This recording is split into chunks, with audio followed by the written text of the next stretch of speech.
Hello, everyone. How are we doing? Sudoku Maker. There we go. Haha, the button worked. There is a minor technical hiccup, but as usual, when there is a minor technical hiccup, I asked Tris, and then he just made it work. All right, so if you are not aware, I have been setting a series lately of 1 to 2 star puzzles, basically example puzzles for sort of intros to variants. So they've all been very much in, I guess, the spirit of, if you're a longtime viewer, Kurobon single variant series, but all in the 1 to 2 star range. Although it's been fun watching everyone debate whether it is a 1 star or a 2 star puzzle for each of them. We shall see. Or is it a 2.5 star puzzle, or is it a low 1? I think the 1 and 2 star range on LMD is particularly ill-defined in terms of my, at least, vision of the world. So it has been interesting to see that. But anyway, I thought I'd set 1 or 2 or 3 or however many we get through of those sorts of puzzles today on stream. So I guess first of all, we need a variant. So any standard variant, I'll take suggestions. It's okay if I've done it before, unless it's quadruples. It can't be quadruples. But it's okay if I've done it before. If I haven't done it before, Ubon, yeah. It has to be a Sudoku variant, yeah. So, sorry. As much as I would love to set a Ubon, I'm sure that would be very fun. A very standard Ubon Sudoku hybrid. Yeah. I have many times tried to set a double arrow Ubon puzzle. Where like the intersections are the circles, and then we can do that. Counting circles, might or might not be possible as a single. Probably not. Coordinate arrows. I don't think I know what a coordinate arrow is. Unless it's just like the like, is it like 3 cells where it's like, row A, column B is a C. Zipper is fine. Let's see. Do we have... Yeah, I think I came up with the row A, column B is a C thing and set one puzzle with it. And then it was a fine puzzle. But then Shy set one and Shy's was a great puzzle. And then Grockles set a million of them, many of which were great. So I sort of got away from it. Yeah, I did figure we'd probably be doing like some indexing thing, like numbered rooms or whatever. I was a little bit in my head wrecking my brain about what on earth I'd do for a vanilla 159. But zipper line is totally reasonable, although for, I assume, political reasons, zipper lines are not included in Sudoku Maker. So we can just do them aesthetically. We won't be able to take advantage of Sudoku Maker's check that it isn't broken button. But we can do this. Okay, so let's see. So we're going to do a custom line. Anyone know the color code for zippers? Or am I just going to pick a random kind of purplish pinkish color? That is exactly a Renbon somehow. How did I get exactly Renbon? Okay, we're going to need it to be a little bit further in the pink direction. So something like that will do for our zipper color if I'm faking it. And then I should also add circles. Cosmetic circles. Okay, and I want to copy the color code from here because I agree I like this color.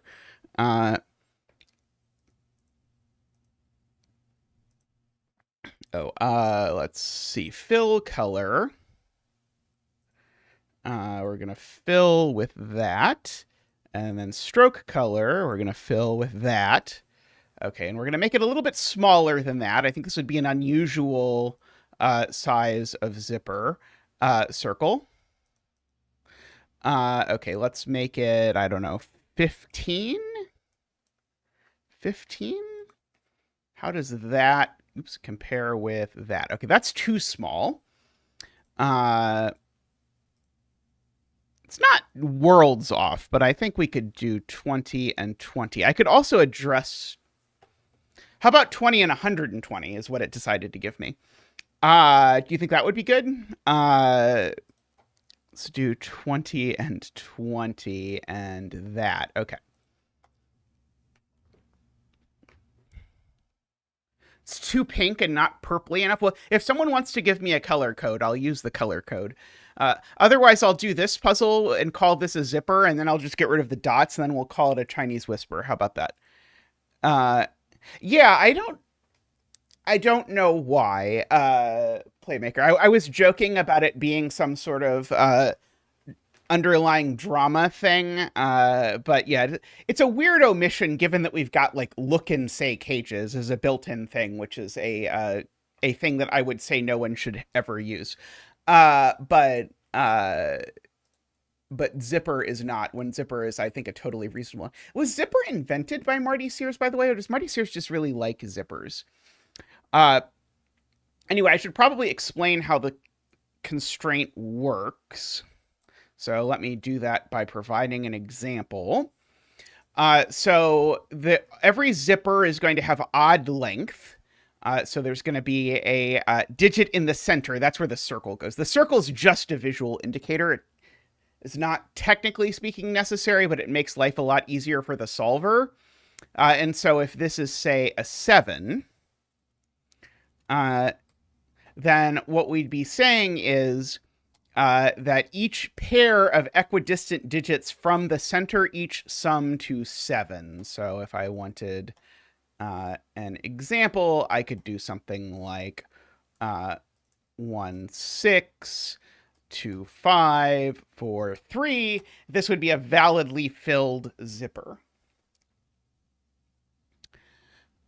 Okay, so let me get rid of all of that. I can't hit the new grid. I wish, by the way, and probably it's going to turn out as it happens every time I say I wish something about Sudoku Maker, someone says, oh, you can do that. You just have to do something no human would ever think to do, like press Command J star at the same time or something.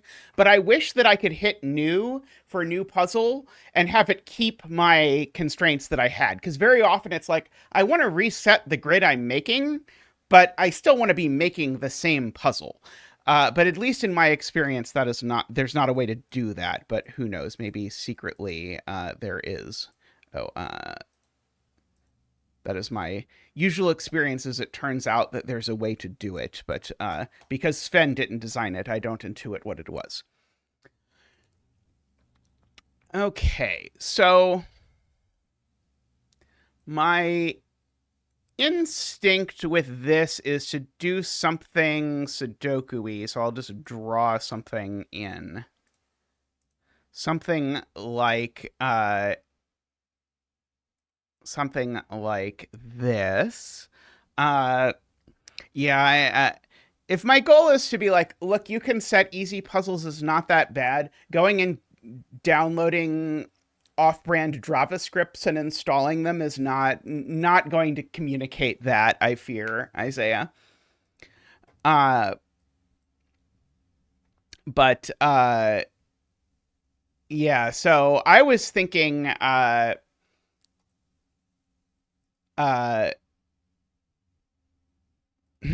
yeah, we will blame Playmaker for everything that happens. So it is true that even just from this, there's a 9 sort of here floating around here. So that's actually a very reasonable thing to do. And so then if we sort of mirror that line over here, oops, not like that, please. I don't want this to go through corners. Thank you. Then now this can't be as large as 9. So now actually I get an 8 and a 9. I was actually just going to throw a given 8 over here, but I sort of like this this idea that now this is at most 7, but it's also at least 7 because that's the best that we could possibly do. Oh, but this is broken. Yep, this is broken because now sort of this is basically going to bounce back and forth until now both are 7, right? Yeah, because what happens is now this has to be 7, and this has to be 7, and that's a problem. So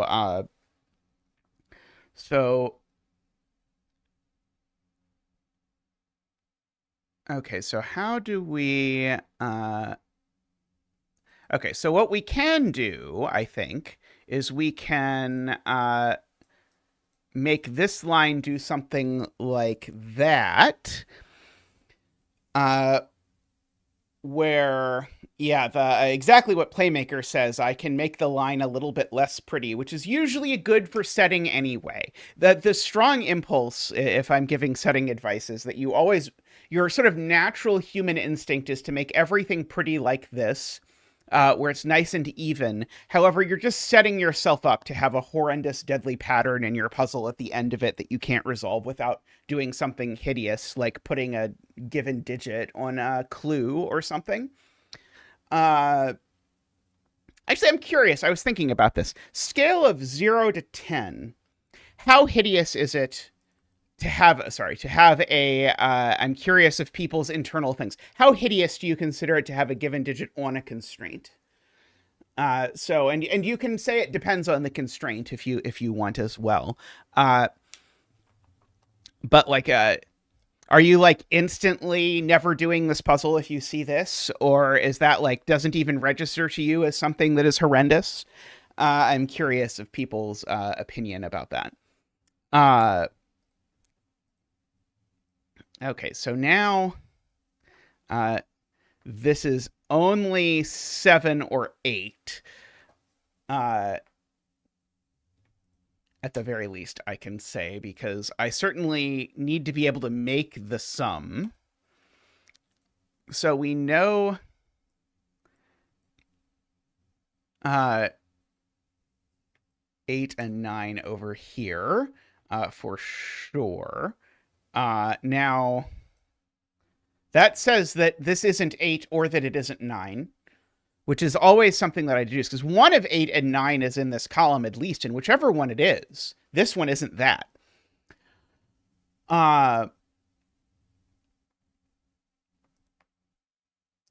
Let's see.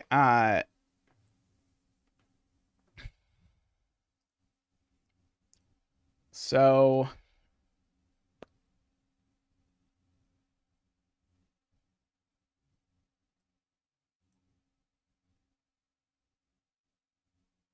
No, I don't think I could do. Maybe I could do that.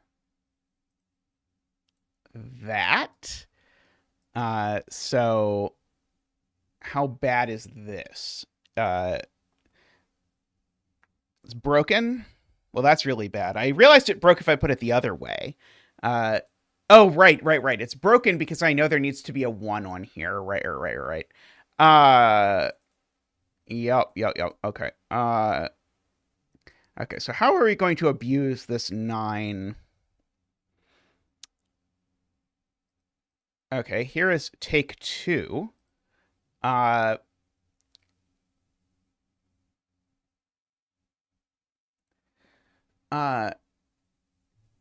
Take 2 is to add a given 8 here. And see how this works. Because if I put the given 8 there, then in addition to this 9 down here, I now also have an 8 down here. Oh no, this isn't going to work. Because this is going to break, because it's going to make that 7, 8, and 9. Okay, well, I can just get rid of this line entirely. And then we can figure this out instead a different way. So,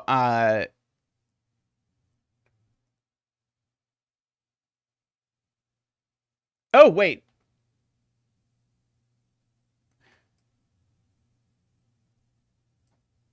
Oh, right. No, this isn't broken. Right. Wait, isn't it? Because haven't we forced this circle to be... Oh, no, we haven't forced this circle... Right. Okay, sorry. Yeah, the circle can be 9, right? This is not actually broken. So, we do know, though, 8 goes down here. And ergo, this is a 7. And now 7 goes on these zippers, and therefore this number is bigger than 7, but it's not an 8, so therefore it's a 9. And therefore, these numbers are 8, 9, and 1, owing to owing to the fact that the 8 can't be on this line. So now there's an 8 over here if we're into that kind of thing. Yeah, that is a very reasonable sort of bounce back and forth. I'm happy with that. Also, I really like given digits for telegraphing in a 1 or 2 star puzzle. Because it's the thing that someone who's new to Sudoku is always going to look at because it's the transferable skill. So having the break-in be look at the given digits and ask what Sudoku tells you is pretty nice for that. Okay, so this is now the 9, and these two are a 7-8 pair. So that's not an 8.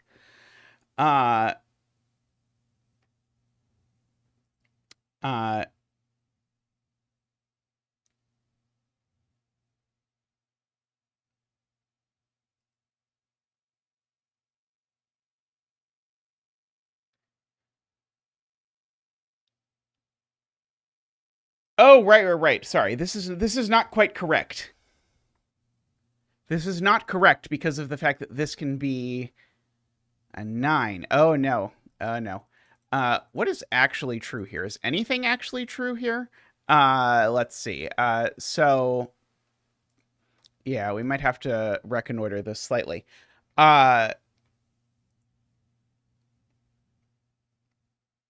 So, we know that this is a 7 or 8. Oh, right.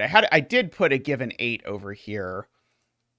But that only makes this a 7 or a 9. If this is a 9, I can still put an 8 over here.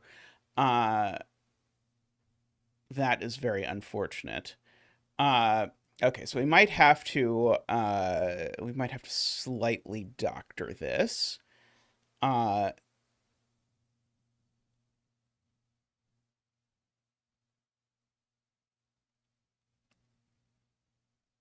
Oh yeah, in fact, actually, Emma is correct. This can't be 7 because if this is a 7, then we definitely also put the 8 down here. So this, in fact, definitely has to be 9 in this particular instance, which I don't think helps immediately with anything.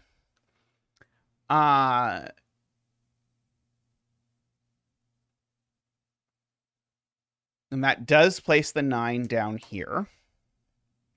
I agree with that. So the 8 in this box is definitely in one of these two cells. There's a 9 down here somewhere.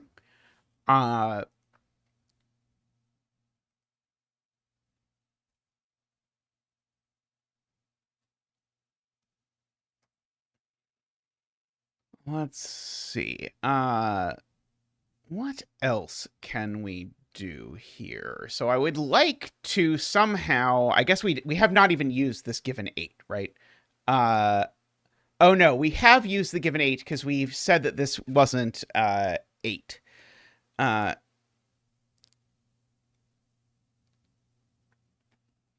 Yeah, so now if I put a right, if I sort of mirror our logic over here, and try and do something, we can try this first and find out it breaks and then wiggle it in some appropriate way. This is now going to be a 7, because it's now not 8 or 9. In fact, actually, maybe that's what we should have done to begin with.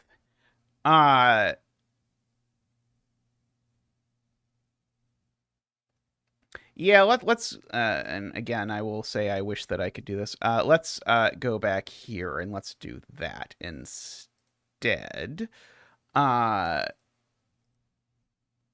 Delete. Okay, so we're going to get rid of all of this. We're going to get rid of that. We're gonna move my given digit from there, and we're gonna put the given 8 there. Oops, sorry, that was supposed to be a given 8. So this now is a 7 or 9, but if I put my thing down here, like say that or whatever, then now we know that this is a 7, owing to the fact that it sees the 8 and the 9, and so therefore that is definitely the 9, and so that's the 9. These are the 7 and the 8. And so now we've got all of our sums to 7 running across the world.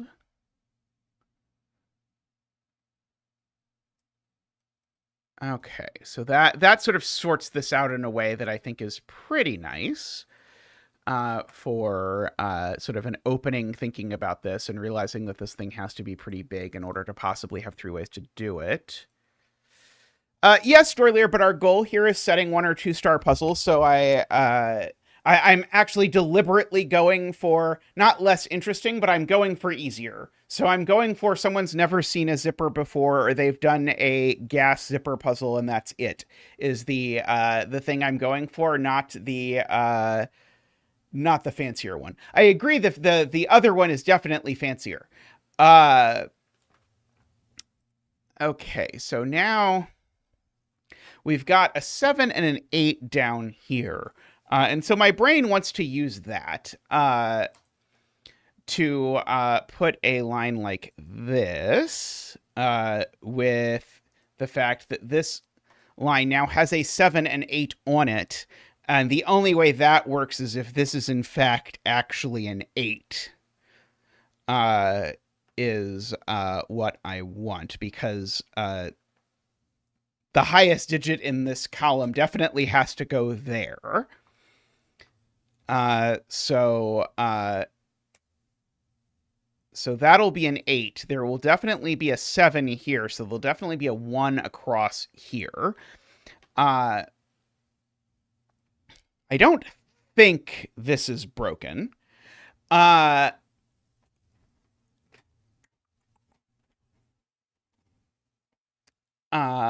see. So the 1 across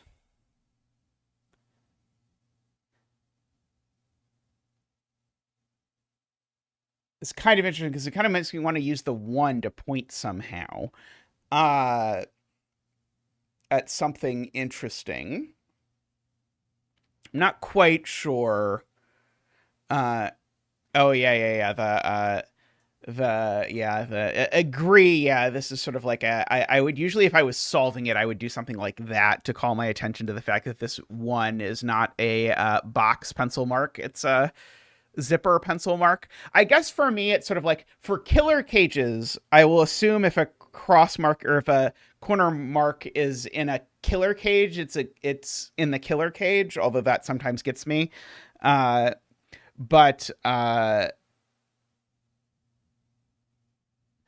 here,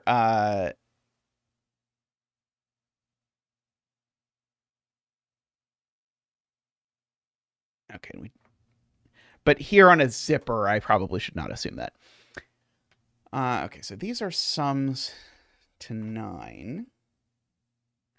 Yeah, we should try to get the 9 zipper done in somehow. I was trying to sort of sneak something over with this 1. Unfortunately, this 1, I really want the 1 to end up there. I could do that with like a given 7 or something. Because if the 1 ends up here, I can draw a zipper that sees the 1 all along it, but isn't entirely contained, but isn't entirely contained in this row, because then it's going to sort of amount, I think, to placing 9 in the row.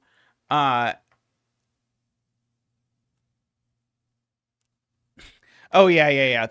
It's always tricky with notation, because it's like, I know what I mean, except then sometimes you don't.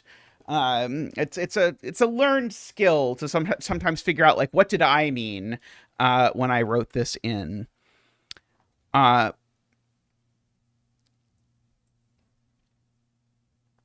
so the one advantage of filling in a line over here, so I was trying to talk myself out of this.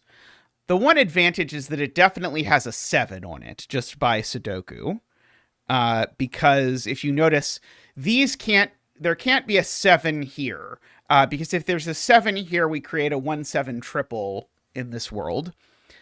So the 7 in this row is definitely on here somewhere. And the 7 either has to go with a 2 adding to 9, or 7 is the total, which would make that the 9.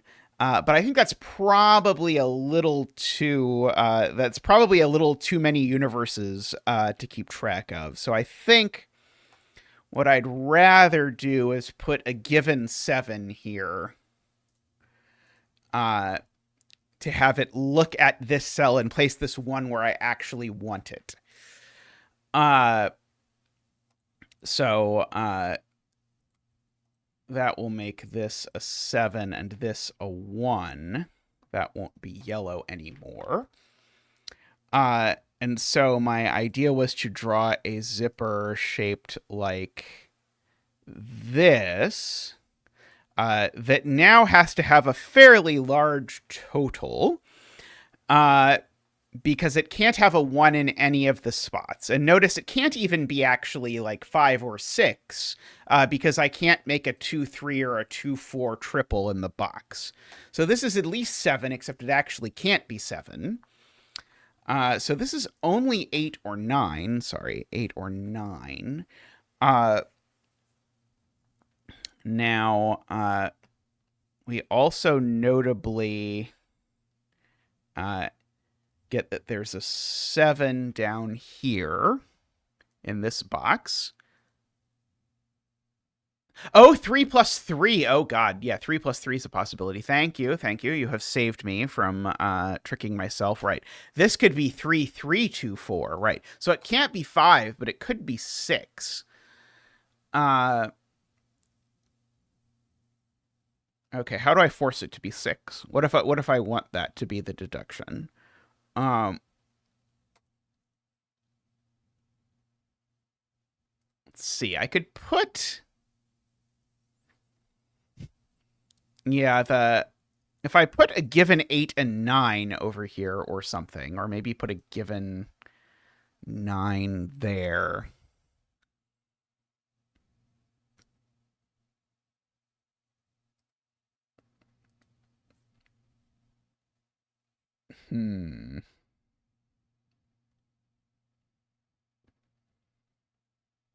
Because yeah, I do really like that, illustrating that possibility, but I want it to be in a way that isn't a gotcha.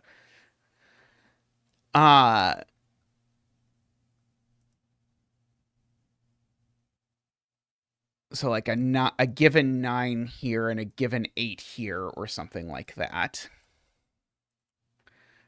Doesn't look too bad.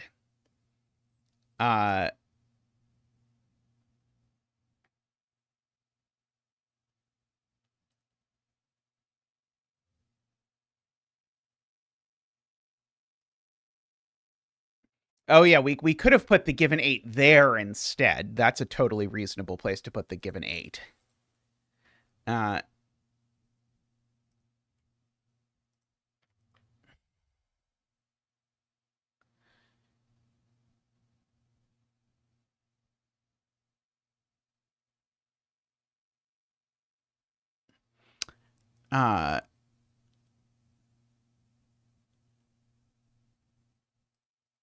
could even put a given set. I could move the given 7 here, and it'll actually sort out these two.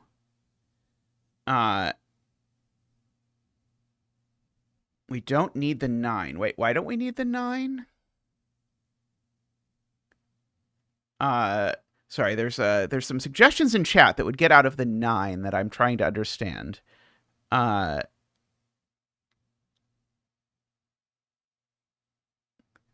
uh,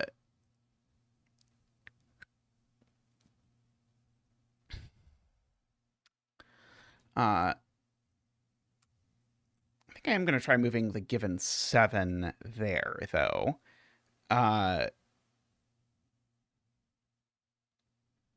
Oh, ruling out the...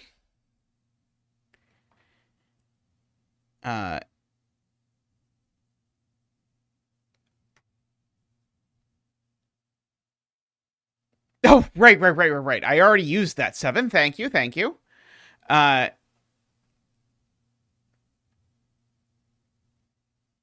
Okay, so what I want to do is I want to make that my given 8 and that the given 9. If I want to squint at this like that and still also incidentally resolve these two.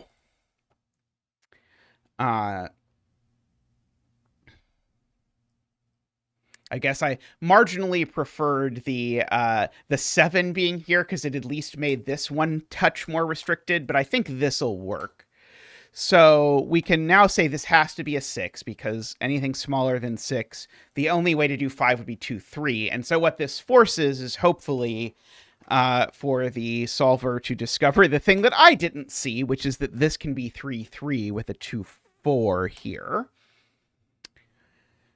Let's see. Oh, and this is a 7. That's an 8. There's a 3 over in here somewhere. Let's see. What's left in this box, actually? We've only got a triple left in the box now. 2, 3, 4, 5, 6, 7, 8. That one's not 7. Oh, in fact, that one just is 8. Thank you. So that's a 5, 7 pair.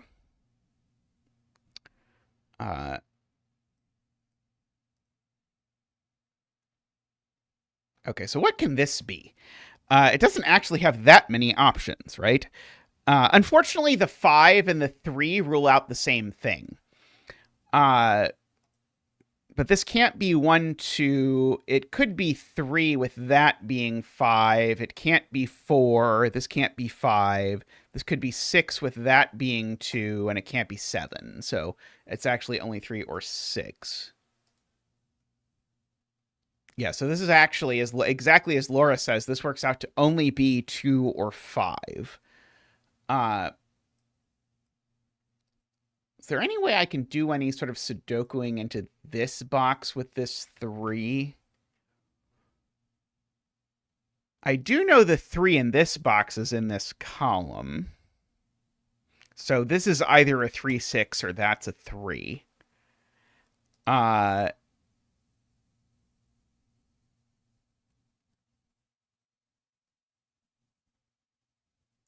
don't think it does, Nicholas, because of the weird way that zippers work.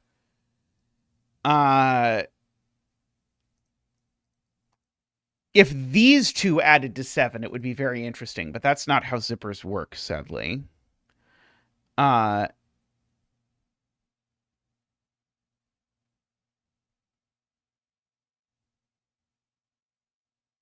Yeah,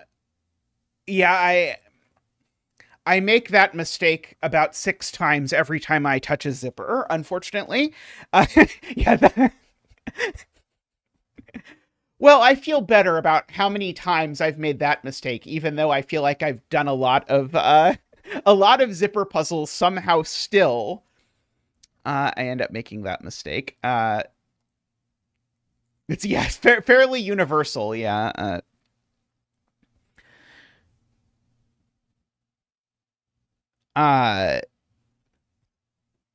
Yeah, but I would love to do something with like where the 3 ends up going in this box or something. I don't know quite what yet.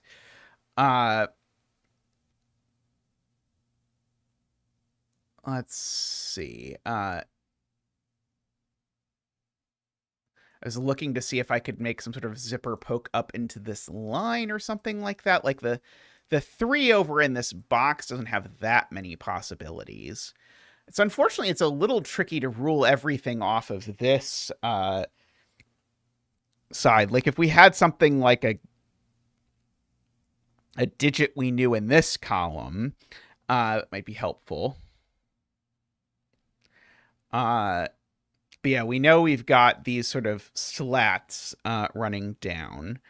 Let's see, is there any way we could sort of elegantly place a 9?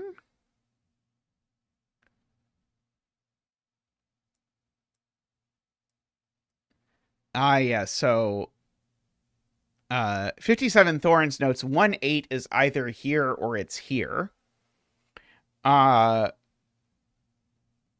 Yeah, in fact, the 8, if we just mark by Sudoku where the 8 can go, it can only go in one of those 2 cells. And so the 1 can only, in fact, go in those 2 cells, which is very nice.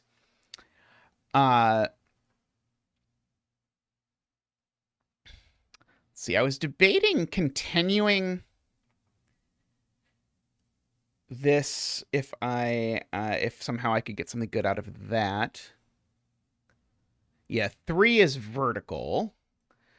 I had previously noted. I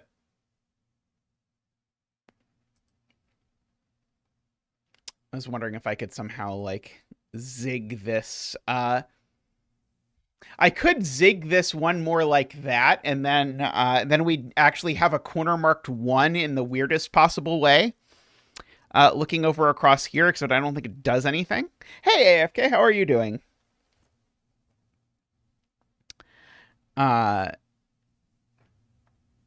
the 9 in this row is in one of these spots. Pure zipper. Yep, we're doing 1 to 2 star puzzles today is the goal. So we might successfully set more than one 1 to 2 star puzzle, but who knows? Only time shall tell where we are. Okay, let's see. If I stuck a zipper here through this 7, then oh, actually it's oh no, it could be 2-5. It would have to be 2-5 if I did. Although that would break the 9, funnily enough. Because what we actually have is a virtual 1, 2, 3, 4 quadruple in this column. I'm definitely not using that, but we do have it. Because whichever 2, 4 isn't, or whichever of 2 and 4 isn't here is up here in this. Ooh, someone subscribed. Oh, except their subscription is behind my camera, so I can't see who it is. But welcome to our new folk.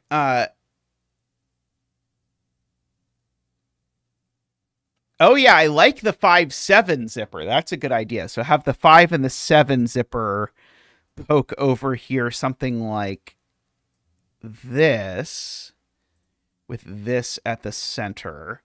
And that just forces straight up that this is a 9, because I need this to be bigger than 7, and the only number bigger than 7 in the universe is 9. Fun fact. Which would then make these a 2-4, which actually gives us a 2-4 pair. This is a great suggestion. Welcome, by the way, James. 2-4 pair in this row, which actually gives us a 5 over here and a 3 here. This is broken, though, because 2-4 both go down here in this universe. I am glad I noticed that this is broken, because this would have been a very easy thing to not notice was broken.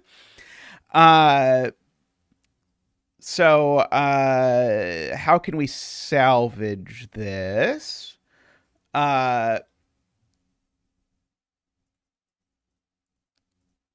Perhaps with a somewhat ugly looking zipper. That looks like that or something.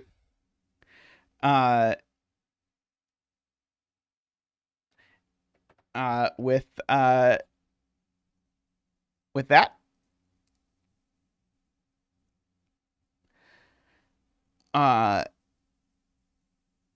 So I don't think this is broken. It wouldn't rank highly in my list of aesthetic choices that one could make. Oh, I see. Okay. AFK has a much less horrible idea, which is to do that. That looks way better. Okay, so that does force 9 and 2, 4. Does give us our 2, 4 pair, making that a 5 and a 3. Does mean that this is that 2, 4 in the row. And so this is a naked single something. No, not 2. 3, 4, 5, 6. It's naked single 6. There we go. Thank you. Excellent. Okay, so is this broken? So 8 is placed here. So these are a triple now of 1, 2, 3, 4, 5, 6, 7, 8, 9. Okay, so those are 1, 3, 5 triple. So here's always the fun question. Do I color 2 4s? Because I don't want the puzzles, I don't want solving the puzzle to require 2 4s, but I don't want to break the puzzle because of something with 2 4s.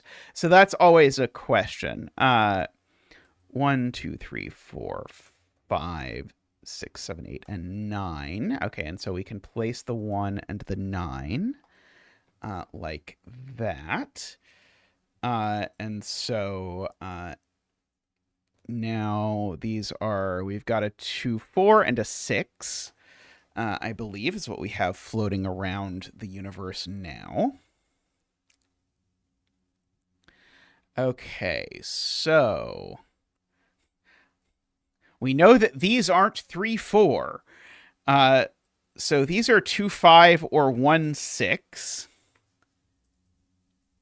And we know that one's not a 1, so that one's not a 6. I don't think that's probably a fruitful thing to mark, but there you go.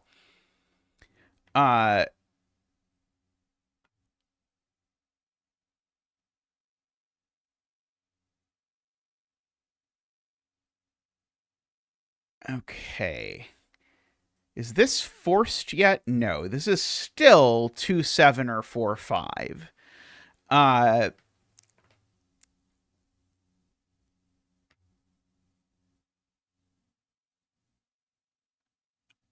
Okay.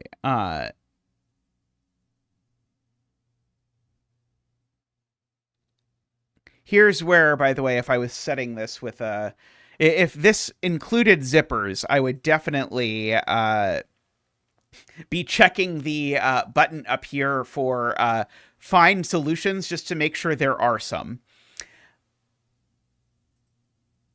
Row 3, column 6, row 4, column 7, row 5, column 6. So you're looking at like something like that kind of zipper.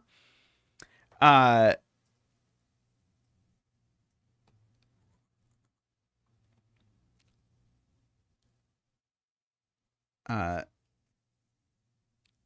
zipper support doesn't exist. So are you picturing it being drawn in like that? Because if I draw in this zipper, then that's not an 8 anymore. So that is an 8 and a 1.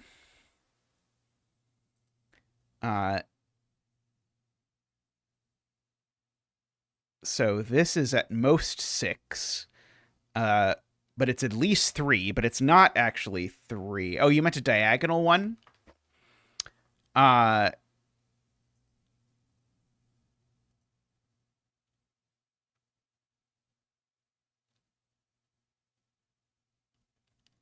Let's see real quick if this works. And then if this doesn't work, then we can try a different orientation. So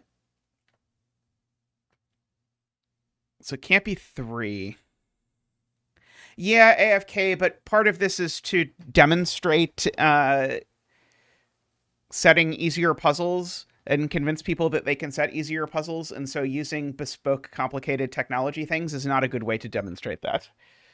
But I acknowledge that, yeah, probably someone has made it and put it in the unusable template sheet.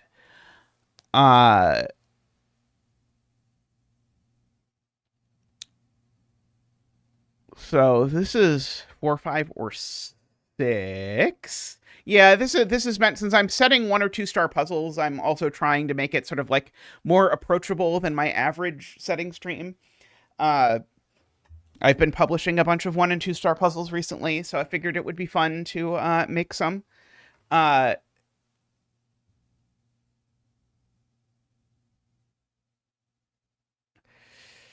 Could a zipper branch from another zipper? Not without using different colors of zippers, I don't think. I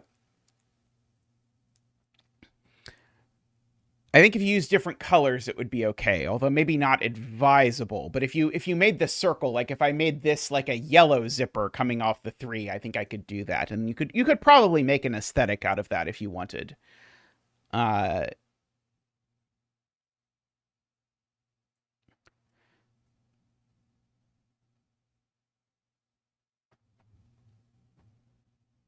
Okay, I'm not sure about that. We're talking about a diagonal zipper like this. Is that what people had in mind? Or the other way? Or like over here, maybe? I think I like that one. If I'm gonna do one of these, I think I like that one. So that it uses this 9 that we've derived to place the 8.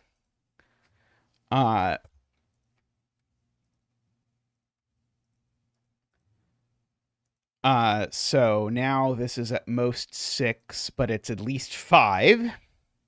Oh, no, it's not even 5. 5 isn't doable. So 6 is the only thing it can be, if it can be anything.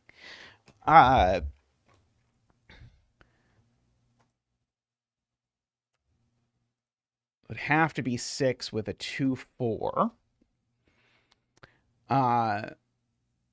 Which we have to keep in mind has bizarre implications to this box that we're not going to use, but that is going to possibly screw things up.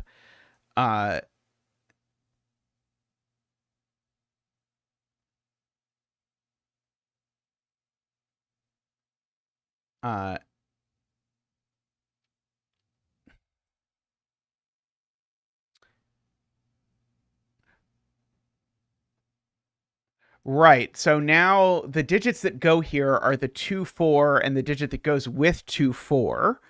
And so we actually can figure out that sort of like this is a 9 together with a 4, 5, 7. Or sorry, this is a 9 together with a 5 or a 7. Those are the only options for what digits go here.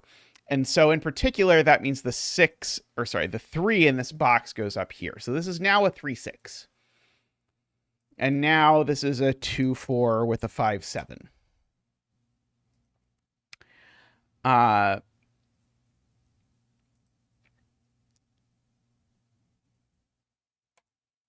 and this I'm being told is naked. It's not 1, 2, 3, 4. Ah, yeah, it's just a naked 5. Wow, yeah.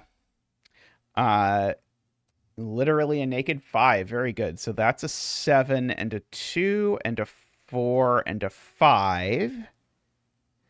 And a 2 and a 4. And a 4. Over here with a 2, 6. Oh, I have a 7 in row 3. Right. Okay, yeah, that's even better. Thank you, Sean. Right. The 7, I always knew one of these was going to be 2, 7. Yeah, that would have been the smart thing to see before. So these are 5, 9. These are 2, 7.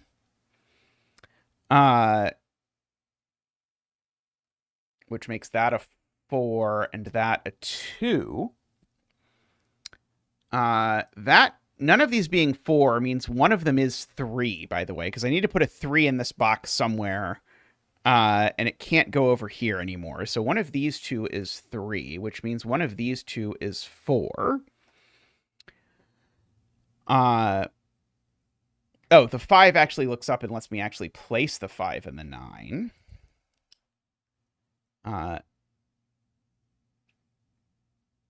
Oh, this has limited options, I'm being told, by which whoever generously said that means that it is a naked single. It is a 6, it seems like. So that means my 6 is in one of these cells in this box. Oh, this is also placed. Oh boy, this is going to break, isn't it? 2, 3, 4, 5, 6, 7, 8. This is going to be a 9.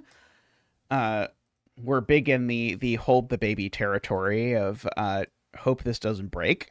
Might as well fill in this triple while we're hoping that things don't break. 1, 2, 3, 4, 5, 6, 7, 8, 9. Okay, so that one's not a 7.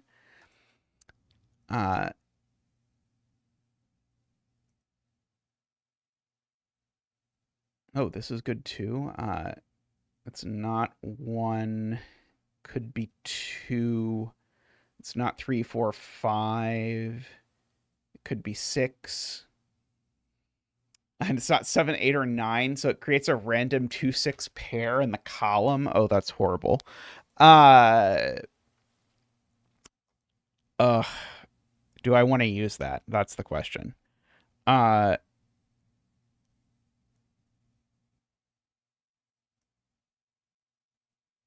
Yes. Okay, that is a better way to say it. The way that J40 says it is nice. 2 is just placed in this box because it's not there. And so where is the 2? Well, it's not up there either. Because of the fact that there's a 5. So in fact, the 2 goes there and the 5 goes there. So that's a 6 and that's a 2. And now I need a 1, 6. So this is now the 1, 6, and that's the 3, 4. And now I think if I actually hit the check button, it will actually tell me that there is actually a solution. Because as long as you obey the center marks I have marked now, then it will work out. So and lo and behold, and in fact, actually, there's 83 total solutions. So we're already at near the end of what we can do. Okay, but it did work out. That's the important part. So it's not broken. Let's see. Okay, so that's not a 1. That's not a 4, actually. So that is a 1. These are a 4, 7 in some order. That's something. It's a 5, I want to say, which is unfortunately not one of the things I was particularly excited by. Okay, so we say now that's a 6, right? And the other digit is a 4. And this triple, 1, 2, 3. To be clear, it's not that it used a pair that I objected to. It's that it involved center marking a random cell that I objected to in a puzzle I'm trying to make accessible-ish for certain values of accessible-ish. Okay, let's see. What about this row? 2, 3, 4, 5, 6, 7, 8, and 9. Okay, so that's actually the 9, and that's the 2. Okay, let's see. We've got a 5 up here somewhere.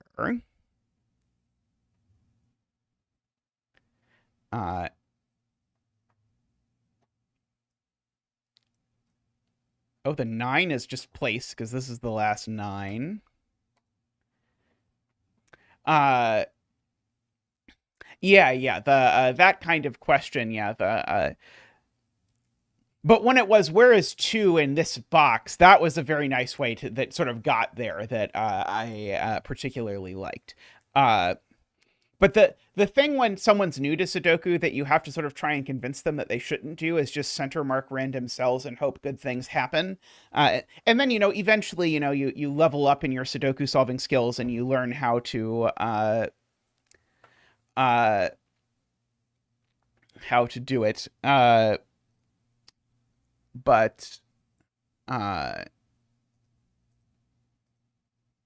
basically, I tried to discourage that at first. Let's see. Okay, so do I have any? Yeah, have any other digits that are placed?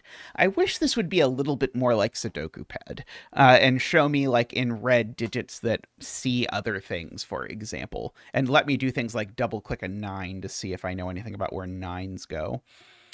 Uh,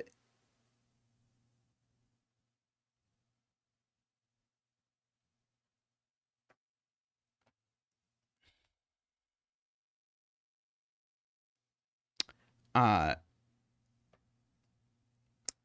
that is a very interesting idea. So, AFK has noted that this is 4, 5, 6, 7, 8, or 9. It can be none of them. So this is at most 3, and so therefore, if we put in a line like this, you can do that. And note, by the way, when setting, I think center marking random cells is reasonable, and the best way that you can make it so that the solver doesn't have to center mark a random cell is to put a clue there. So like this is exactly the sort of thing that I had in mind. So that'll be the 1, that'll be the 2. Oops. And we will see if that is Sudoku logically broken. It is not. It has 5 solutions, as it presently stands, apparently. So that is a 7 and a 2 and a 3 and a 6 and a 3 and a 1 and a 2. Let's see. So that has given us this cell is an 8. This cell is a 6. That's not a 1 anymore. What are these? 2, 3. These are 4, 5, 7. That one's not the 7. That one's not the 4. That one could be anything. I'm being told there's 8 8s in the grid, which is very helpful because I can place that 8 there. 3 in this column is just placed, I see. So that is 3. This is a 5 or a 7. 5 is a kind of unusual number of solutions to be left to a puzzle at this point, by the way. I feel compelled to point out.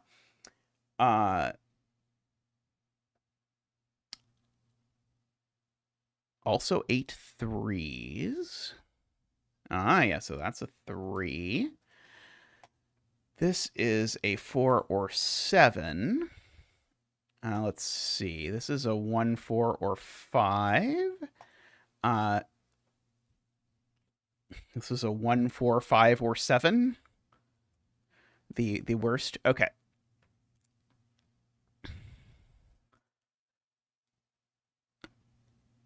So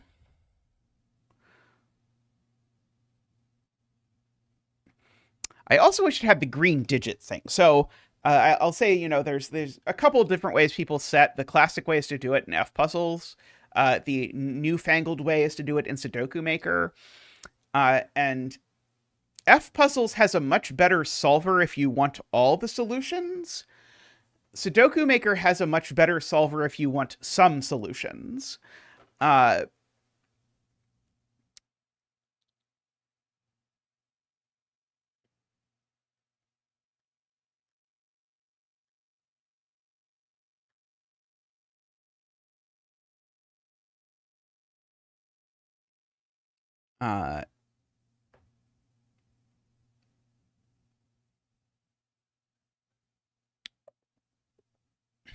In short, I just want someone to make one thing that has all the good stuff piled into it so that I never have to touch anything else. I don't think that's too much to ask.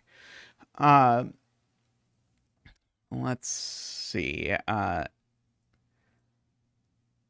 Yeah, we can try.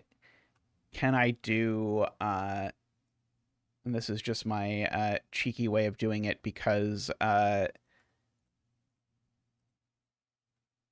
because of that. Yep. So Laura wins the prize for the making the grid unique with a clue that doesn't really do anything.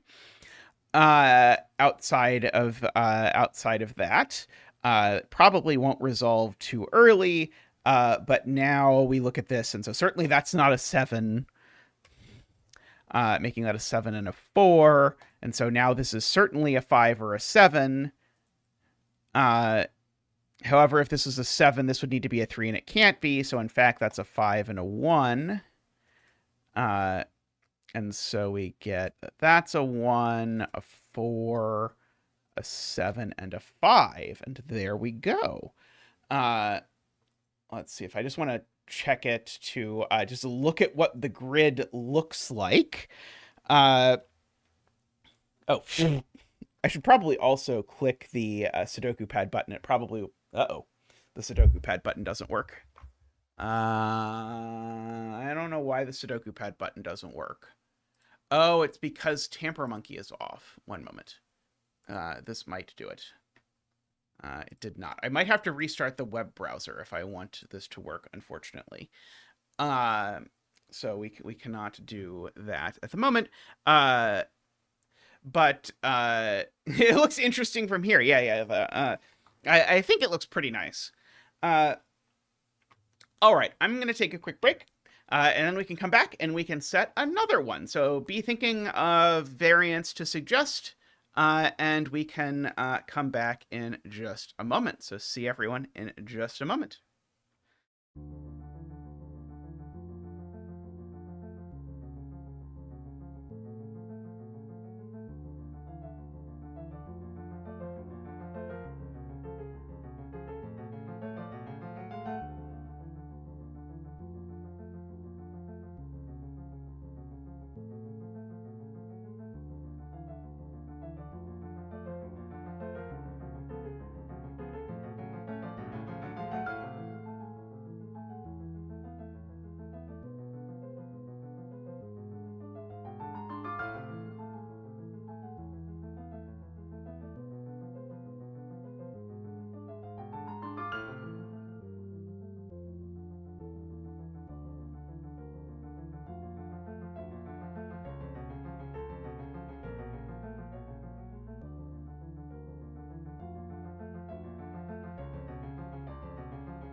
Hello, everyone, and welcome back.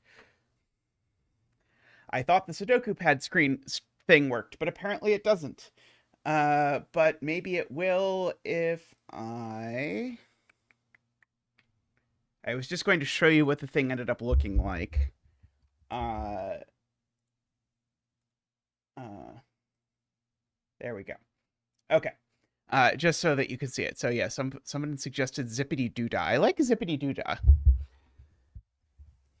We will name it Zippity Doodah. But yeah, that's a pretty nice grid. Everything's fairly homogeneously spread. The givens don't look oppressive. Like at least for aesthetic reasons for me, given digits that are too close to each other look pretty ugly. So like the fact that these are relatively spread throughout is quite nice. Let me message myself the title Zippity Doodah so I remember. Zippity Doodah. Okay. All right, so we can go back to Sudoku Maker. Haha. And we can go to a new puzzle.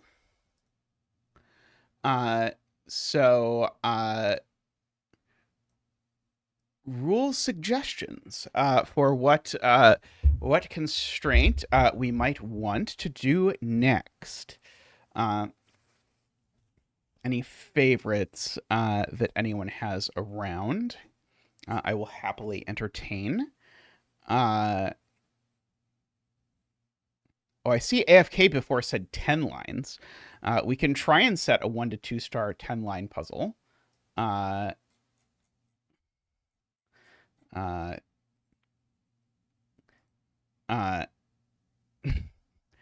sounds very approachable. Okay, so we're going to use a color code of... So the color code for 10 lines is CD, CD, CD.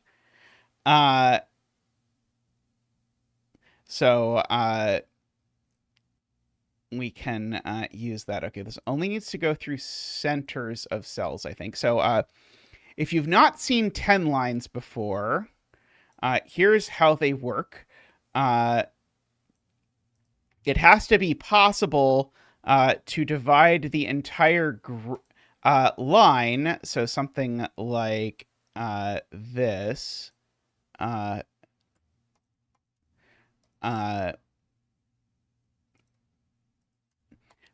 into groups of digits that sum to 10. So in this case, these 5 digits and these 3 digits collectively sum to 10. Generally, the trick in these is figuring out how we're going to divide the line. So what is, in some sense, the easiest possible 10-line puzzle that we could set? Actually, there's one in one of the... There's like a gap puzzle that I set for it before. I'm trying to see if we can do something with like Sudoku on 5s or something. Unfortunately, yeah, so like there's a lot of things that you can't do. Let me talk through some of the things you can't do. So you can't do this, for example, which would be the sort of the thing that was sort of my first instinct was this or variations thereof. And so the reason why I was sort of inclined towards this is, oh, you can make it so that you've got a 5 somewhere, and that always means that there's a sum that's at least 3 cells long, which is kind of interesting. Oh, I lost my part of my YouTube window to the various tragedies of tech issues.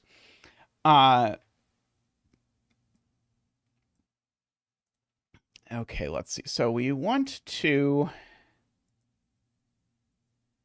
So another option would be to maybe keep this, but maybe Sudoku different things onto it. So for example, why is this suddenly not working? Oh, because I'm not on given digits, that's why. So for example, if I put a 9 on here, now I know there's a 9-1 in here somewhere. And that's kind of interesting. I don't necessarily have to have this be a loop, by the way. That's probably unnecessarily cruel. I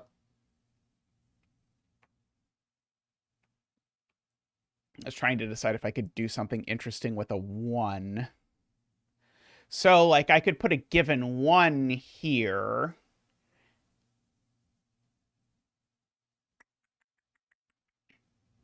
Basically, the whole idea here is that 9 can only go with a 1 if it's going to be part of a sum to 10. And so I want someone to be able to look at this and go, oh, I see. So I've got to put a 9 on this, and so it's going to go with a 1. And we can do that. So certainly, presently, we've got a 1-9. Now, once you think a little bit more about the 1-9, then you realize that this is actually definitely 3 different dominoes, because you've got 4 cells left over. Oh, you can't even see anything all of a sudden. Why can't... Oh, no, you can. Wait. Oh, I see. Sorry.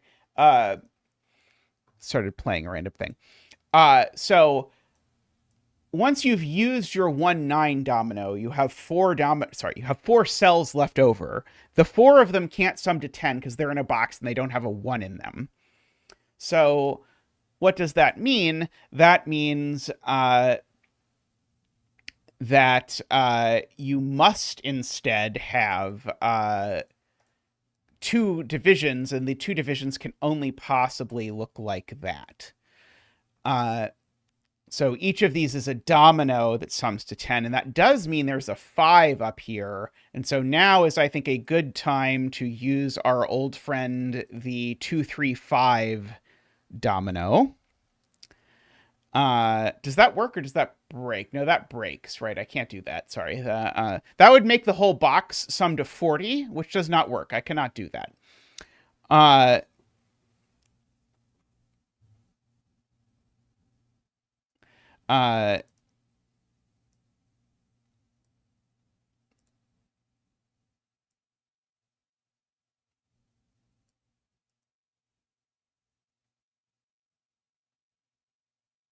Oh, right. There's a 5 up here. Right. So, yes. I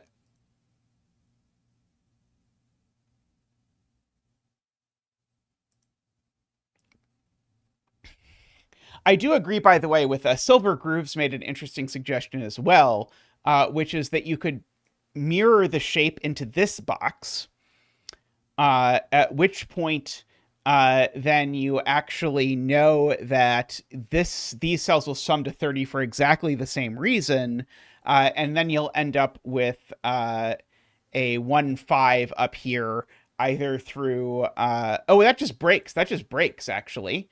It's very weird, actually. It's not clear to me that it breaks, except that it does, because if I do this, here's the things I know.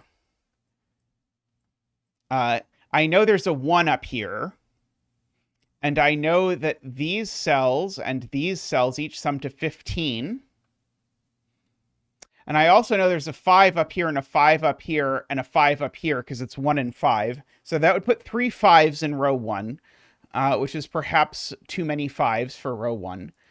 But I like the idea of that kind of math. But yeah, what AFK says is correct, which is that I can make this a 10 line starting here, and actually I know there's a 5 up here, but actually if I put the 5 in either of these cells, what AFK says is, well, that breaks right away.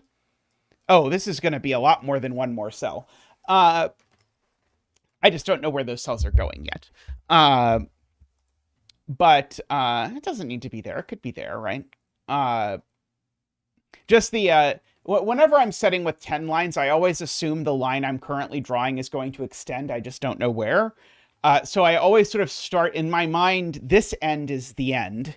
And then there's another end yet to be determined. But neither of these can be the 5, because if so, then I'm going to end up with a box that sums to 40. And so we get that, in fact, that's the 5. This is another domino. And now we're going to have a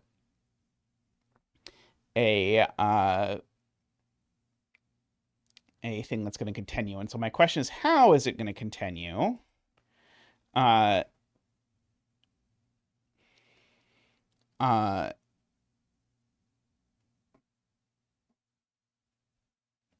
I'm not sure of yet. Let's see. If I wanted to, I could do 3 and then 2 more. And that would actually make this a 6. Let's see, does this break? Because this would break down like that. I don't think this breaks. But now we can do math. So we can do the sort of math that Silver Grooves was thinking about before, where now that's 30. So these two, you just go to 15. So that's a 6. And so now these are definitely a 1, 4.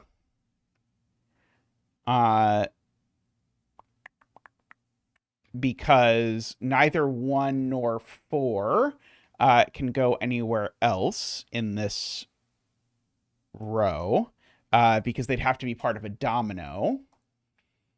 And so you know that these are 2, 3, 7, 8. Oops, sorry, 2, 3, 7, 8. So that's kind of interesting, actually.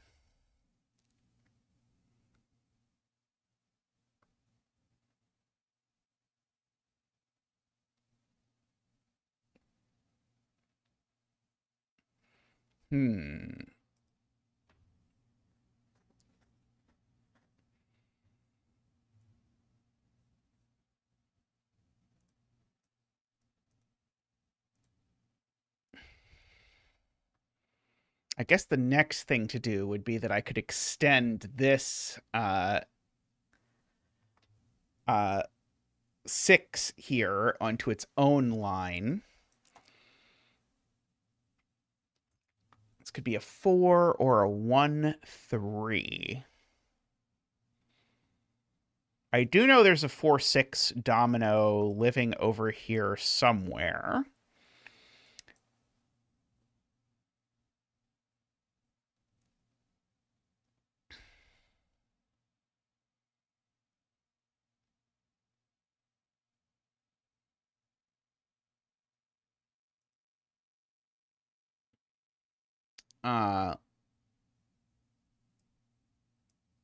Let's see, like if I start bending backwards or whatever.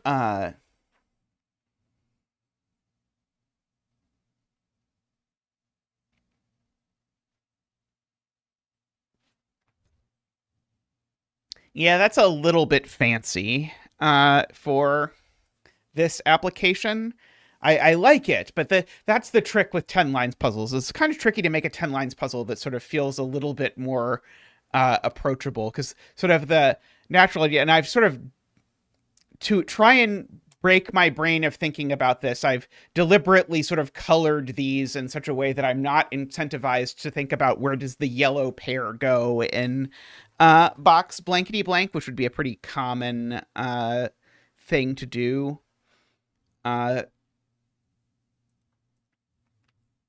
with 10 lines.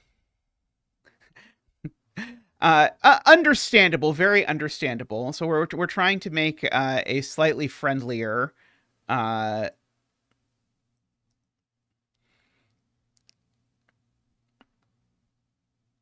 lines puzzle.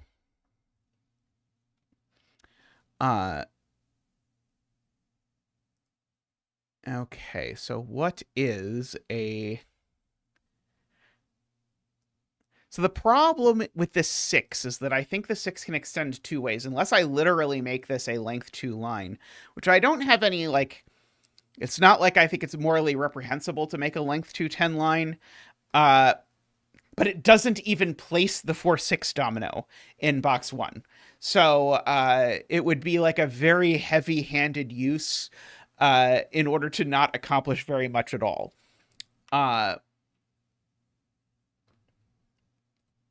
I guess I could make this like an L or like a Tetris piece or something, or like maybe like that L, and then it would certainly have to be break into 2 dominoes. And we would definitely get the 4. That's probably the way to do it that is the smoothest. Could even do a length 5 one.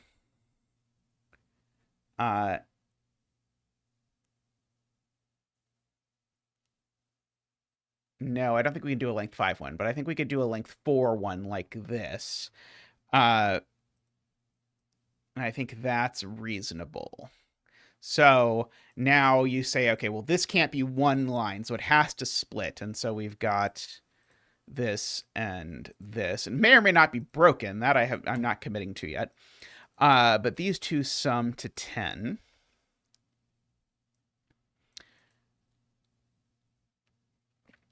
So now the 4 is down here. So the 6 is either down here or exactly there.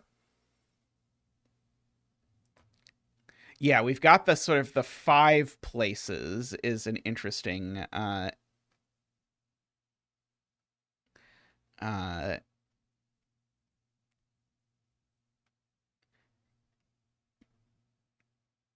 yeah, that's right. We do have serious deadly pattern potential if I do it like this. Maybe I want to make this go down here instead. Just to avoid having dominoes that look too much like each other. Although I guess that still creates a problem. It just creates a problem over here.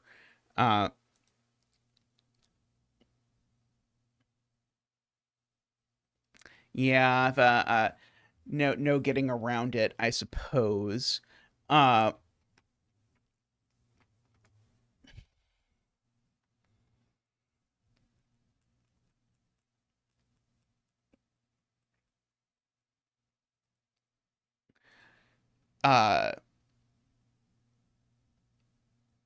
see, we'll go.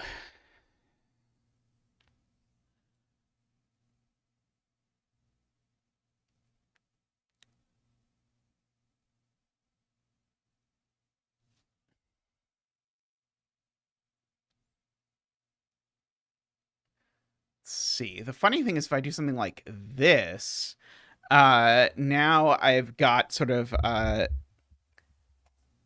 these two have to add to 4, and so now this is 1 or 2, and this is 2 or 3, which is somewhat interesting, but not quite enough, I don't think. If I go straight down, it forces a 1-3. Maybe I could just do that. I'm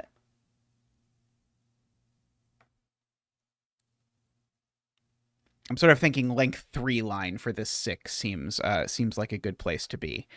The 6-1-3 doing the right thing.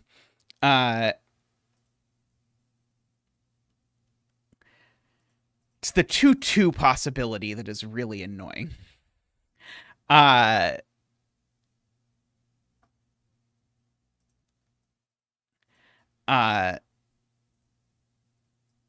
guess we could do this, and then we could set it out by, so this is, again, a 2-3 and a 1 or a 2.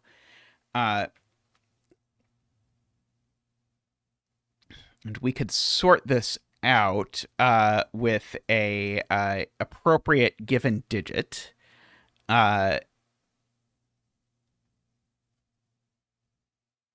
Yeah, that's exactly what I was thinking, was given 2 or given 3 somewhere at the bottom of the column.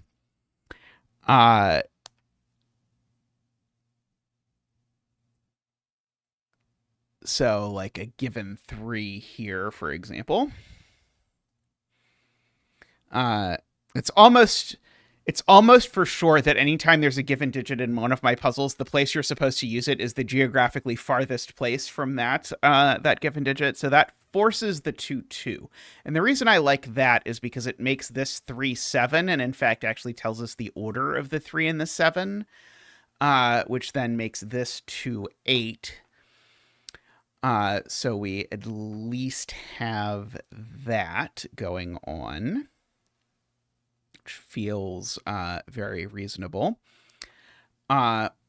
Okay, and so now in this box, any starting or any line that begins cannot end, because it can't be 1, 9, 2, 8, 3, 7, or 4, 6. So any line that begins here is now at least a length 3 sum. And that's kind of interesting. This would need to be at, 3-5 is actually the minimum that I could put here. So this would need to be a 1 or a 2. Let's see, we could just do... Oh, actually... let's see, this would...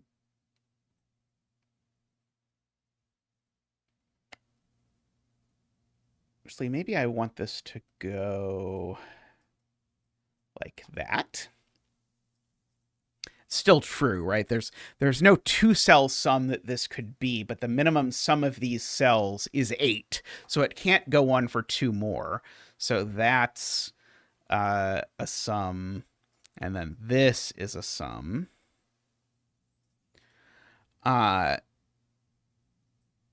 This is definitely a 1 or a 2. And these are 3, 5, or 3, 6, but definitely contain a 3.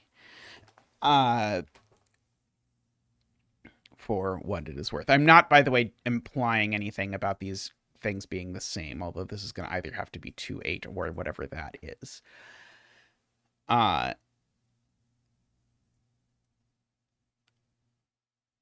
And this is 1, 9, or 4, 6 for sure now, just because of the things that look at it.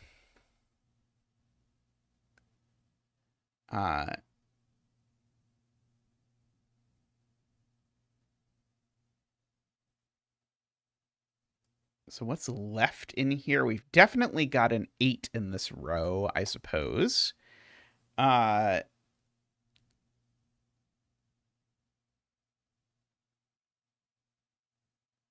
Because there's a 1-4 pair in this box, AFK.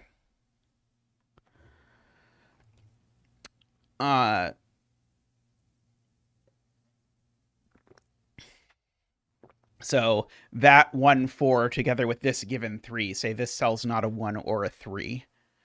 Oh,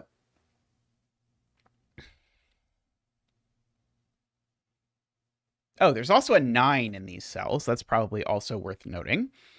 So none of these are 9. That one's not 1 either. I don't know how my brain sort of missed that. So the 1 is in... The 1, 9 is in one of these.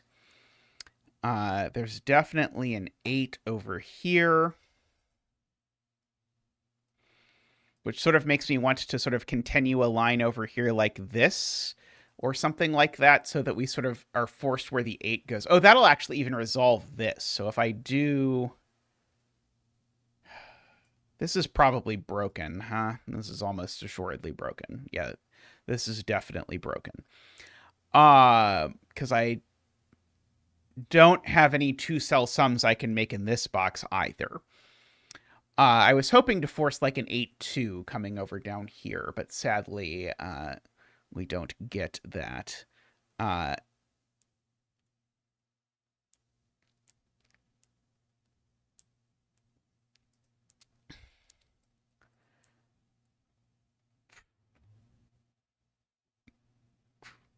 this can't be the 1 either, just for the record. It's a silly deduction, but I'll make it anyway.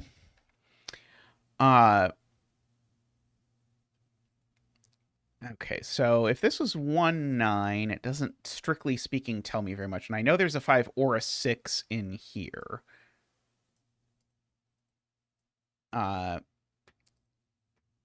Let's see. Okay, so how do we break the world open a little bit? Like maybe with a given 1 here or something? Or a given 1 here?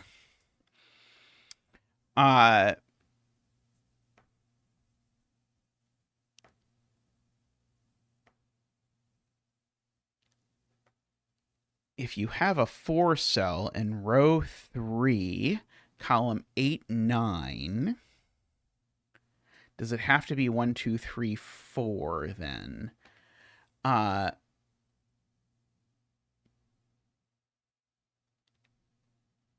Oh, like this. I see.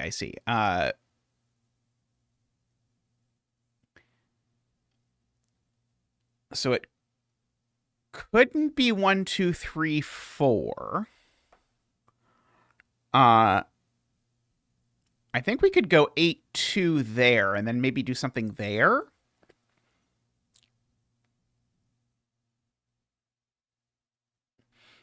Given 1 there or something like that. That is actually a pretty nice way to sort of start sorting this out. Yeah, that sorts out everything. Okay. Yes, I like that. Given 1 here. So that sort of those. Okay. Oh, it doesn't quite, though, because now this is 1, 9. Sorry, I wanted this to be 4, 6, because now I don't quite know how this sorts out yet. Do I? Or do I? I know there's a 1 over here. Maybe I know more than I think I do. So are all 3, 7 or 4, 6.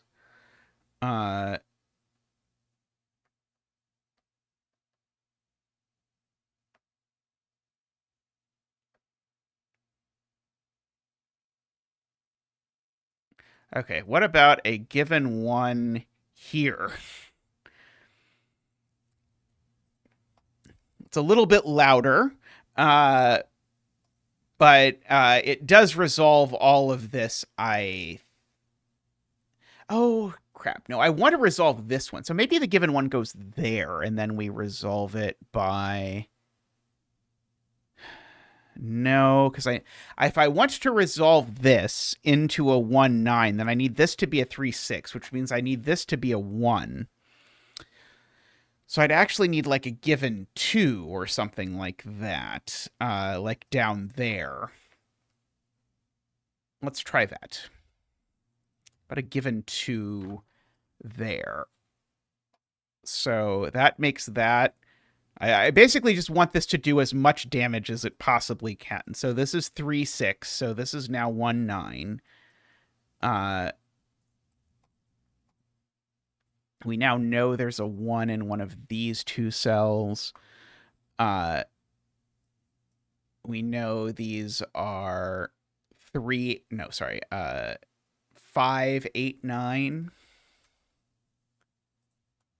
Oops.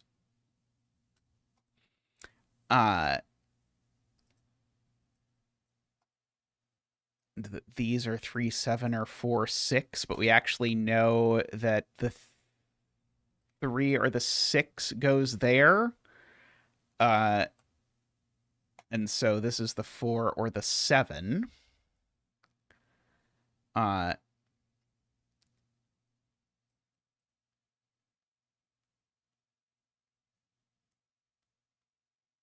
Yep, agree.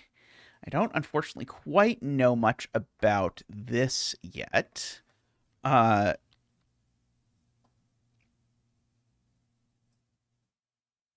if I actually put a line in here, now if I look at it closely, this can't be a 10 sum either, and yet its sum is at least 11. In fact, actually, that's not going to work. These 2 cells sum to a minimum of 11, so they certainly, unless I want to do a thing where I like force a split in a like loop by doing that, which is always a fun trick. Maybe not the two-stariest trick that I've ever two-starred or something.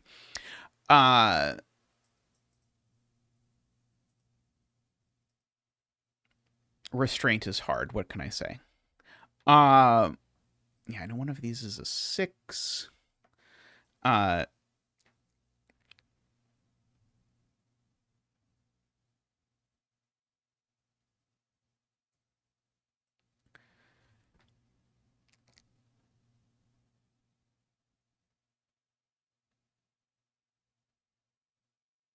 I think if I just start a line going like this now, and it can continue however much it wants to go, this digit's at least 5. And therefore, this digit is at most 5. In fact, at most 4. Because if this was a 5, this would be at least 6. And the only available digit is 4. So I would actually force this to be a 4, followed by a 5 or 6. And then something would happen. If this was a 5, that would force that to be a 1. I don't know if that's interesting, though.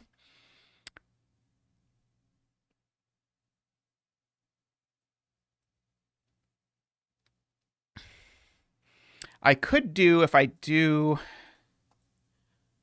that might work. Because now if this is a 1, now this never works. No, this doesn't work. This doesn't work because there aren't 2 available dominoes. So that's broken. Okay, so that's an idea, but it doesn't quite work. 1 second, I'll be right back.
Hello.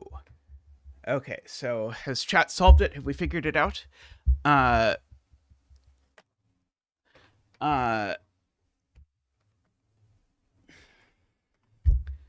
hey, Ambrose. Let's see. We're trying to bounce around these. Hard to draw a 10 line through here. 8 to box 6 through box 5. I see. So something like that. Okay, so yeah, so this can't be 1, 2, 3. So one of these is definitely a 4. And so these are minimum. Okay, yeah, there we go. Okay, so this is minimum 4, 5, except this cell can't be a 1. And so this is actually minimum 4, 5, but it can't be 4, 5. It has to be 4, 6. So wherever this line goes, and again, I'm going to continue to extend it, but wherever it goes, that's definitely a 4, 6. So that's going to be a 3 and a 6 in that order. Okay, and so now, if this wants to be a 2-cell sum now, it's not going to be 1, 9, or 4, 6, so it's going to be... in fact, actually, I could go up one further, right? And it would have to be 2, 8 or 2, 3, 5. In fact, actually forcing a 2, 3, 5 actually seems like it might be helpful. Okay, so now...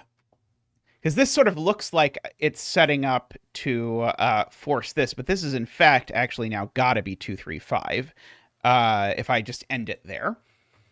And so that'll be a 3. These will be a 2, 5. So that won't be a 5.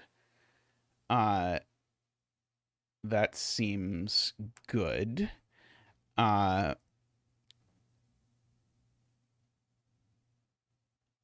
Okay, so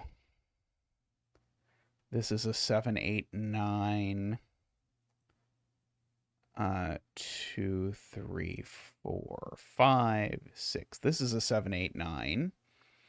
This is a 7, 8, 9.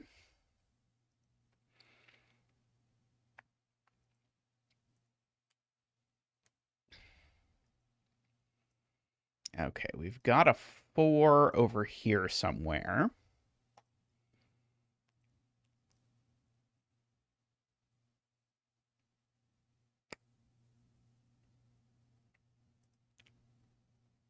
It's not the same. I'm not coloring them to indicate they're the same. I'm just coloring them to mark where the branches are because I don't have the pen tool. But I'm trying to stick to 1 to 2 stars, so I'm also half doing that so that my brain doesn't try and map dominoes onto dominoes, because that's probably not in the friendly 1 to 2 star puzzle. Ambrose has been generously testing all of the 1 to 2 star puzzles I've posted over in testing on CTC.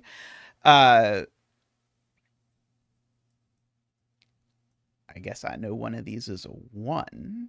I know one of these is a 1. So if I actually start a line over here, that's actually quite interesting. Because it can't end. Okay, so is it possible, actually?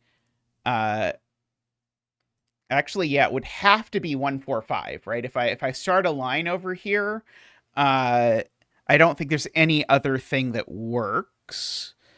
And that will sort out if I do this and sort of continue. And again, I'm having this continue, but the bare minimum that these can be, these can't be a 2 domino because there's a 1 on them by sudoku, and there's a 9 in the box already. So then the bare minimum is 1, 4, 5. Well, that's got to be what they are. And we know the 5 looks across, so that's the 5.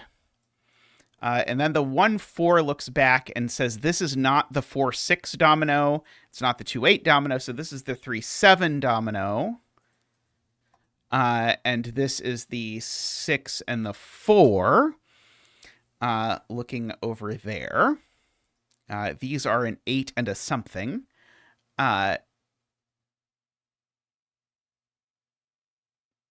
2, 3, 4, 5, 6, 8 and a 7.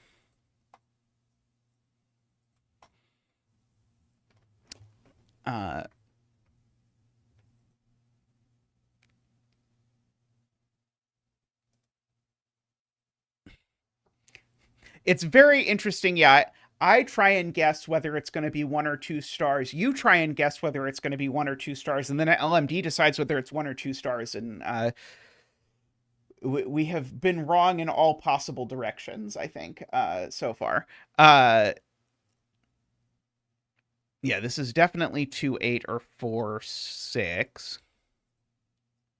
Let's see. Do I want this to just be a domino, or do I want to do more with it?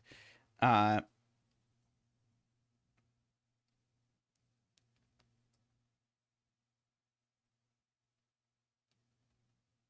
I can't do that, which I kind of wanted to do, but I'd have to do it more complicatedly than that if I wanted that in my life.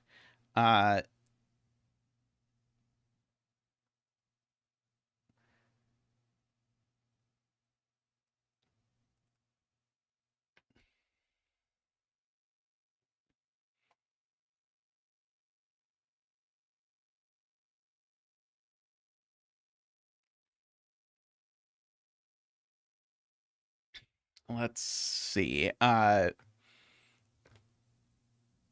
trying to decide if any of these combinations are particularly interesting.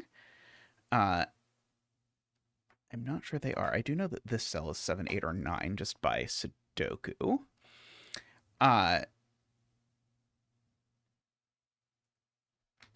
guess I could just make this a 3-cell line. Could go for a 2, 3, 5 again. Or I could go for an it's not 2, 3, 5. Let's go for an it's not 2, 3, 5. So this is one sum. This is now forced to be another sum because you can't have a sum that's only too long. But it can't be 2, 3, 5 because that would put too many 2, 3, 5s in the row. And so therefore it definitely has a 1 in it, which is going to be down in one of these, and 2 cells that sum to 9. Unfortunately, I don't think I know anything about that. Oh, we do know there's a 3 up here. That's a great kind of pencil mark to make when you're setting, because it sort of says, hey, you could consider drawing a clue over this whole smorgasbord, and then you'll hit something. Oh, yes, not 1, 4, 5, right? Not 1, 4, 5 by this. So it can only be 1, 2, 7 or 1, 3, 6. Yeah, that one's not a 1. These aren't a 3, so that one's not the 6. I do know there's a 1 down here now. Oops, corner marked.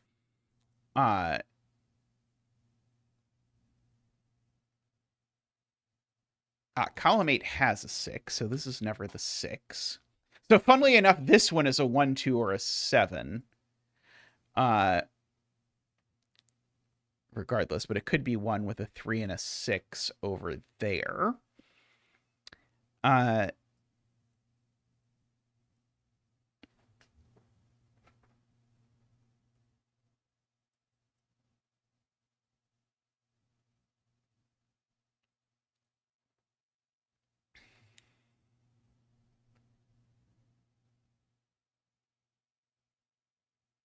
Okay.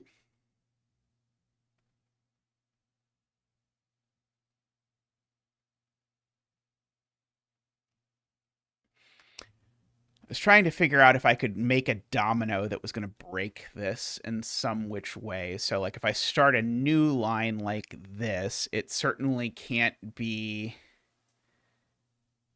Well, as long as if I start a new line like this, it can't be 2, 3, 5. It can't be a 3-cell sum, and there's nowhere I could go where it could grow that it would end up being longer. So this would have to be a domino. Uh, but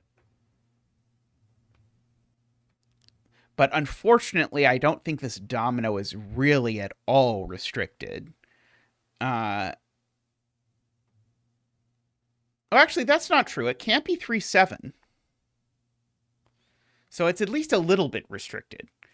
So this is actually always 2, 8, or 4, 6, huh?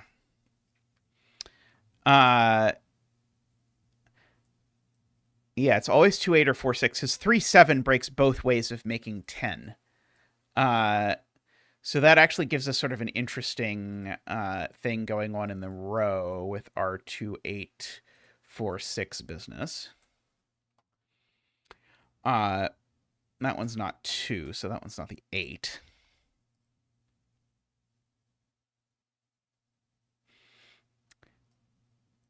Let's see. So now...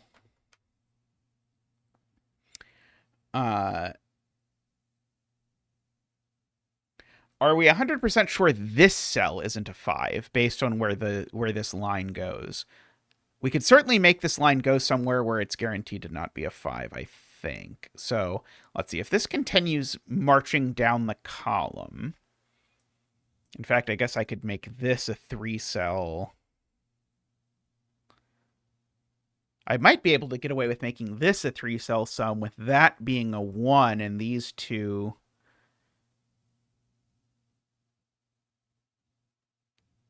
would probably have to be a 4, 5. I'm not actually sure if that works or not.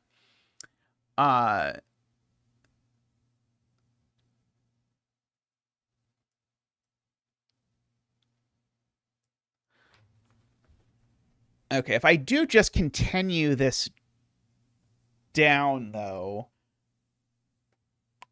No, this would be 4, 6, and that would be 2, 8, and that breaks. So actually, if this continues down, I don't think there's anything it can be without breaking the world, right? What if it goes one more cell and sort of becomes a Z kind of figure in the world?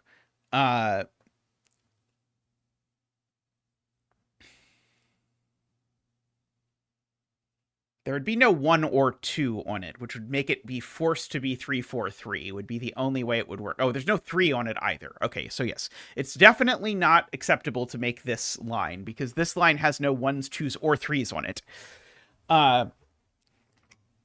Which actually calls into question whether there's going to be any way to make this work at all. So I probably want this to come over here then. Let's see. Because, yeah, if these two can't be 1, 2, or 3, and they're a domino, then they become 4, 6. So I think if I do this, I think that I will either work or it won't with the various dominoes that I have going on. So that'll make this 8, 2. I think it won't, but we'll see. So this will be... Oh, yeah, that doesn't work. Can't even be a domino. Right. Because of... yeah, that is broken right away. It's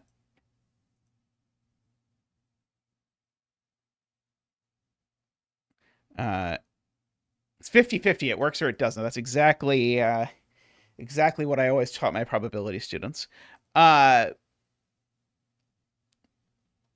Is there any way I can continue this line? Maybe I could... Yeah, angle it over to there is what I would have to do.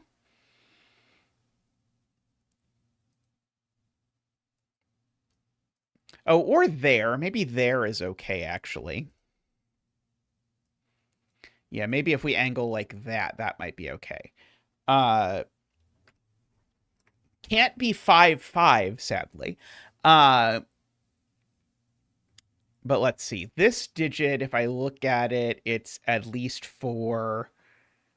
This digit is at least 4, so they have to be 4, 6, right, in this universe, because they can't be 5, 5. And so that would make this 8 and 2, which would make these 4, 6. Gives me a 4, 6 in the row. Tells me these are 1, 3, 6. Which makes that a 4. Oh, that breaks 2.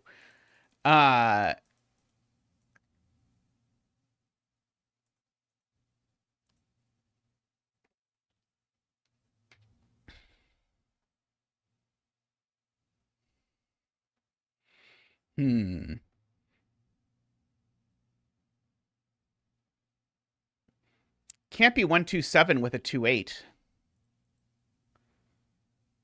in the box.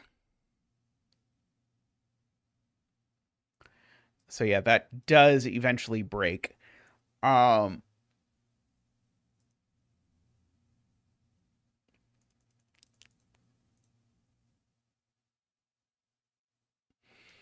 So maybe angling.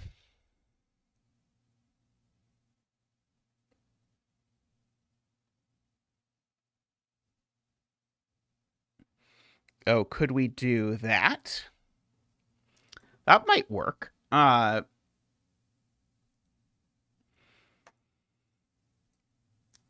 try. So the bare minimum of these is 4 plus 4 is 8. So this would have to be 1 or 2, and it would have to be the 1, and then I would need these to be a 4 or 5 pair, and I'd know the order. So let's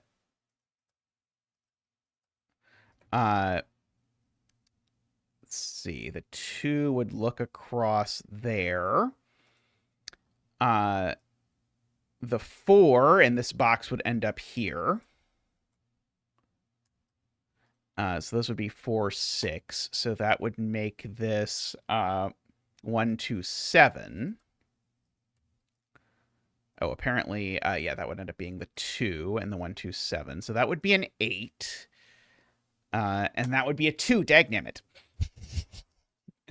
I had actually gotten to the point where I was becoming optimistic it was going to work, but it did not work.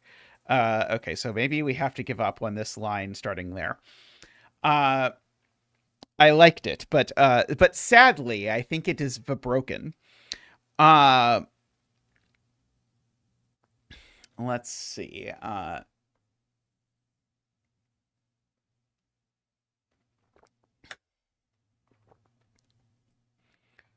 I don't even remember why I wanted something here to begin with. Oh, it was because I wanted to force... I kind of want to try this and see if I can force a 5, 5. So this certainly can't be a 3-cell long sum for lots of reasons. So this would be 2-cell. It would be 4, 6. This does invite a deadly pattern, but maybe it won't be.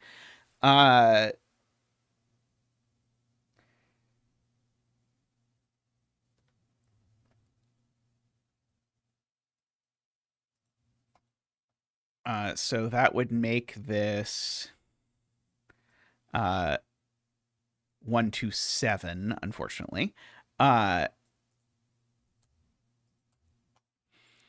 Okay, and so now if I look at the digits that are left in this box, we've got yeah, the only aversion to given digits for the deadly pattern is that the deadly pattern would be on the line, and so I have nothing against given digits, but given digits on a clue looks a little bit icky. That's my only sort of aversion to it in this particular instance. So let's see. So these could be 3, 4, 5, 6, 7, 8, 9. Okay, well, this one can't, in fact, actually be a 3. It can't be a 9 either. Can't be an 8 either. So this would, in fact, have to be 5, 5. Which would give me 2 and 5. Make none of those be 5.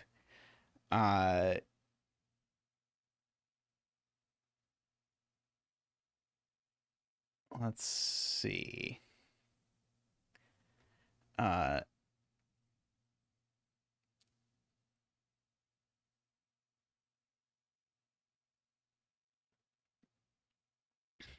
This can't be 9.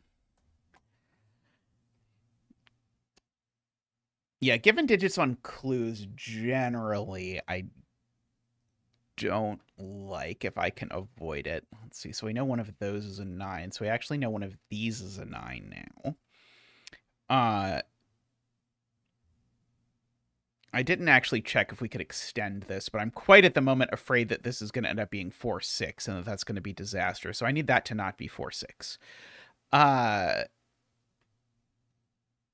that can't be 4-6, actually. For the somewhat complicated reason that if this was 4-6, I couldn't put 4 and 6 in this box. Because they would go in the bottom row. So in fact, if this is anything, it has to be 2-8.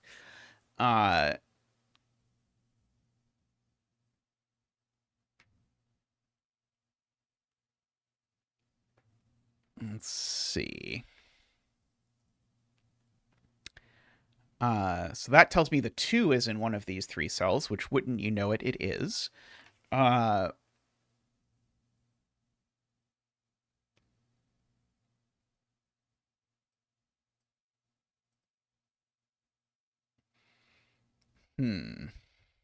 me the 8 is down here. I don't really care about that.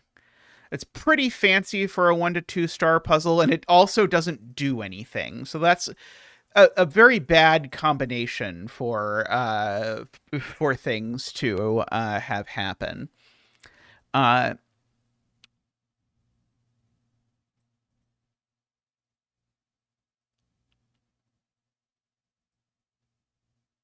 Yeah, I really wanted to do something starting out here because it would have to be 4-6 and would sort out that this was 2-8, but it broke no matter how I did it, I think was the answer.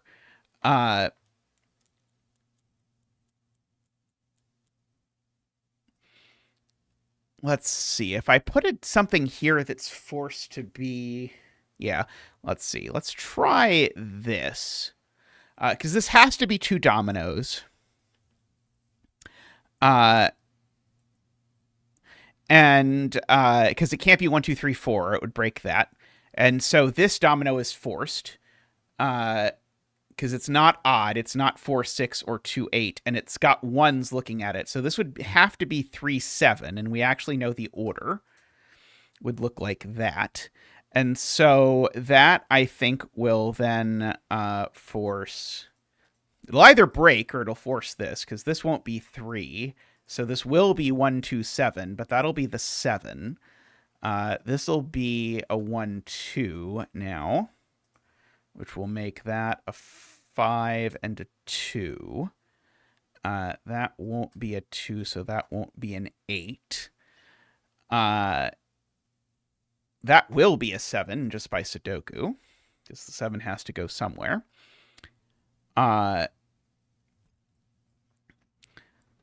Oh, this is going to be 2-8, isn't it? Oh, it's not going to be 2-8 or 3-7. This could be 1-9 or 4-6 as it currently stands. That's a 7, has been pointed out. Oh,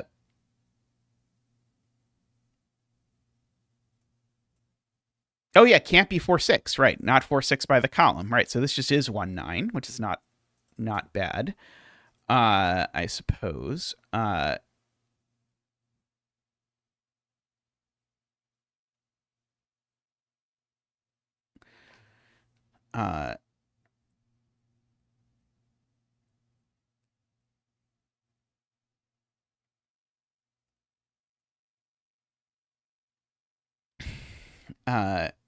Row 4, column 8, row 4, column 7, row 5, column 6, row 6, column 6.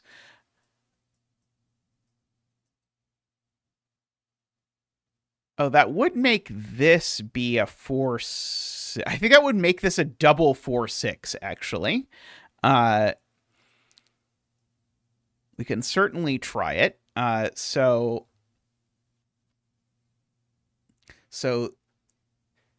these are a minimum of 4, 5, but they definitely can't be 4, 5. So they would have to be 4, 6. And then if these are 4, 6, even just by Sudoku, these are 4, 6. And so that becomes an 8, 9. That becomes a 2 and an 8.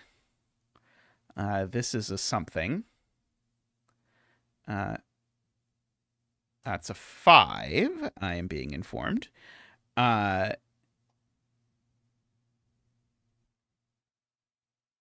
Let's see. We've got an extra 4, 6 for the row that certainly goes here. Actually, those are just both 4, 6s. And then that's something else. 2, 3, 4, 5, 6, 7, 8. That's the 9 for the row.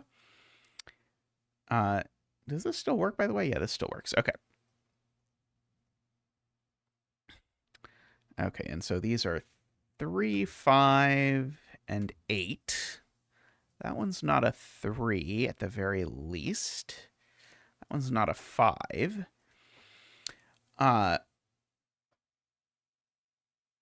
So yeah, if I start coming down from here now, that definitely sorts out how this works.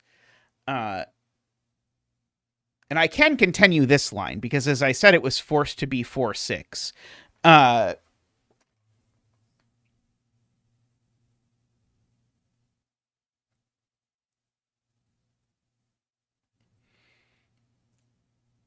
think we can get a 5 plus 5 if we do that. Because this was forced even by Sudoku that was going to be a 4, 6 pair, so I'm not losing anything by extending this line. And 8, 2 doesn't work. Does 5, 5 work? Let's see. We can do a quick check. It does. Okay, good.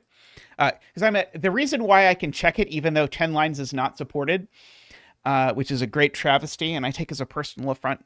No, not really, but is because currently, if all pencil marks are correct, which the solver here assumes, then it does meet all the requirements of 10 lines.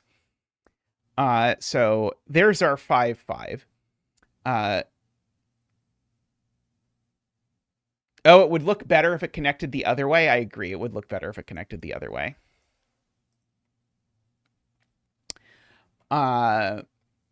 Much better. Okay, so that's not a 5. Although now we've got a horrible 8, 9 deadly pattern that I don't think is going to be resolvable without throwing a random given digit somewhere or something. Let's see. Is there anywhere else we could do the 5, 5 that would not result in that? Oh, that could be a 5, 5, right? I think. Does that break? That does not break. Okay. Still not 2 for the same reason of the given 2. So this still be 5, 5. So that won't be 5. And so now we can attempt to destroy this unholy pattern here by trying to make that be a 5.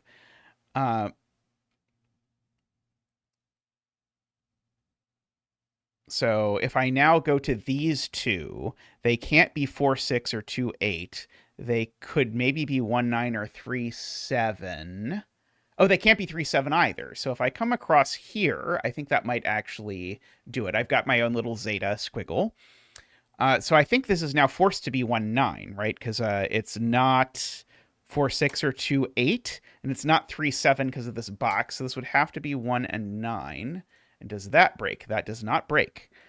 I am happy to report. So that makes that an 8, which makes that the 5, that the 9, that the 8, that the 9. That the 1.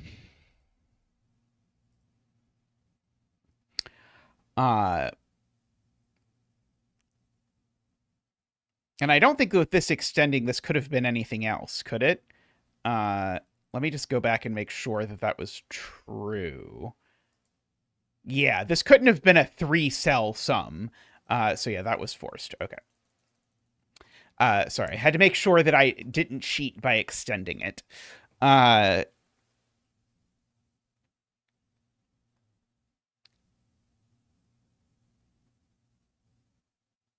These are a 5-8 pair.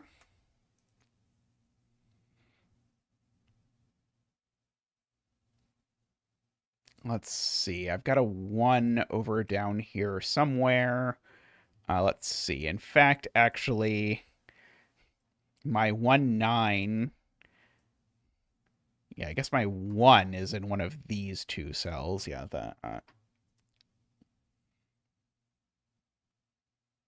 sadly, my 8 can't possibly get 2 1s. There are at present, given that we have marked everything that comes from 10 lines, there are at present 37 solutions. So we are honing in on it, especially if we have heroes like Jim who can do Sudoku and point out that we have that.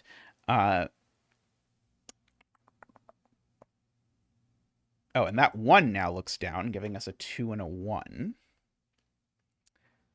So there's a 2 in one of these two cells.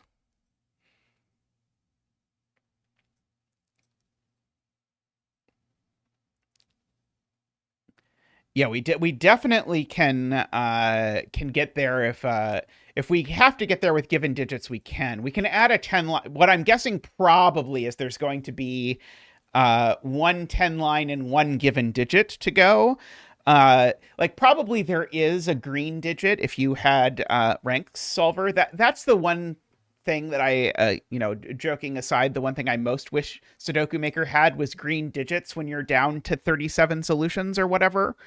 It does not though.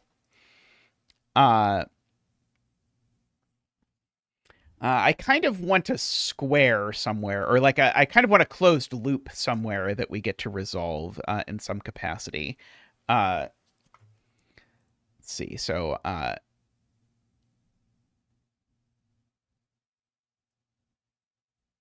because I don't have any of those yet. I don't know if there actually is a place I can put one.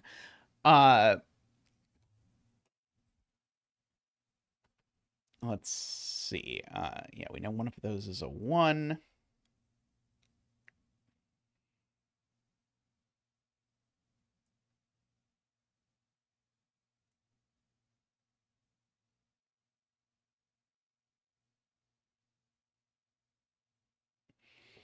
Yeah, there's no way I could place 1 9 in here if I look at where 1 and 9, if I try to make that a loop. I don't think I can extend row 8, column 5.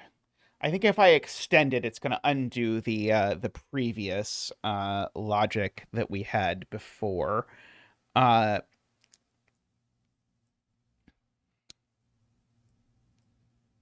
see.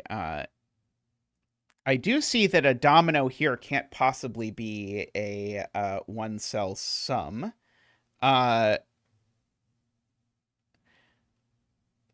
Yeah, I'm saying exactly what J40 just said, which is that if I start something here, it's actually forced to be 3 cells. I'm presuming I'm continuing this, but I wanted to see if there's anything this can be. It can't be 1 2 7. Could be 1 3 6. Can't be 1 4 5. So this would be forced to be 1 3 6. As it currently sits. I could extend it in either direction, not both at the same time. But the 1 3 6 here, in fact, actually, that would be the 1. 3 6 would look up, make that a 4, a 9, a 7, 3 1. Does this all still work? That has 3 solutions. Oh, there's a problem, though. Let me see. Maybe it's not a problem. I think it's a problem. I don't think there's anywhere I can extend. I guess I could extend this up through that, but that seems absurd. Let's see. I was trying to figure out like if there's some clever way that I can sneak this line around. I don't think so. I don't want it to be just a 3-cell line. That's a little bit sad. We already have one of those. So I want to extend it, even if only for purposes of having it not end. But I don't think that I really can. If only I could make an 111 sum, but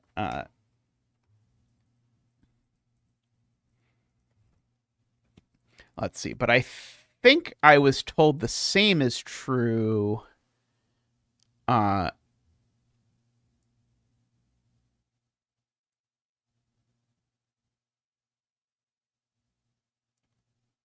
see. We could maybe try it that way instead. Where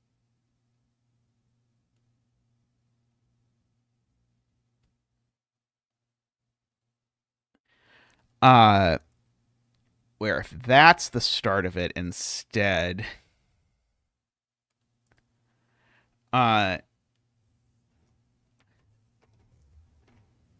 because this is still forced to be a 3-cell sum. Unless it's a 4-cell sum, technically it could still be a 4-cell sum. I think. Oh god, can I make this a 4-cell sum and make it unique? That would be amazing. If this were just like a 4-cell sum, I don't actually have one of those yet. I'm going to guess this doesn't work. Shocking that did not work. What about that? Can I make these a 1, 2, 3, 4? Haha, it has solutions. Excellent. Okay. I like that. So this is forced to be a 4-cell sum as long as I stop it here, because once this can't be anything, it can't be 1, 9, 2, 8, 3, 7, or 4, 6. Then it's just got to be that. And so now we're probably in throw in a given digit territory.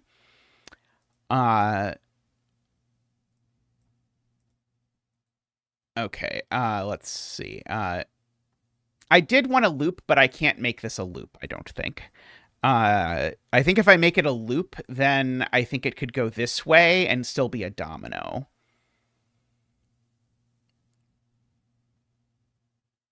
Let's see. Oh, yeah, the 1 is placed. Right, because there's a 1, 9 pair looking down here.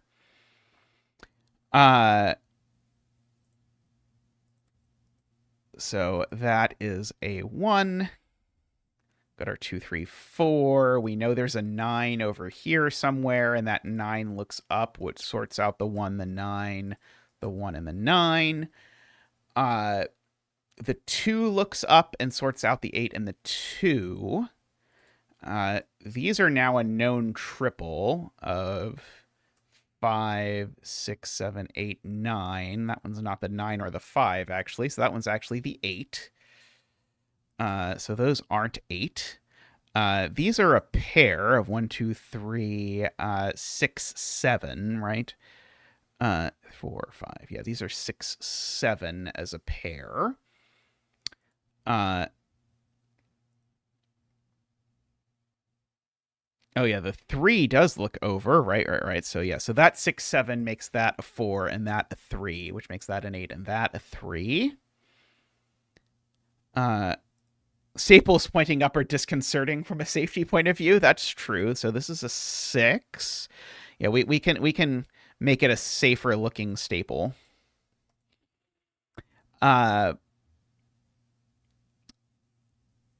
Okay, so these are a 2 and a 6, and we know the order, I believe. So that becomes the 2.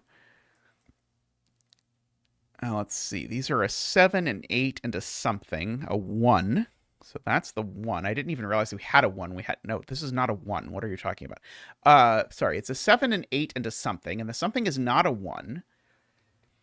It's a 9. It's a 9. So it's 7, 8, and 9, apparently. That one's not a 7.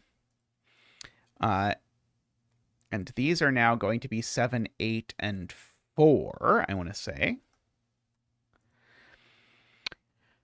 Okay, so we've got all of that. I don't think... Oh, I guess... Oh, yeah, right. Sorry, there's a 3-4 pair looking over, which sorts out where the 4 goes. Okay, but we don't have anything else. All the rest of it is just going to presumably get sorted out via a...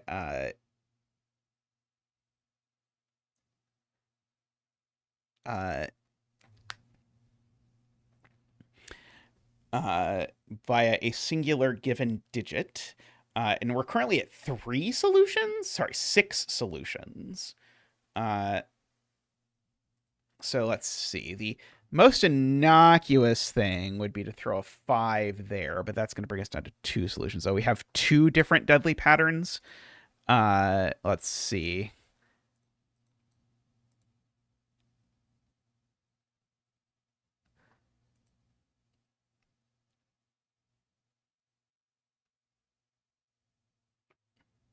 Does that mean we can't possibly resolve them with one single given digit, or can we? Oops.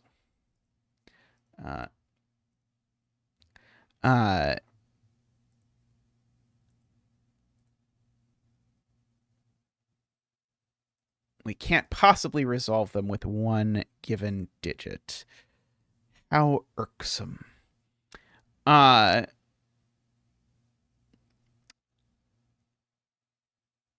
Let's see. So we can there's a 5, 8, 9 and a 3, 7, 6, 4.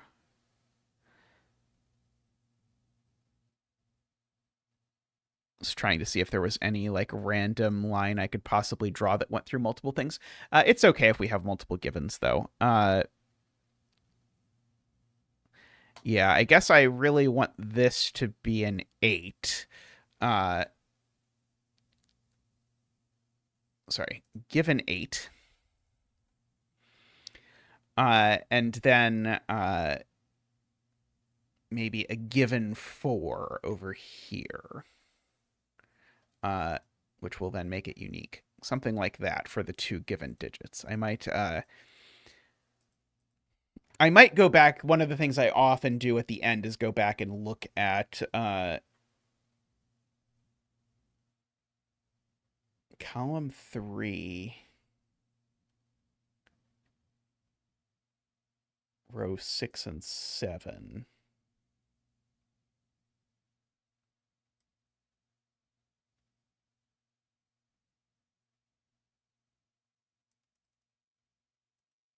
Let's see.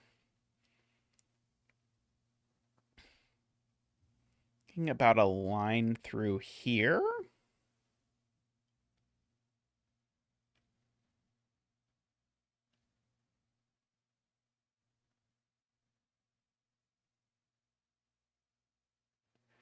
Uh,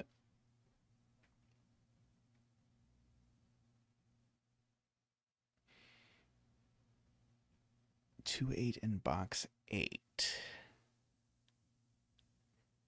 Yeah, there is the temptation to do that. The problem is if I extend a line, I have to go back to the point where I used that and argue that the extension didn't break the logic that I had at the time. And this, I think, very much used the fact that the line didn't extend at the time.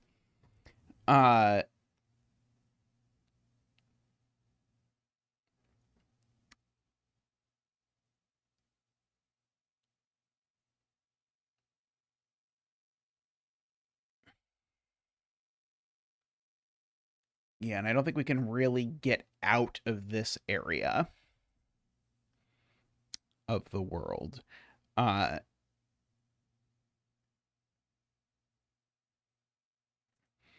I can make this a given 9. That might look better, just aesthetically.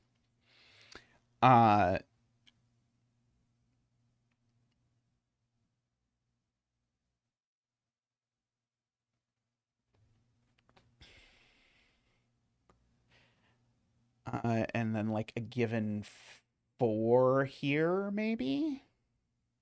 That probably looks reasonable. That probably looks a little better than how I had it before.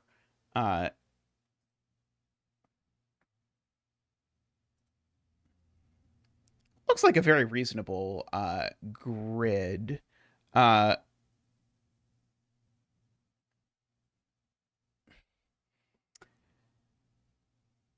I do not want to use any of the weird or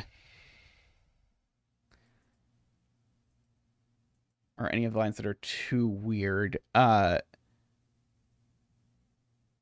line in box 8 and 9. Hey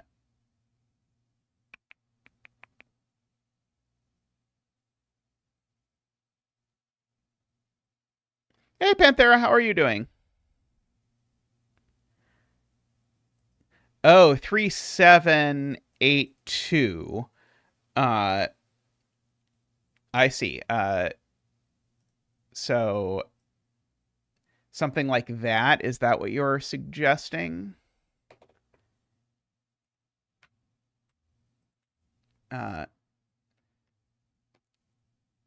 Oh, but the 3 was a given. Wait, what's the 3? No, the 3 was a given. I see. Dang givens. I'm doing pretty well. Just about to start back up to teaching. Trying to find the most satisfying way to resolve this.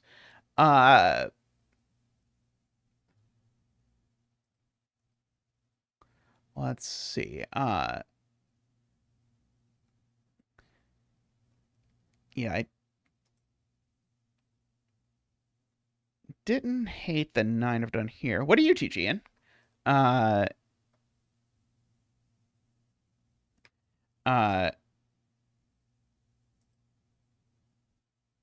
8, column 1. No, row 9, column 2. Oh yeah, you want to like really swoosh under. Ooh, calculus, nice.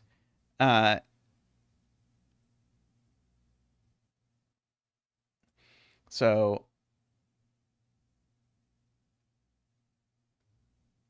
I do like this being the given 9. Almost regardless. Because that sort of cleans up maximally stuff over there. It'll actually make the break-in easier because it'll tell you this isn't 1-9 right away. Which I am okay with. And then yeah, there's still no way to make the rest of this work in any way that's nice. Yeah, so probably just has to be like there, or it has to be a 4 or a 6. Probably 6 would be better than 4 to do it. But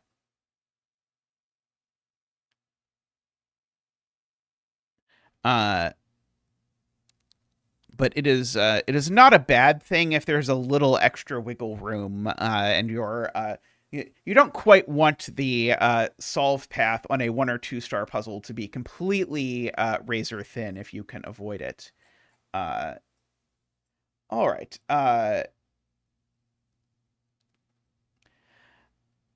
Let's call that good. Okay, yeah, by the way, suggestions for title. I always forget. Suggestions for title for this this puzzle. And then we'll go again. I will, of course, test these later, but oh, sorry, I didn't switch modes, so this probably looks... Oh, it doesn't actually look that bad, actually. But I could put it even in the Sudoku Maker scene. It'll look even better.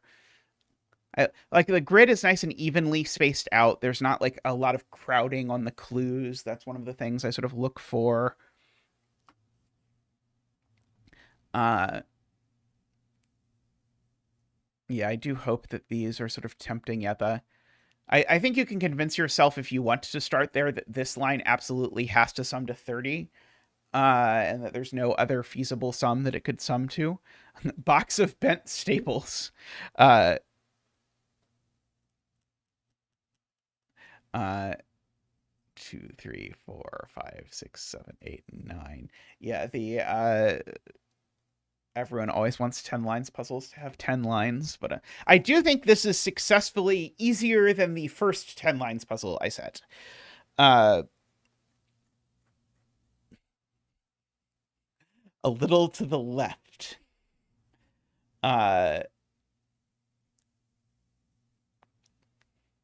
Here I was thinking signature because of the one clue that looks a lot like a zeta. Or autograph or something like that. Let's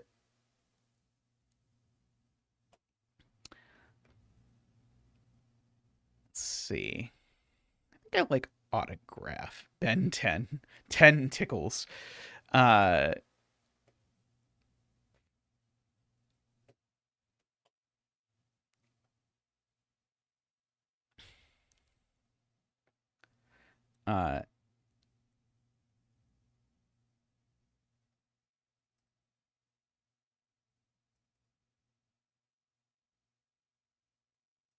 So is it possible that this is 4 and this is 6? Sadly, it is not possible. Uh,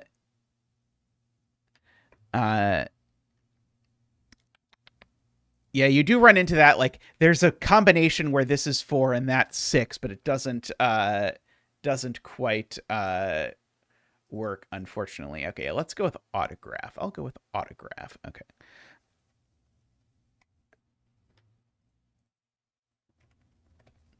Update. Share to clipboard. Let me send this to myself so that I can handle this later.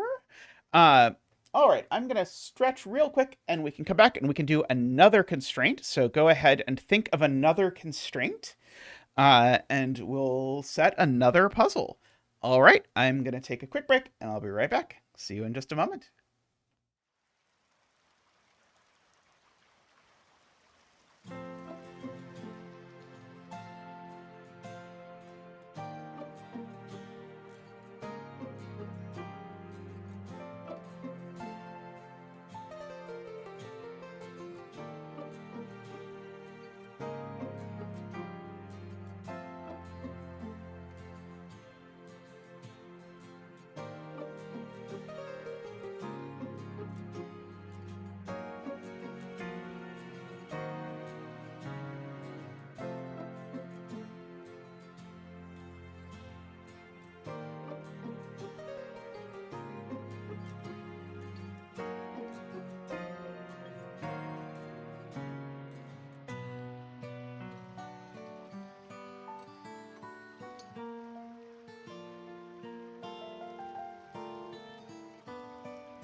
All right, welcome back. Oh, Tristan is going to love when he sees that the button on the Stream Deck has split in some weird way. That could only happen to me. But that is not important for now. For now, what is important is that you take a moment to like the stream, as Laura says. Please do that. And also, give me another constraint. that we can go through and do this. Some constraint to do with primes. I prefer standard constraints for this, though I am usually happy to do things with primes, but Japanese sums, not a standard constraint, sorry. Let's see. Index lines. Oh boy, index lines. Region sum. Oh, I set a very nice region sum lines puzzle yesterday, if I do say so myself. Let's see. Parity, X sums. Let's do and thinking about indexing, let's do numbered rooms if we're going to try for something indexy. Numbered rooms clue. If you've got something like a 3 here and you put a 7 in this cell, it's telling you that this 3 goes 1, 2, 3, 4, 5, 6, 7 spaces in. So that would be a 3. And likewise, if I do it over here and I put a 3 there, then I'm saying 1, 2, 3 in. That's a 9. Okay, so you count from the direction of the thing. Okay, so there are a couple go to numbered rooms tricks. So I think one of them is this, where we say, okay, so this digit can't be a 1, 2, or 3 for there probably was a numbered rooms gas. It sounds like something they would do. It can't be a 1, 2, or a 3 because it would put too many 4s into this box. And it also can't be a 4 because it would put 2 4s in the row. So this is at least 9, but I can greatly cut that down if I put a given 4 here. Because if I put the given 4 there, then now this can't be 7, 8, or 9 either, because that would put a second 4 in the box. And so that gets us to sort of some corner marked 4s living in these places. And I think the right way to fix this... Oh, it doesn't work. I'm going to need this... So what I wanted to do is I wanted to put another numbered rooms 4 clue down here so that this wouldn't be able to be a 5 because that would be 2 5s. But in fact, that wouldn't work because it would be able to be a 4. Or sorry, because it couldn't be a 4 either. And I was trying to see if I change this 4 to something else, but that doesn't work either.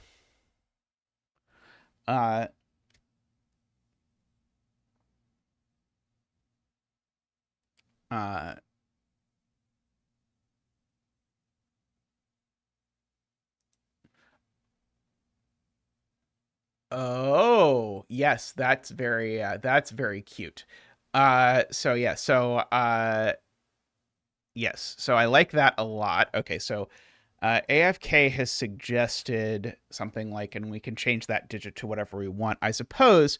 But now in the world where this is a 5, we now make both of these 4s and index 2 8s into box 5, which we shan't do.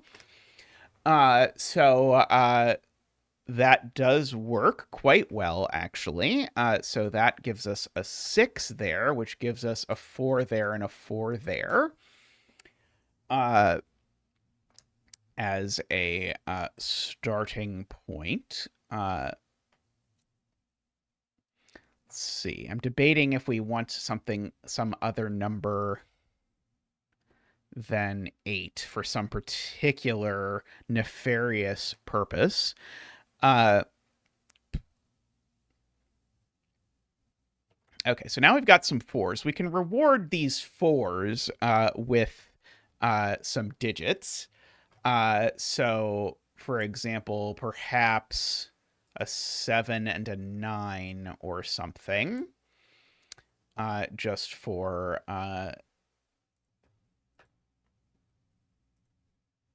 fun. Yeah, there is a 4 in box 1 that we can corner mark. We should definitely take advantage of that. So if we do that, I'm just hoping that if we throw some digits in here, it will perhaps give us some more space eventually to mess around with.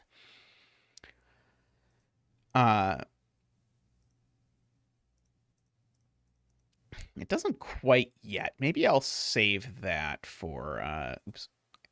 Can keep the 4. Oh, yeah. Maybe I'll save that for later. But we can certainly use this 4 here.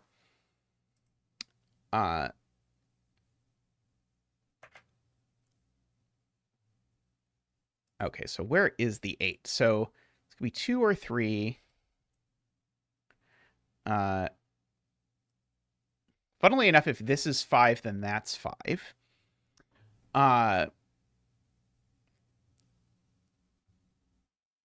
Because of how the room's clues work.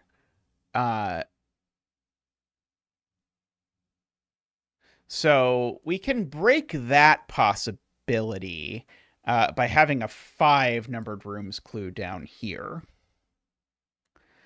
At the very least. So let's try that. So what can this actually be? It can't be 1. Could be 2, 3. Can't be 4. Can't be 5, because you can never put a numbered rooms clue on its own clue. Can't be 6, because there's a 6 in the column. It could be 7 or 8, but it can't be 9, because it would put it on top of a 6. And so this also can't be 5 now. So I think this can probably be almost the same. Oh, sorry, no, sorry. It's these that can't be 5 now. So these are now not 4, 5, or 6, is the point. These are now locked out of that box. So if I write down what they can be, they can't be 1, because that would put an 8 on top of it. So they could be 2 or 3. Not 4, not 5, not 6. They could be 7 or 9, perhaps. Okay, so when I look at where my 8s are, it's those spots.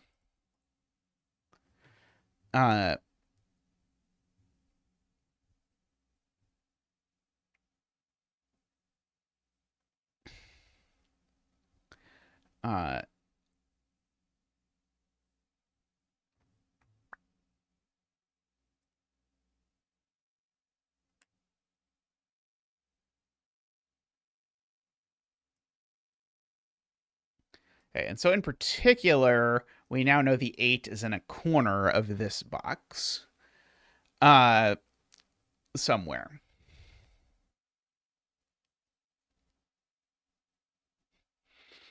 One of these is the 8. And if I want, I can put an 8 clue here and an 8 clue here and rule it out of those two, even.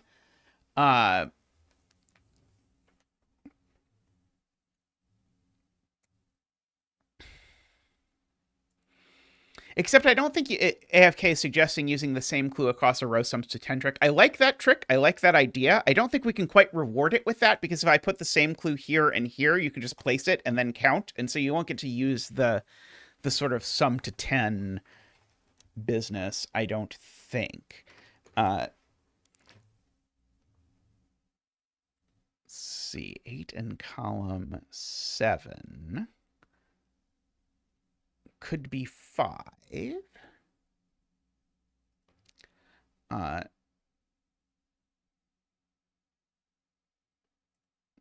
If I put an 8 here, actually, it actually tells me that the 8 is in one of these two, because of the fact that it can't be 4 or 6. It would actually rule out both of those, or here for that matter.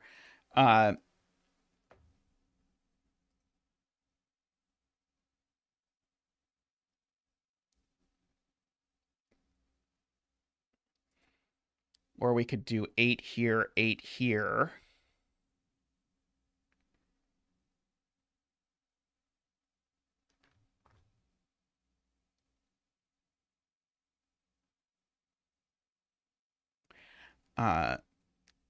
Was trying to force like a way that I could use the 8 in this box and put a 4, 6 like opposite it over here, but I don't know if it does anything interesting.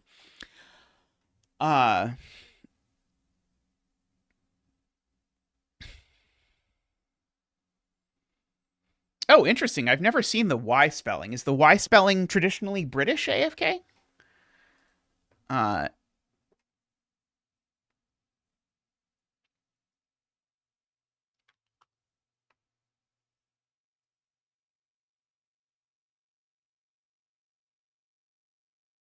okay, so if I do put an 8 across here, actually, that's a good opportunity to use our sum to 10 trick. Because, for example, this can't be a 2 anymore because it would put that there. That would make that an 8, which doesn't work. And likewise, 9 doesn't work. So that actually forces these to be a 3, 7 pair. And I think that's fairly discoverable in that universe. That we get our sort of 3 7s popping out. Uh, uh,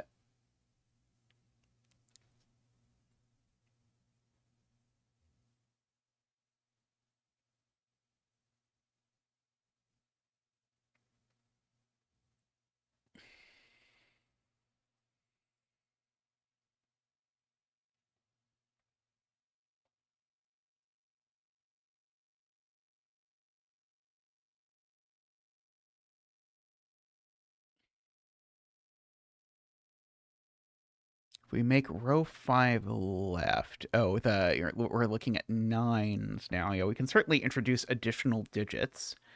Uh,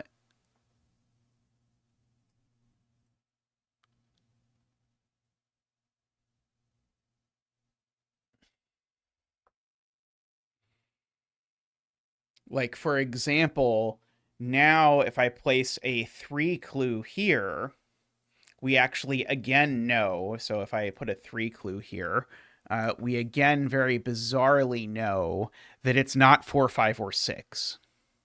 And so can't be 1 either. So this would be 2, can't be 3, or could be 7, 8, 9. So actually, the only low digit this can be is 2, is interesting. I bet we could do something with that. Uh,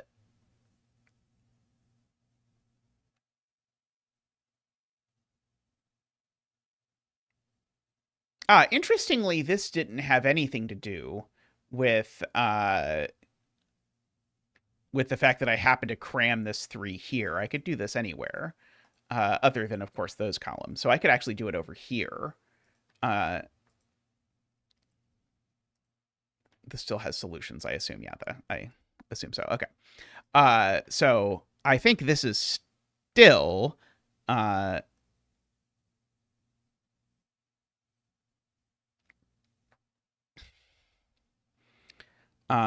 front, not 4, 5, 6. So it's still not 1, 2, not 3, not 4, 5, 6, 7, 8, or 9. In fact, actually, if I put a double 3 clue here, that's actually quite interesting. Because actually they can't both be 7, 8, 9. Uh, uh, and so, oops. And that's because if they were both 7, 8, 9, that would put 2 3s in this box. So this gives you a little opportunity to discover that. And so one of these has to be 2, which means one of these definitely is 3. It means this isn't 2, which means that's not an 8. Uh,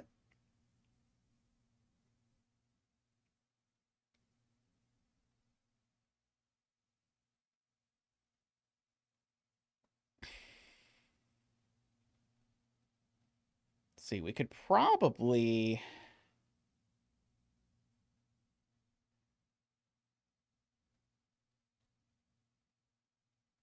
repeat a similar thing with sevens if we wanted. Like put a double 7 over down on this side. Uh,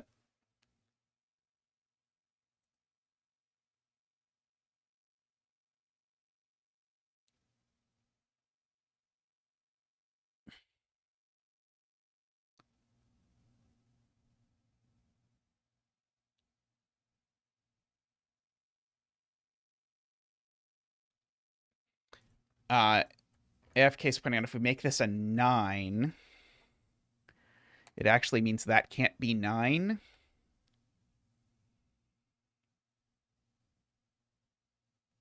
It does tell me that that can't be 9. I agree.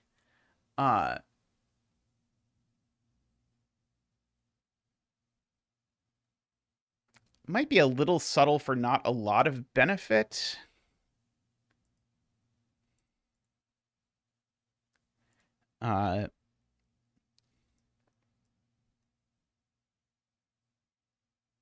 So I think what I'm inclined to do is actually put, now that we've got that 3 there, come over here and put a 3 clue. The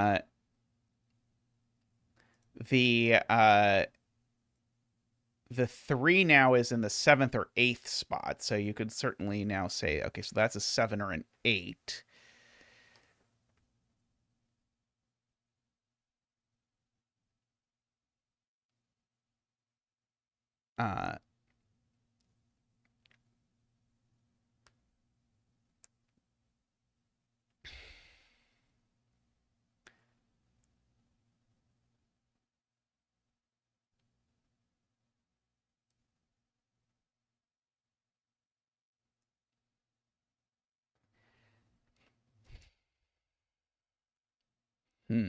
That almost feels like we've gotten somewhere. All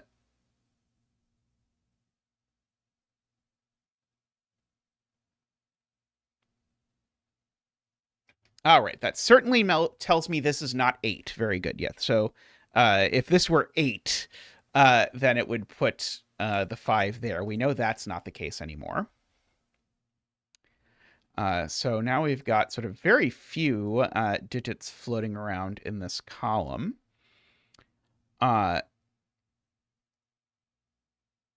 Okay, so my inclination is to put a given digit here that is anything that's not 5 so that we get a 3-7 pair in this column, actually.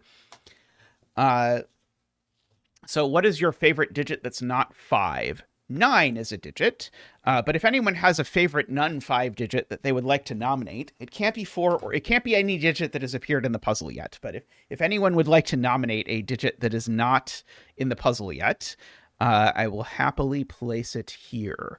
2.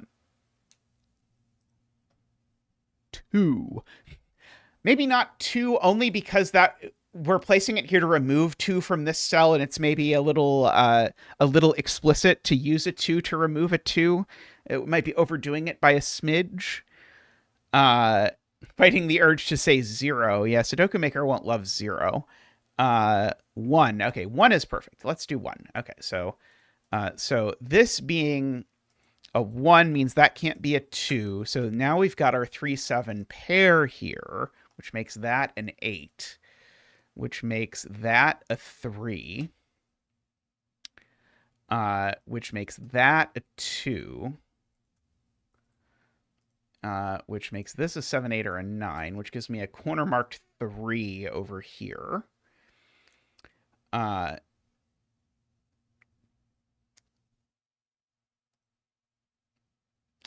Okay, very interesting. And these two 3-7s are the same 3-7, for whatever that is worth. That seems like a fair reward for everything that's happened. There's still solutions, right? Okay, good. There's still solutions. That button, by the way, that I keep pressing, you can't quite see it on the screen, but it finds the first 10,000 solutions that it can find.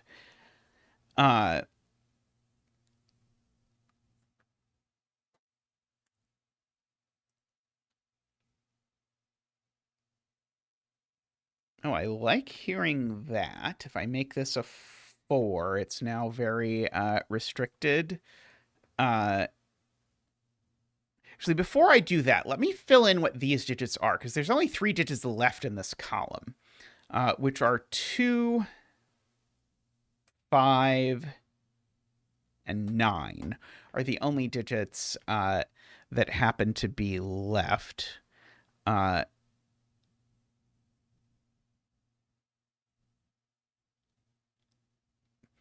And 5s are very interesting in either of these with what they would do to the 8 clue in the column. It's like if I put a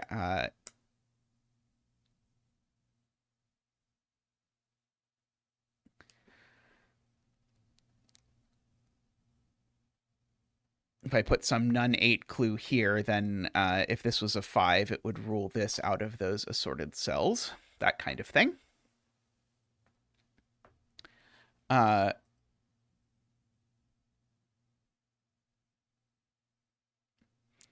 Like basically, if I put some clue here, like a 7 or something, then I make that digit something that then says that's not whatever it is. Row 4, column 1 is not 5. Right. Because the 5 we know, sorry, you're right. The 5 we know is in either the 3rd or the 7th spot, which are those two. That's not the 5. We've got an indexing clue on the 5.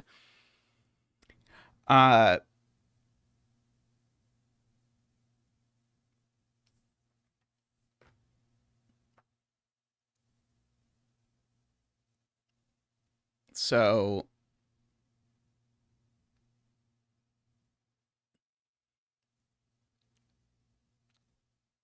if I want to be extremely dirty, I'll do that.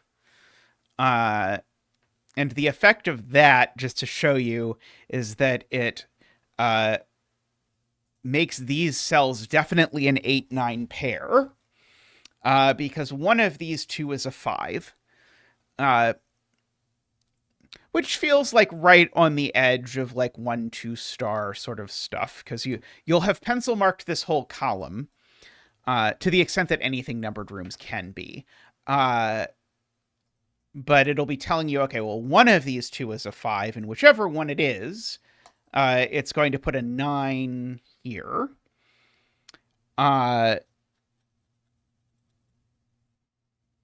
Now, I do realize that choosing 9 also rules 9 out of these. So that actually, I like it better that way. Because the fact that it also rules 9 out of these actually makes it far more visible to a newer solver. So you've got a 2, so it instantly makes these a 2-5 pair, makes that a 9. And now you've got, okay, well, there's a 9 in the 2nd spot, which is one of those two, and there's a 9 in the 5th spot, which is one of these two. So these are an 8-9 pair. That's not a 9. That's not yellow. That seems very reasonable to the extent that anything I have ever done is reasonable. Okay, and we've still got our weird 3-7 on the 8s and those sorts of things. Okay, we've still got our 8 in a corner here.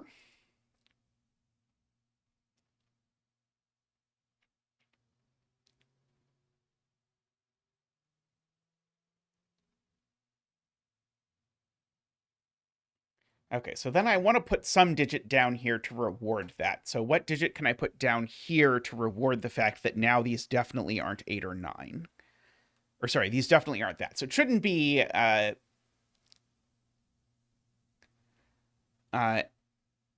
could be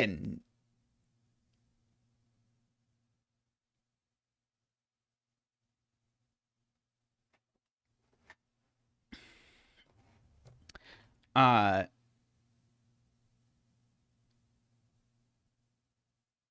Yes, 7 is correct. I think 7 is correct. Oh, oops. Let's make sure it doesn't. Oh, it breaks. Apparently, it can't be a 7. Uh, so if there's a 7 down here, I see it would definitely make that a 3, which would make that an 8, which would make that a 9. Uh, I don't see why we couldn't do something like 2, 7 or something like that, which is why I do like the having these. Can I do 3 for the same kind of effect? I can do 3.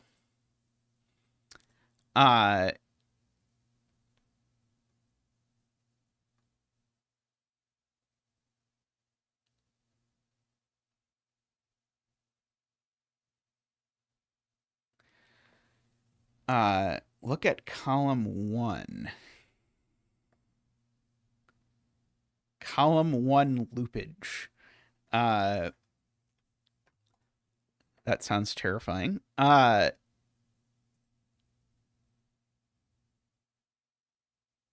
Okay, so now I think this is a reasonable step to say this 3 here does mean that's a 7, right? Because if this were a 3, that would be a 9, which I can't do.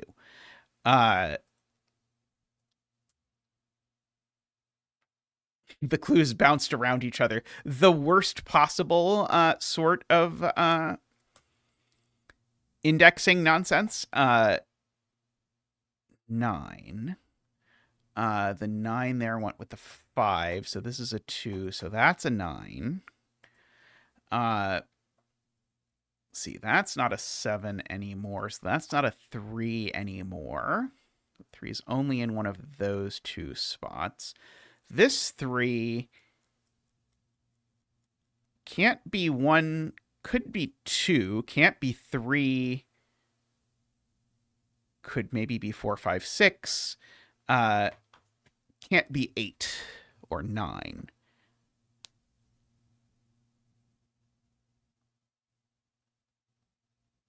Oh, the 5 clue in column 1. Right, sorry. The 5 clue in column 1 is done. Thank you. Right, we placed the 5. The always the remembering to index things. And so now that gives me the 3 gives me that. That's an 8. And that's a 7. Okay, and so now we've got all of these 8s all finished.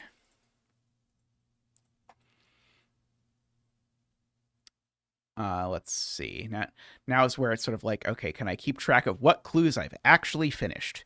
I don't know about this one, but I actually have done the rest of these. And this does still have solutions, right? Yeah, still more than 10,000 solutions.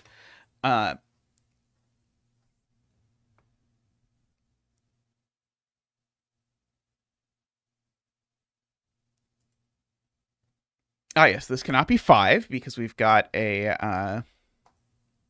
3 in that row already. So my 3 is in one of these 3 cells.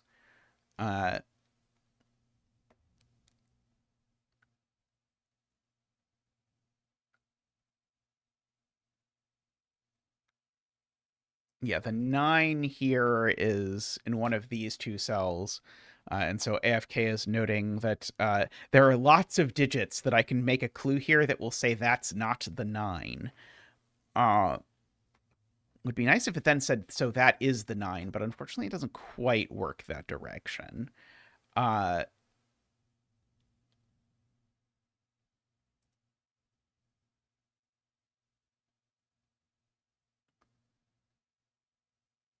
Now, if I put a 9 clue here, that either breaks or does an enormous amount of damage.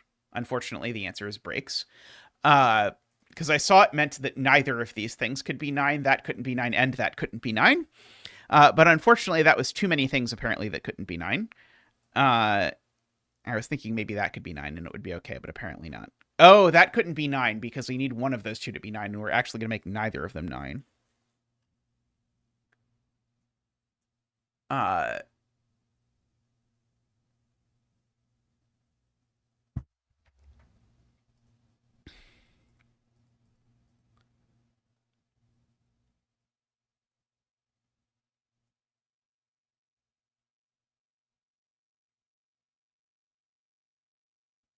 Okay, the 8, we do have an 8 locked into one of these two. And yes, if we put an 8 clue here, I agree that will place that 8 there. Because this would be an 8-8 looking at that, and I like that. That's cute. And so now this 8 actually can only be 2, right? Because this 8 can't be 1 and it can't be 3 because of the corner marked 3. So in fact, this is a 2 and an 8. This isn't broken, right? It's still not broken. Good. I like that. That worked out very well. What are these digits? These are 2, 3, 4, 5, 6. Okay, very convenient. Let's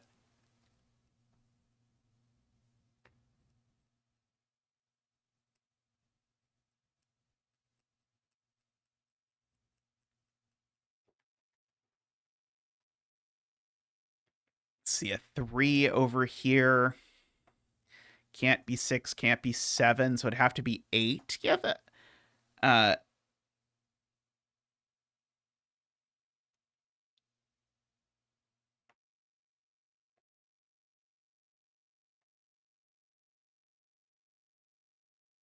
yeah, I guess that makes it so that you don't have to see this. You can, but you don't have to. Because the 3 now can only possibly go there. Which happens to be the 8th, so that's the 9th, so that's the 3. That's the 9. One of these is a 1, and the other is a 5. That's the one. That's the 5. And we've still got some solutions. Good, good. Fair. That's a 5 just for the box because it wants to have a 5. Let's see. What are these 3 digits? 1, 2, 3, 4, 5, 6, 7. That's too many digits. Oh, 4 is already in the box. That's not a 7.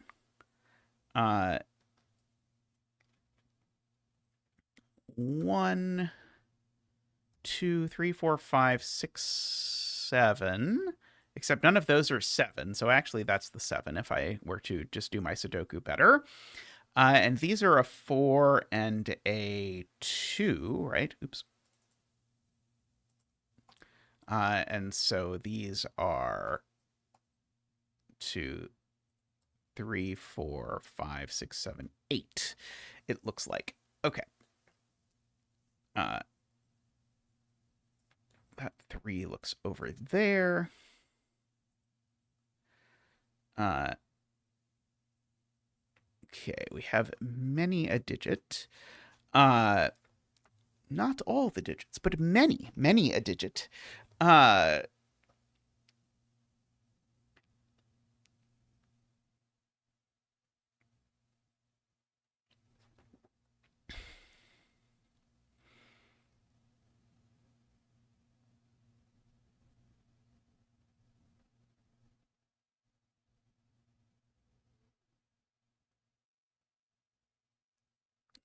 see.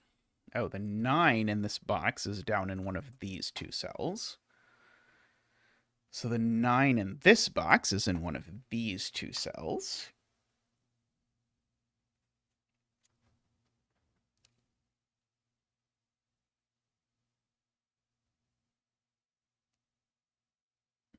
If I put a 9 in each of these, then I would force this to not be 2.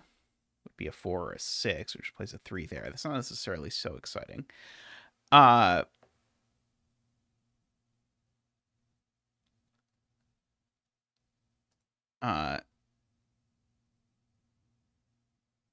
5 below column 9. Okay, so it can't be a 9. So, oh, unfortunately, it does so much that it breaks the puzzle. I really appreciate the "Did I break the puzzle" button.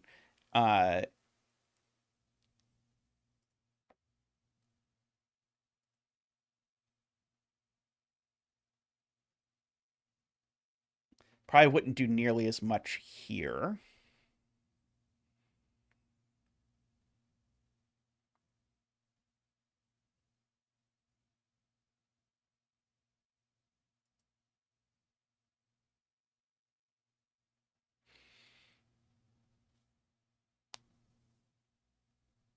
Let's see. Does this break if I put 9s in both of these?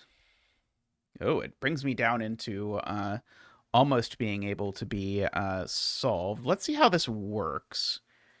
So both of those are a 2. And what is the other option? So it can't be a 6. So these are from 2, 4, 5 only. This wouldn't be a 2. And so that actually creates a 2, 4, 5, 6 quadruple in the row, which means that the other thing over here is a 9. So that makes these into a 1, 9 pair. Which means one of these two is a 1.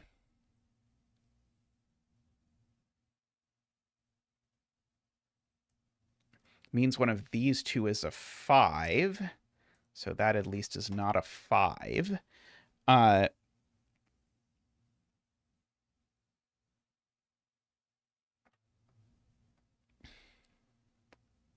Oh, this one's not a 4, by the way. This one's not a 5. Speaking of things that are things and aren't things.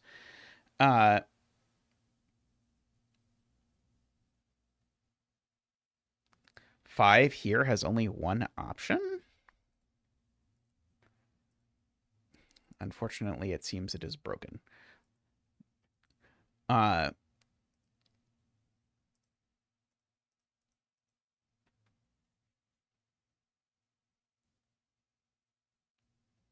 7 right of row 4.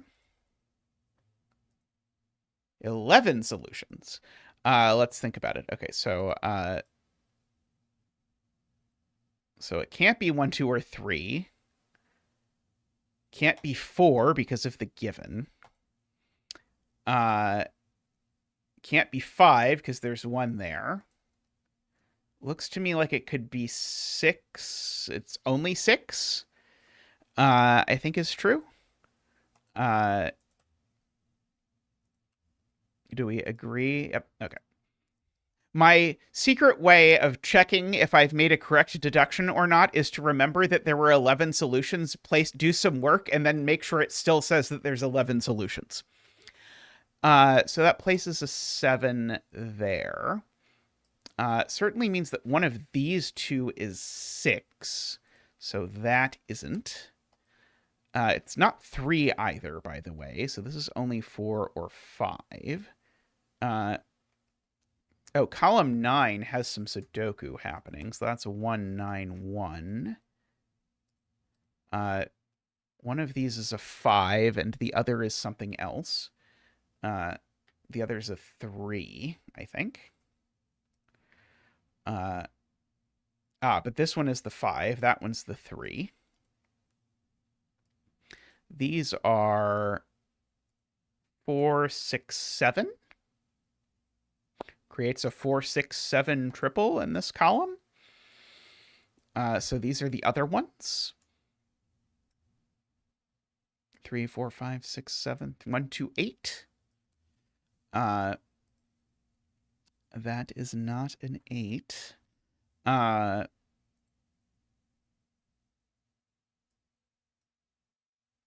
Let's see.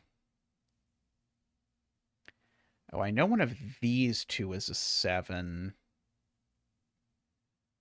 I don't think I know much about which one. Oh, these are 4, 5, and 9. That one's not a 9. That one's not a 4. Let's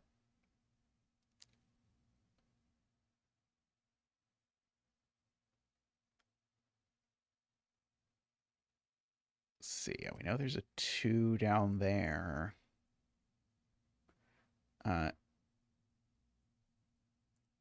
Right. This can't be 4. This is a 6 or a 7. One of these two is a 4. God,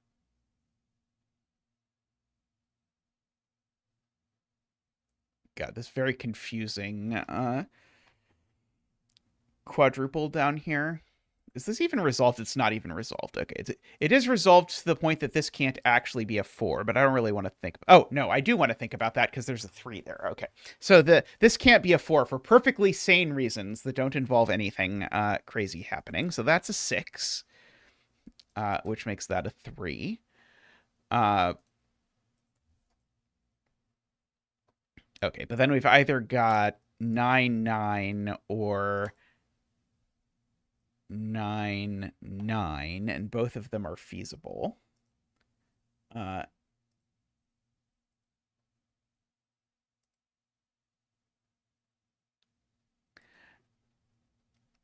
Okay, so yeah, that's pair in box 7. Those are a 4, 5 pair. Very nice. So these aren't 4. That one's not 5. These are a 3, 6 pair.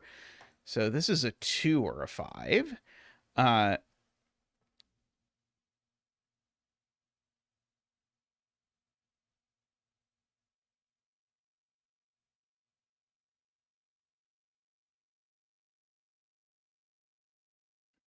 That is true. We do know that one of these two is a 9.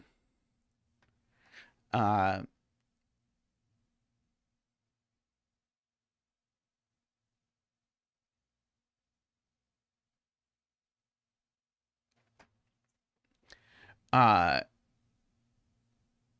it's funny. We're like basically out of places to add numbered rooms clues.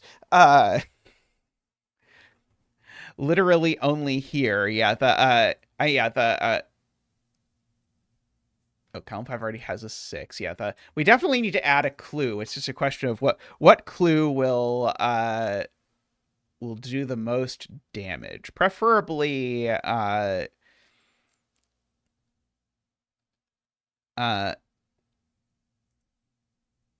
damage that will do this, because like this is all the possibilities, which is an amazing amount of ambiguity for a grid with 11 solutions.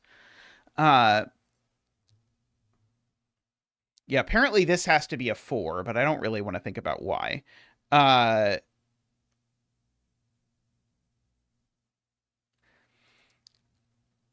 I want to just say what this digit is? Is that a reasonable way to go about this? Like, will it be unique if I make this a 1, a 2, or a 4? Not a 1, a 2, not a 2, a 4, not a 4. Okay, so this in fact actually that cell doesn't quite do it. I mean, could certainly advance things a good deal. And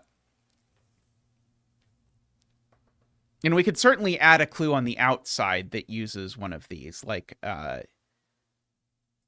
if this is a 4, how much does that do? Not a lot. So I guess by basic math, if this is a 5, it does more.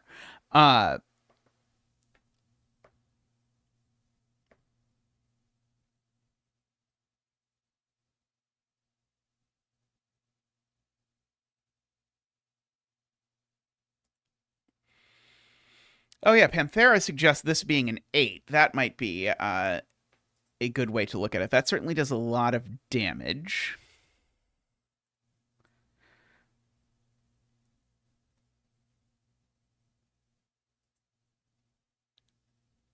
I'm trying to figure out like what's the most satisfying way to resolve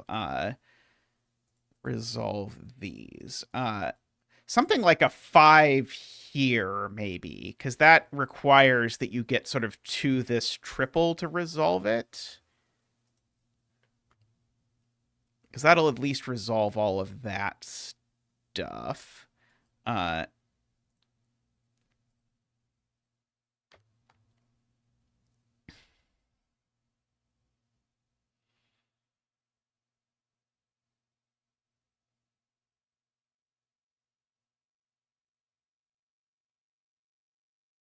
Oh, you were thinking of putting an 8 here? Yeah, that would also do it. Yeah, that's true. That's true. Yeah, the 8 did get used a lot. If this is a 3, that actually does a lot. Okay, I like that being a 3, perhaps. as a thing, because that's doing a lot. This being a given 3 is doing a lot because it's placing the 9 and sorting out all of this nonsense downstairs, while also doing a bunch of Sudoku stuff upstairs. So I'm okay with contemplating this being a given 3. It doesn't look... Oh, there are 3 numbered rooms clues floating around. So probably making that a given 3 is probably not the best idea, actually.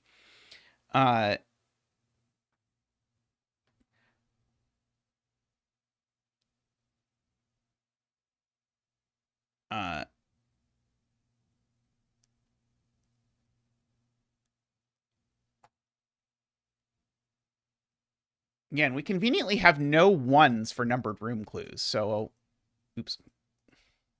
So that sounds very good. Okay, that is very good. And then we can sort this out with, funnily enough, a 1 numbered rooms clue. But let's do it and make sure it's nothing horrendous. Just because it can be the case, even at some point like this, that it's unique or almost unique, but the reason involves like a Y-wing or something. I don't think that's going to be the case, but let's try it. So 1, 2, 6, 3, 9, 2, 5, 4 makes that the 9, 5 and 9. If you, by the way, if you do want to cheat at that, one way to do the sort of like, does this really only involve reasonable Sudoku, is to open it in Sudoku Pad and use the Sven button.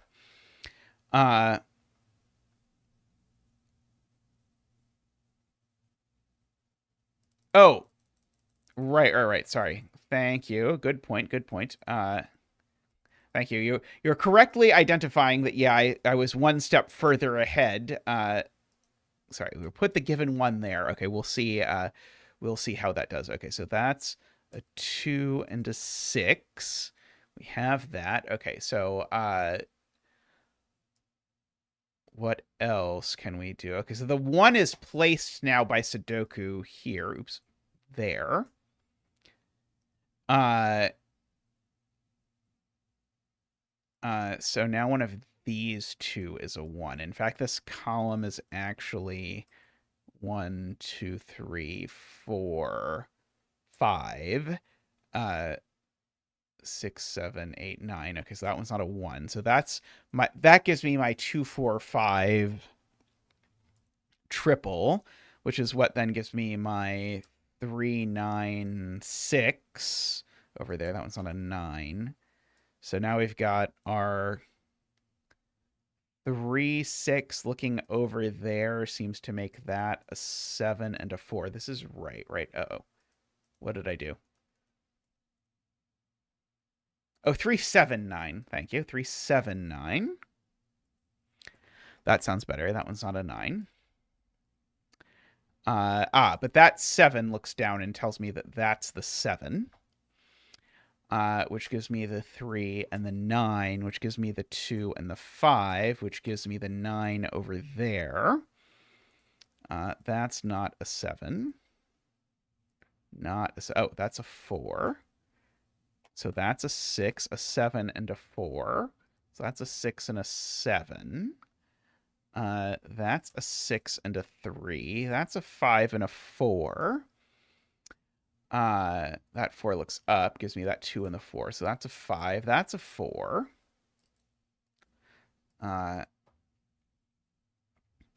Let's see. And I think I wanted to sort this out by putting a 1 numbered rooms clue in front of here, because we needed this to be a 1 or an 8. And that will tidy up the ending without, I think, messing up very much, because we haven't thought about 1s. Because this will make it unique for sure, and it'll make this last bit of Sudoku go by a little bit easier, because you'll get that that's a 1, a 2, an 8. That won't be a 1. Or a 4, so it's a 5, and that's a 1. That's a 9 and a 5. 1, 2, 3. Okay, so we're looking for a 4, which has to go there, and a 6, I presume, which has to go there. That's a 1. That seems to be a 2. That seems to be a 2. 3, 4, 5. Let's see. These are 6 and 8. So yeah, 3 and an 8. There we go. I'm inclined to call this reservations. Is my inclination. I think we stuck relatively reasonably to the prompt.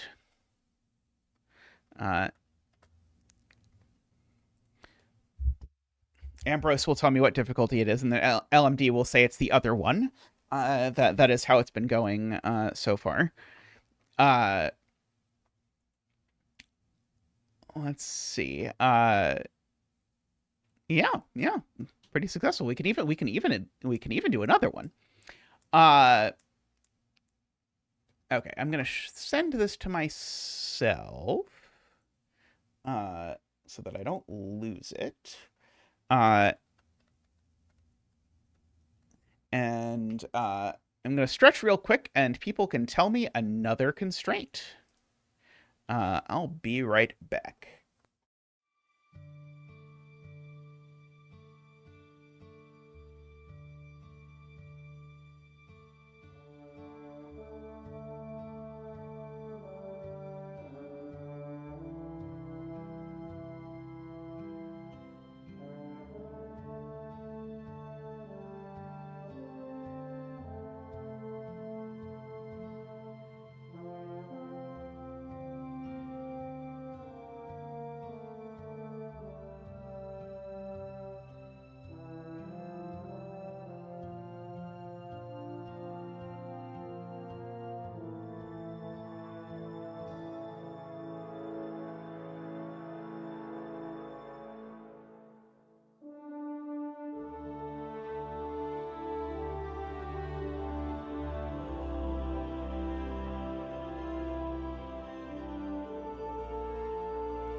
Welcome back.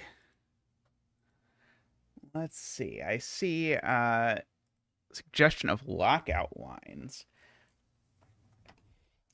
I don't know about lockout lines. We could do between lines, which are almost lockout lines. Let's see. I haven't set a pure between lines puzzle in a long time. Let's try between lines. So how does one create a between lines puzzle? That is an excellent question. The grid is cut off. Oh, it's because I'm in the wrong mode. Thank you. Thank you for telling me.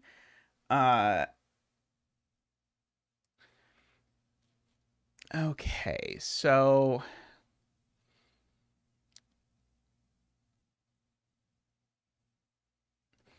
how do we Sudoku this?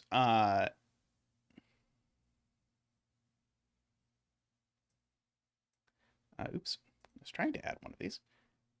So, oops. So, can do our usual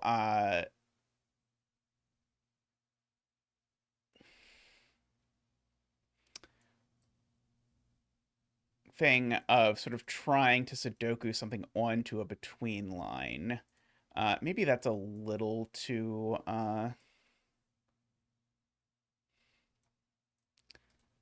blunt. I wanted something like that we have to force like an 8 onto here, so one of these two is a 9 or something like that.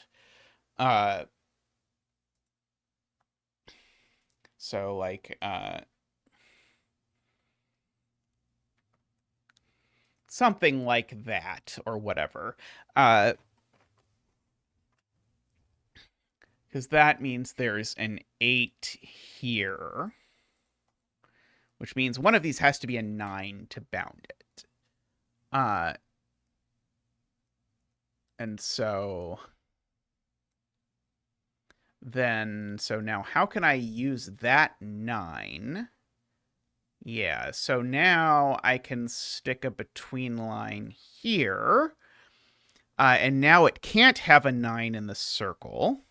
And so now there can't be an 8 on the line. So now the 8 is up here. And so now if I look over here, the 8's now pushed over here. So if I do that kind of thing, then now that needs a 9 because there's an 8 on here. This has solutions, right? Okay, yeah. I assumed this had lots of solutions by virtue of things.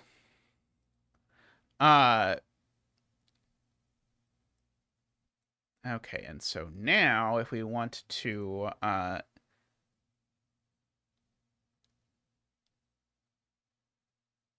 play with that, then we now know there's a 9 down in one of these cells. Quite know what to do with that. I may be using up too much of the grid. No, they're not all forced, right? The Sudoku Maker JLib starts finding solutions and populates the information from the solutions it finds until it gets bored. So if you watch it, you'll see it very slowly starts unfilling in given digits as it finds more solutions, but then it hits out, okay, I've found enough. So it's not like all of that is, it's not like all of that is forced. You're completely right. Okay, I think that one is maybe,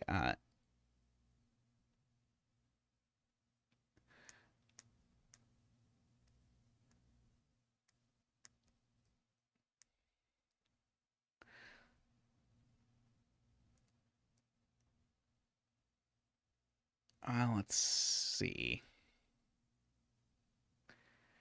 I'm trying to draw some ridiculous line between line that uses this, which I obviously cannot do. I want the two ends of the between line to be at these 8s. I probably could do that if I moved my clues around somehow. Maybe, possibly.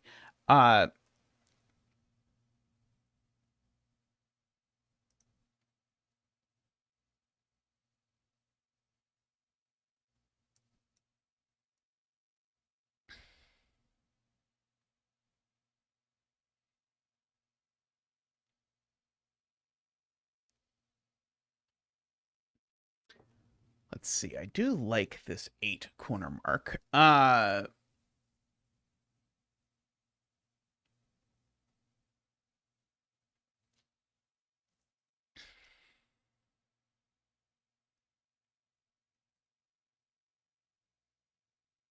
means the 8 down here is in one of those columns.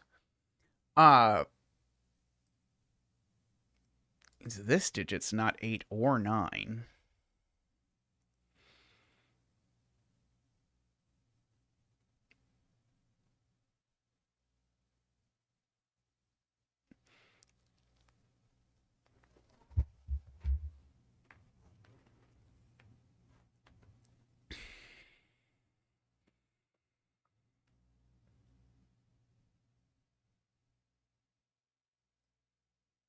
Let's see. Could I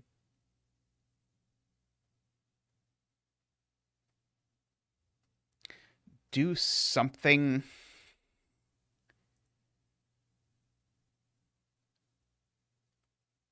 Given 1 or 9 in row 4.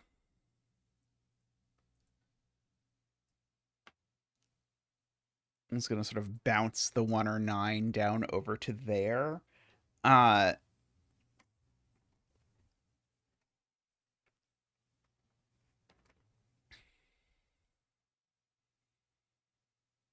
Which bounces it up to there.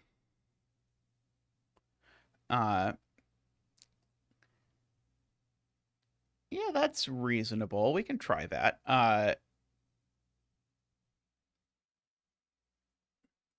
Oh, yeah. That works better. Yeah, let's try putting a 1 here. Because then that 1, because it can't go on the between line, it has to go over here. So now we actually have an honest 1-8 pair. Looking across here. We certainly know now that the 9 now looks up here. And so that means the 9 looks across here.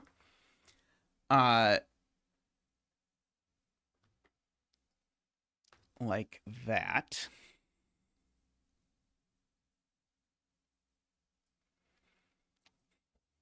So yeah, funnily enough, if I draw a between line like up here or something, now suddenly these are very restricted. Although I guess this could have been a 9 until we did that. So it's not a completely useless thing. So let's see. So if I do something like that, is that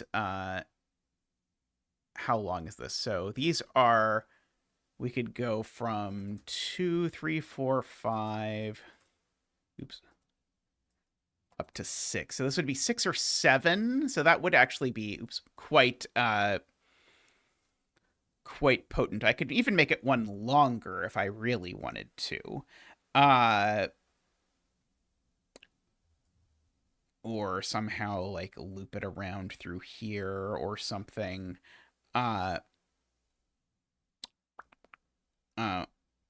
One more would make it forced. Yeah,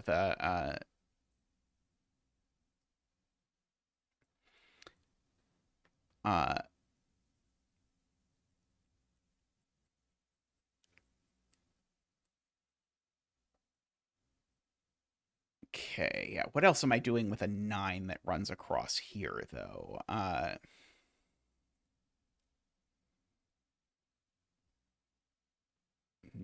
looking down.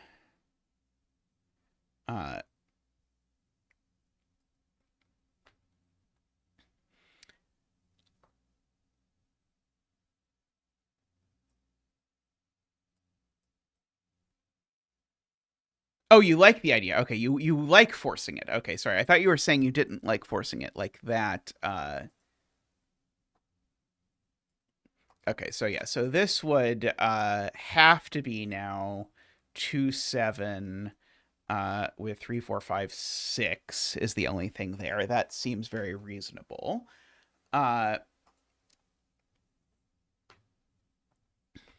So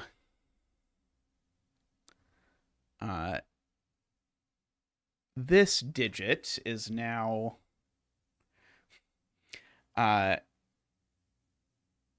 yeah, that's a good idea. Yeah, yeah, especially since between lines, it's not like you get corner marks on between lines. Like if it's not quite forced, it's not like you like have the building blocks of something really.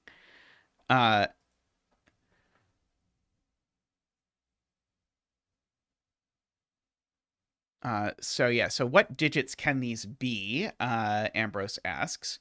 Well, in fact, one of them is definitely an 8. If you look at it, you can actually prove one of them is an 8 because the 8 in row 2 just has to go on this line. There's nowhere else it can go because you can't put an 8 in a circle over here. So in fact, actually, one of them is an 8. The other can be only a 2 or a 7, right?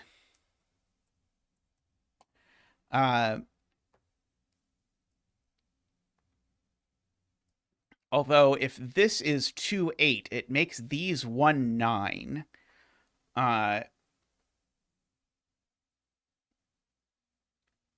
Which is almost a disaster, but not quite.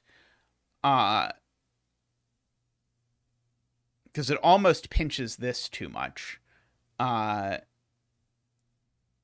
of course, don't want this to be 1, 9. So I need to put a clue that makes it so it can't possibly be 1, 9. But I don't know what that clue is going to be yet.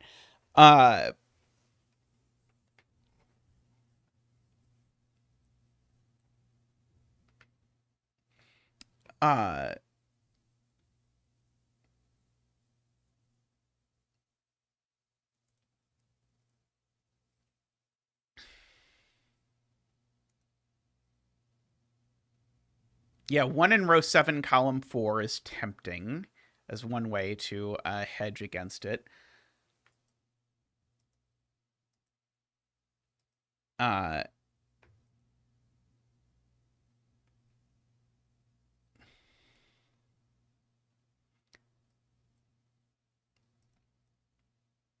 Let's see. This is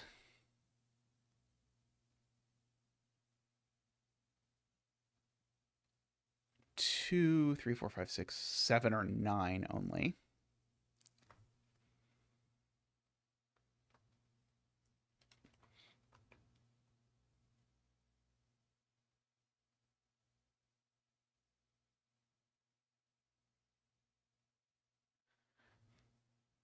You're saying it breaks if this isn't 1, 9?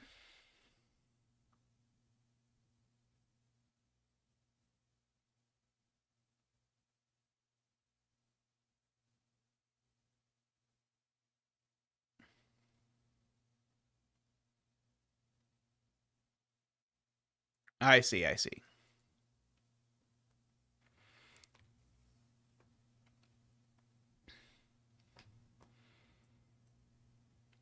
Right. Between these boxes, the only way, this is AFK's point, between these boxes, the only way that 2, or the only places 2 can go are in this column and on a between line. For assorted reasons involving this 2-7 pair and this 1-8 pair, and therefore one of these between lines has to have a 2 on it, and whichever one it is, it has a 1 in the circle.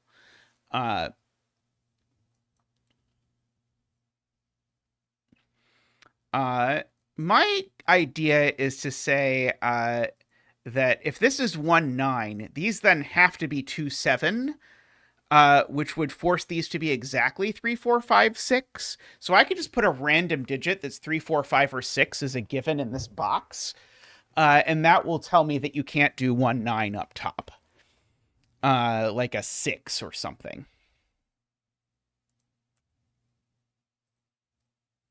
Well, it should still have lots of solutions.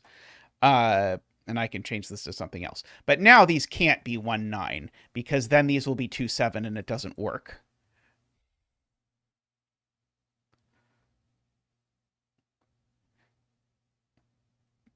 Basically, I forced there to be a 1 in these circles, because if... Oh, it could be 2, 8. 2, 8, right, sorry. 2, 8 is far enough apart. Right. Could be 2, 8. The worst. I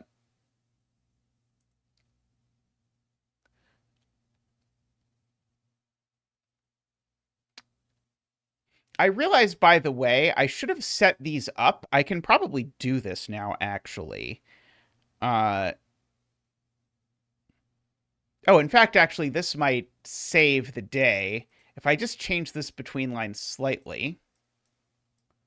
What if I make the between line go up? Does that break? Puzzle is impossible. That's unfortunate.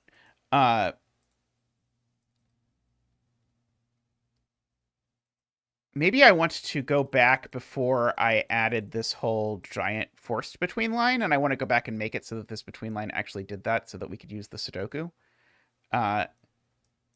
Because the advantage of this, provided it's not broken, it's not, is that it actually places the 9, right? Because we know there's an 8 on here. And so it must go with a 9. which will have to go, sorry, we'll have to not go there. We'll have to go there. And we can do, just in anticipation that eventually we're going to make one of these to a 1, we can do a similar thing over here. And let me just get rid of all my corner marks and make sure that everything is still true. I'm almost positive it is.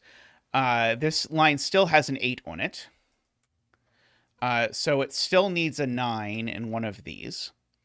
And so, and also the 1 is in here, running down this side. And so now there's a 1 running across here. There's no 9 in these circles, so there's an 8 not on these, and so this is a 1, 8.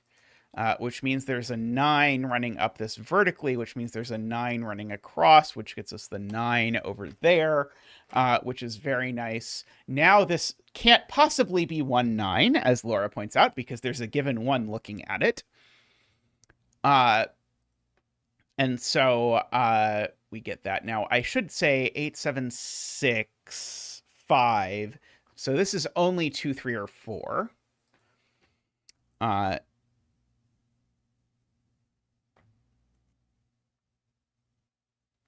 this 2, 3, 4, AFK points out, goes here. So we know that these are 1, 2, 3, 4. Okay, so now... so AFK would like me to note that that 2, 3, 4 goes on this line. I guess that doesn't quite do it. If this is a 2, I guess that then forces there to be a 1 in one of these. But I don't think we're quite there yet. But we're getting somewhere. This is better. Again, as I said sort of at the very beginning of this stream, resist the odds or the desire to make the most symmetric possible shape you can. Yeah, there has to be a 1, 2, 3 in here somewhere.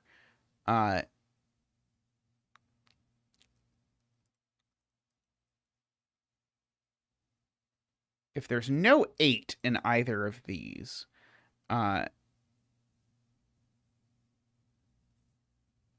that become interesting? Because this is not 1, 8, or 9, so this is in danger.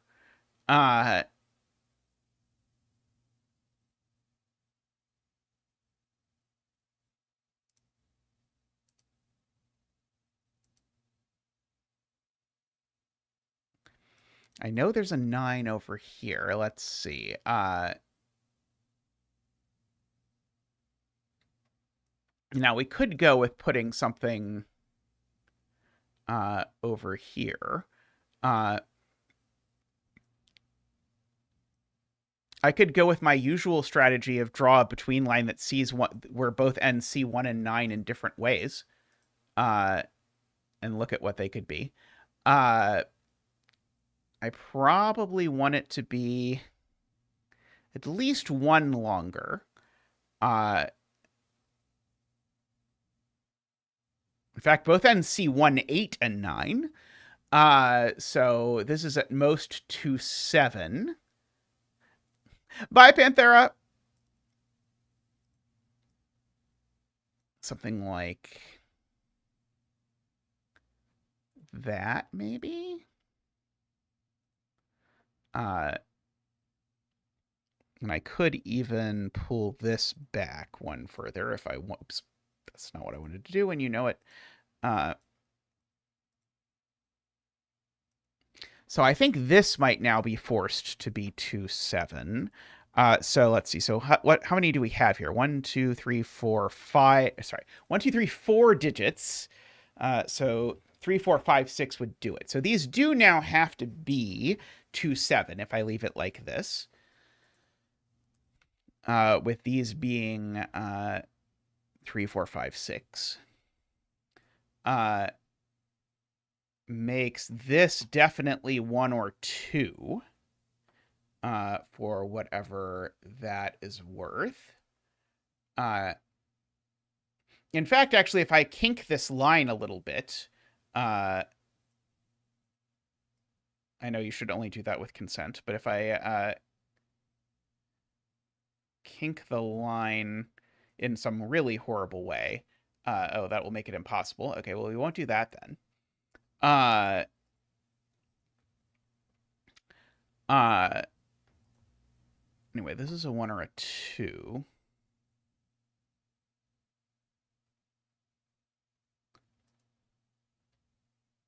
Oh yeah, Jaleb's pointing out this just can't be a 2, because if this is a 2, where on earth does it go in this box? That's a slightly complicated geometry argument because you have to argue this also doesn't go on the line, and the 1 doesn't go on the line. You end up with sort of too many things.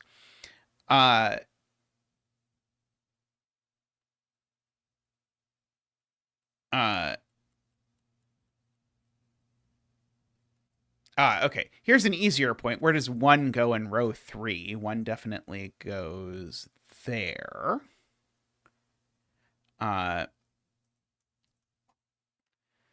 Yeah, we made those arguments earlier. So yeah, if this is a 2, then yeah, we end up with sort of too many digits going there. I'm just debating if I want to use that or if I want to make it so that that's not true. Yeah, okay. Ambrose has a way to do it that I think is very fair, which is that now you can't put 2 in row 3 anywhere but here, and so therefore that's the 7. And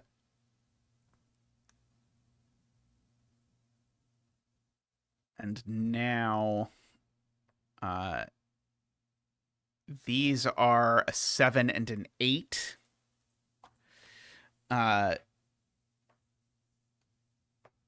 Uh-oh, are we dropping frames? Let's see. It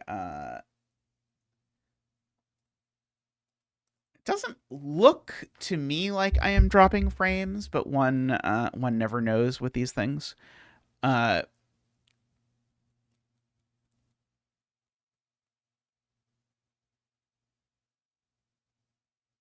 a 7 over here. Yeah,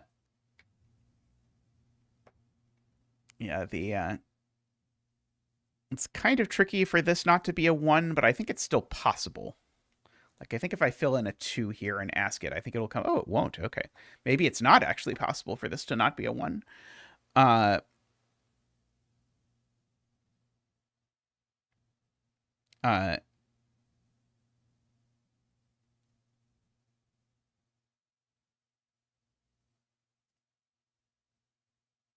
Oh, you wanted a 7?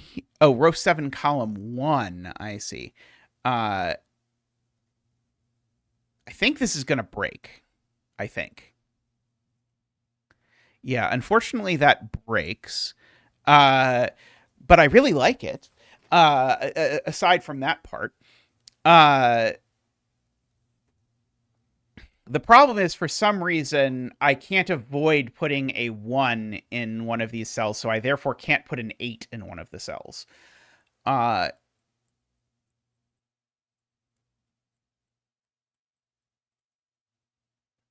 Yeah, it's possible the 2-7 line is a bit much, but I liked the 2-7 line overall.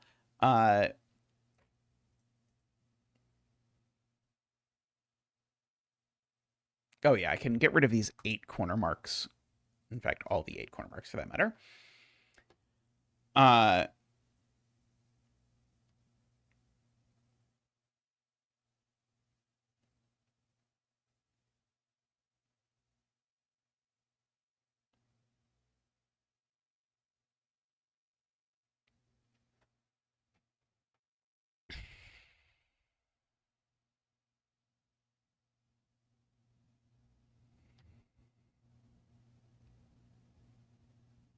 Let's see, maybe I want to try this with a slightly more petite line.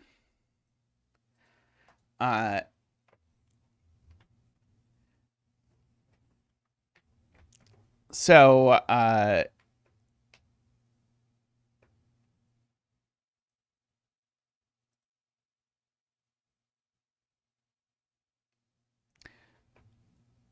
and then possibly, well, yes, but I wanted to use your given 7 and see if it works now.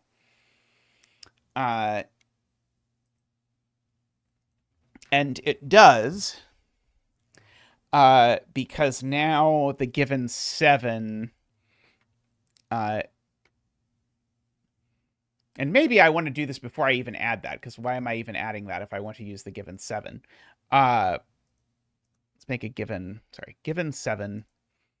And so that is going to force there to be a 7 on this line, which is going to force there to be an 8 in one of the circles, which places the 8 there. And now this can't be a 1. And so now the 2 is in this column. So these aren't 2. And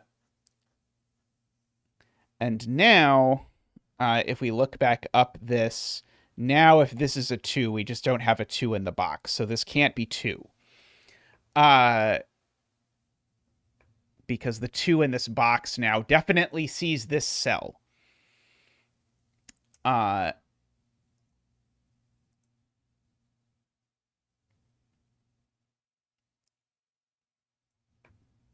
Okay, so this is, if I think about it, 7, 6, 5, 4. So this can only be 2 or 3, for what it's worth. Oh yeah, right. The 2 we said could never go here, right? So this is a 2-9 pair. Yes, that did make a 2-9 pair here, which is probably the better way for me to have argued that this wasn't a 2, was for me to just say that there was never a 2 here or there, so that was a 2-9 pair. So that wasn't a 2.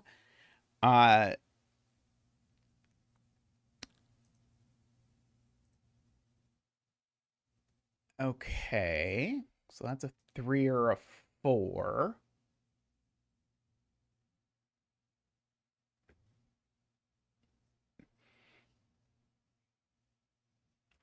Okay, this feels like a good start to this. Get lots of good doku in there, as they say.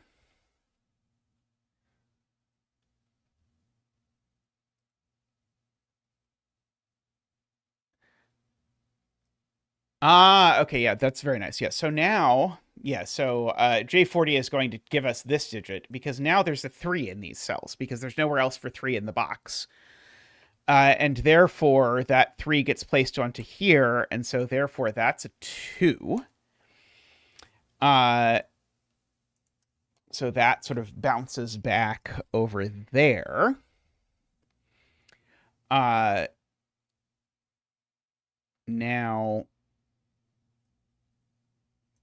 unfortunately, I guess a different proof that this couldn't be 3 was that if this was 3, then I would have 2, 3, and 9 over here.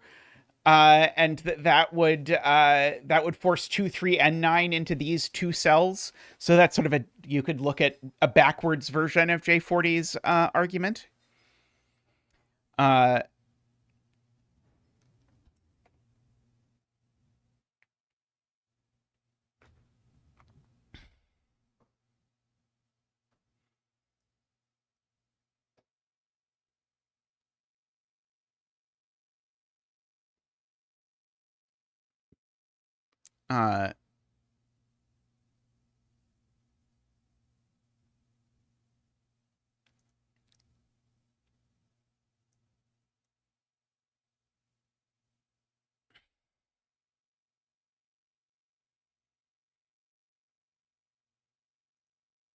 Okay.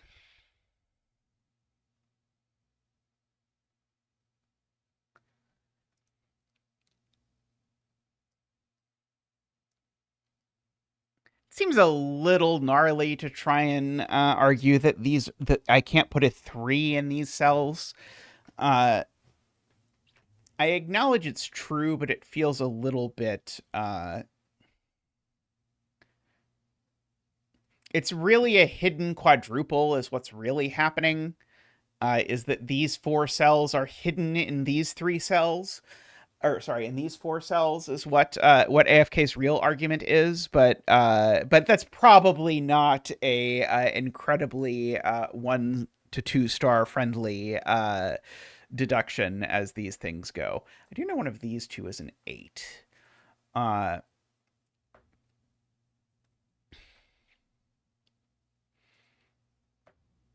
see. We know we've got a 9 over here. So we actually know that if I look at like these cells, neither of them can be very high, or actually maybe even these 2 cells actually are now yeah. The goal is for this to be a 1 to 2 star puzzle somewhere in that broad range. This will be the 4th we've set today. 3rd, 4th. We did zippers, 10 lines, numbered rooms. Yeah, this will be the 4th. Okay. Yeah, if I pick these 2, then their highest digit either of them can be is 6, which is kind of fun. Although we could just barely get away with one of them being 5.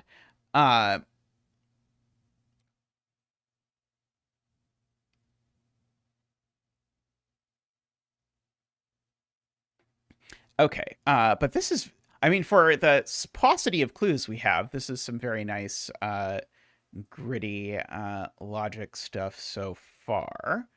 Okay, we know the 9 is over here. Oh yeah, we could do our line over here, something like this now, which is slightly different than where we had it before. Oh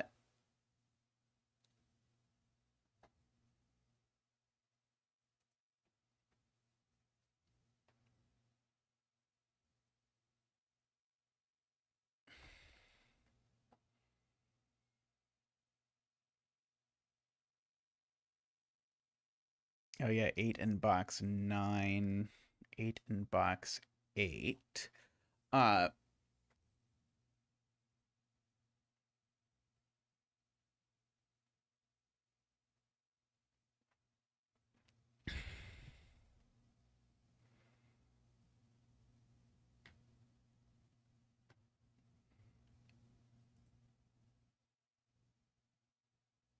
Yeah, I guess we literally know that this looks at 1, 2, 3. So this is not a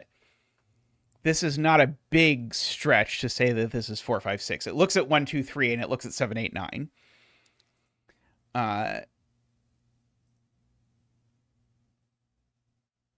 So if I put this in a circle somehow,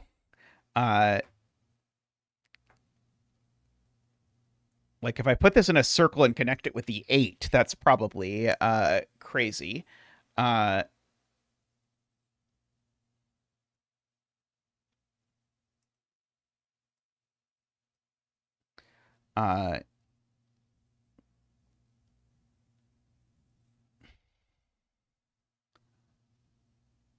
6 column 4.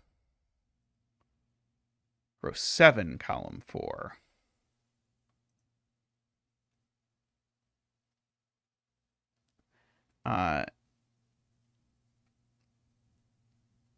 If we connected it over there,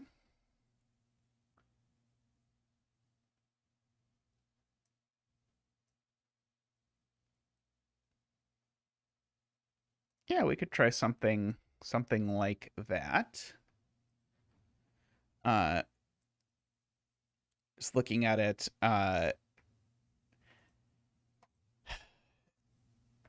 yeah, so if this is high, it just can't be, right? Yeah, if this is high, the highest it can possibly be is 6. And it definitely can't be that, because it would be too close to this. Can't, and so similarly can't be 5 or 4. So it's less than 5 or 4. And so then we're left with 3, 2, 1. But 3 is still too close. Can't be 2, so this would have to be 1. And then this would have to be 5 or 6. I'm really interested in making this be a 4. Do we want to place a given 3 to make this a 4 somewhere? Is there somewhere interesting in which to do that? Uh,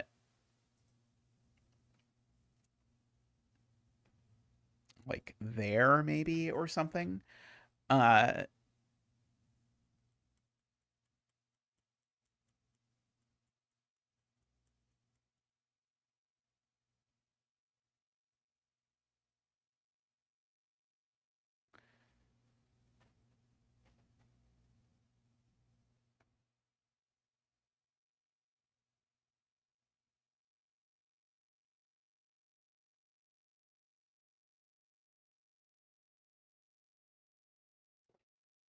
uh, let's try to see if there's some way we could extend this or something like that. Uh,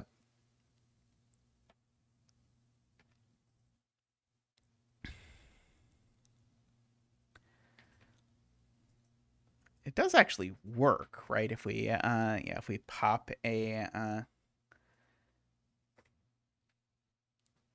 given 3 somewhere, we can be quite specific about what is going on everywhere. I don't know how interesting it is uh, immediately.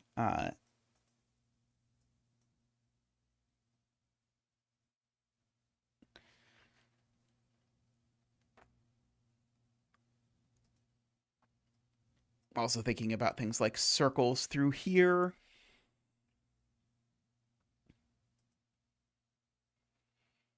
Actually, is it interesting if I mirror this pattern? Does this even work? This does work. Okay. Uh, if I mirror this pattern here, I just noticed that this is very restricted in terms of what it can be. It certainly places the 9 over here. And so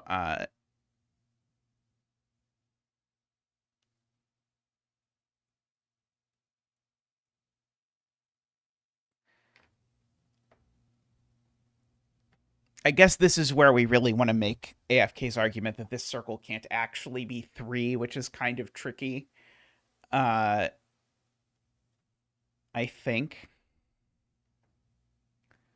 Uh, yeah, I don't think that quite. It's close. Uh, we might need a new shape of between line.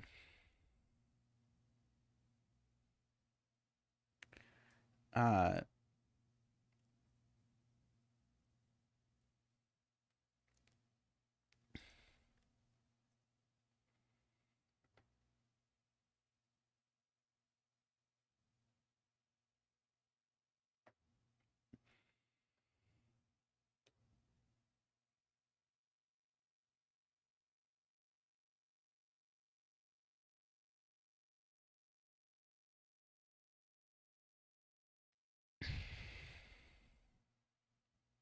hmm.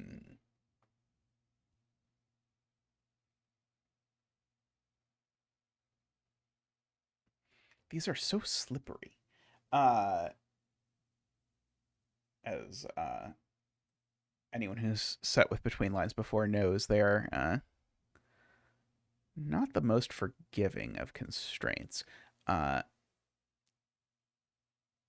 see, I know there's a 1 over there somewhere.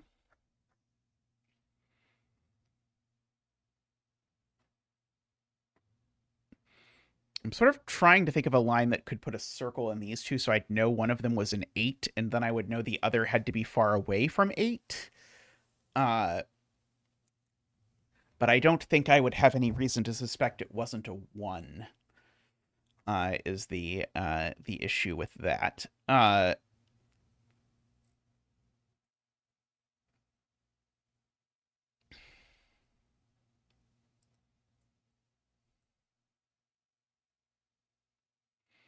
If I put another one down here, this assuredly breaks, right? No, it doesn't. Uh-huh. Okay, I think this might be interesting. So, it definitely places a 9 over here. And a 1 for that matter, right? So this has 1 and 9 looking at it. Which is, I don't think, a huge surprise. So there's definitely a 2 on it, so it definitely needs a 1. The 1 will have to go there. And then if we think about it, this has to go at least 2, 3, 4. So this is at least a 5. So this is a 5 or a 6. Oh, no, 5 isn't big enough. 2, 3, 4, 5. Sorry, this has to be a 6, right? This has to be a 6. With that being a 6, right? And then these being 2, 3, 4, 5. Okay, yeah, that's nice. Yes, okay. And so now we know there's a 6 over here, joining those digits. Let's see, do we know anything about this digit yet? Let's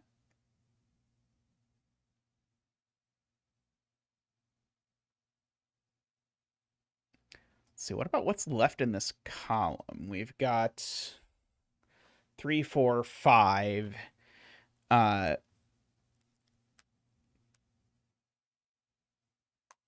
And 7? 3, 4, 5, and 7 is what's left in this column. Does this being 4 break now is the question? No, it's fine. Okay. I thought so. I just wanted to check. Okay. So yeah, so that's quite nice in terms of the collection that we're getting.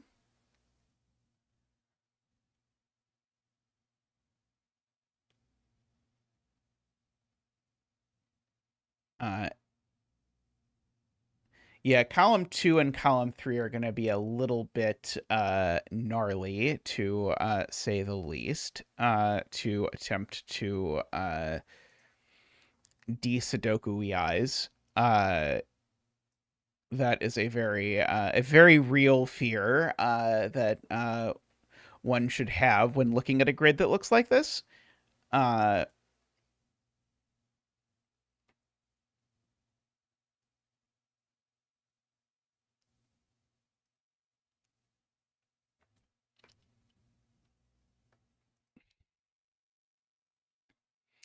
Let's see. I still would like to force this to be a 4. Uh,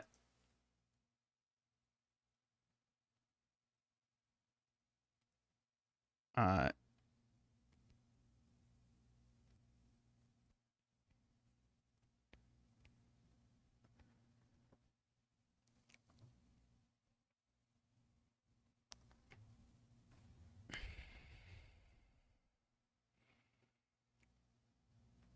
yeah, that's probably true, right? Yeah, I guess, yeah, because yeah, if you don't have anything that distinguishes these two columns, then it can't possibly be unique. Because currently every clue in these columns is something. Now, of course, we might be able to do something like that or something like that, depending on our predilections. Or like making one of these digits a given.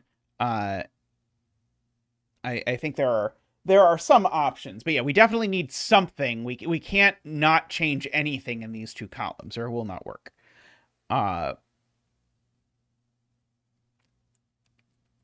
still don't understand how to make this a 4, even though I would like to make it a 4.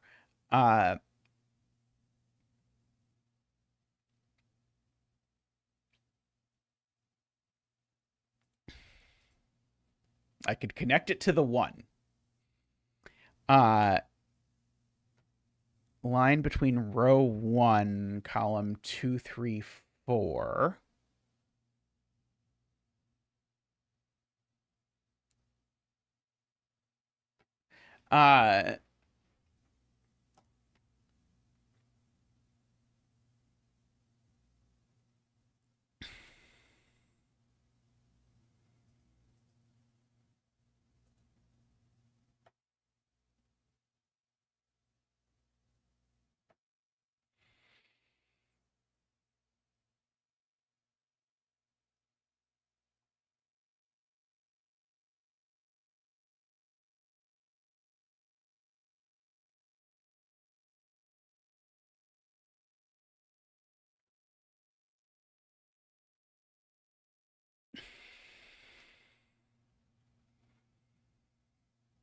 I don't have to be like, yeah, that doesn't see the 8. It would have to be something like that, though now it could be 9. Just trying to draw something that connects off of this circle that does something interesting.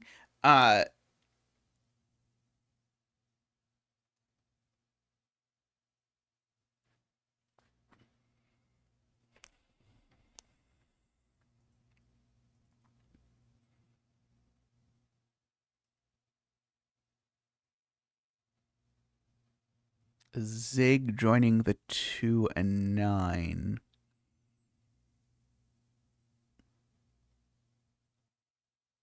Oh yeah, we could just zig this just slightly through there. That'd at least sort out some of it. If we just have this between line also zig into there or something like that. And by or something like that, I think I mean exactly that. Oh yeah, I was quoting Emma. Yeah, maybe it's even actually worth doing that now, just so that it's not too traumatic when it happens. So that makes that an 8 and a 1, which makes that a 9 and a 1, which makes that a 2 and a 9. As we look at that, which makes these not 8, means one of these two is an 8. Let's see. It does mean neither of these is a 2. While we are at it, that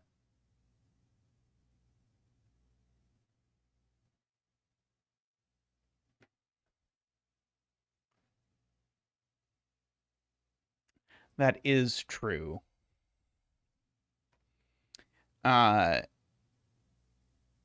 Well, we can leave it the other way, and then we'll just deal with it at some point, in some way or another.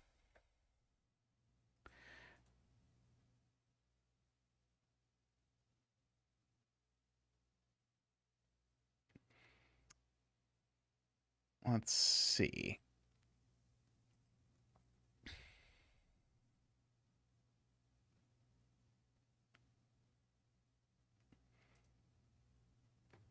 Trying to like see cells that see all the high digits or all the low digits or something like that.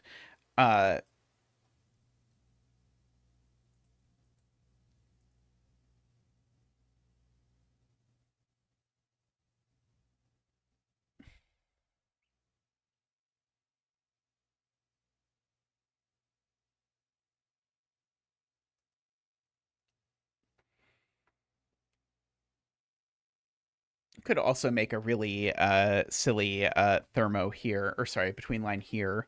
Oh, that doesn't quite work because you can't do 7, 8, 9, but something like that. Uh,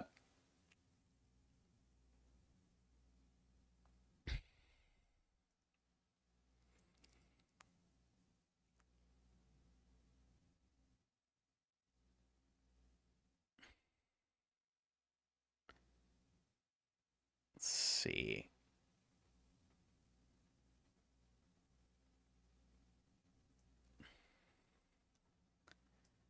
If I want to rule 9 out of all of these cells,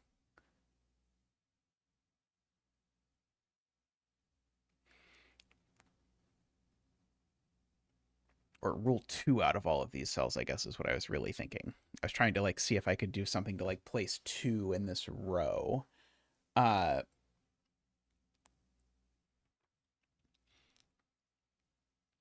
could if I did that, but apparently that's impossible. Oh, it's because it needs a 9, right? Sorry, that is why. But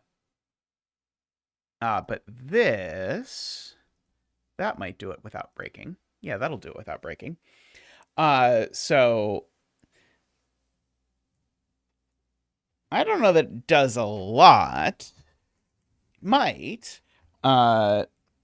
It's certainly going to place a 2 here.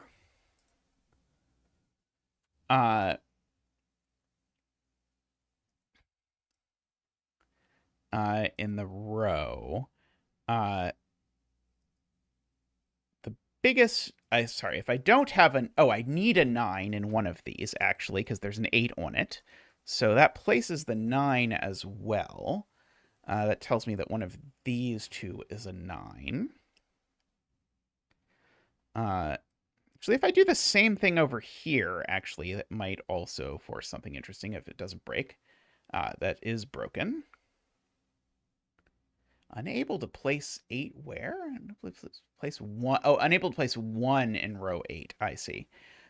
So if I make it a little bit squibber, then it should be okay. Oh, if I make it squibber, but make it so that you can actually put the 1 in the place that the 1 can go. Oops. Delete, delete. Something like that. Why did I think this was interesting? Is it interesting?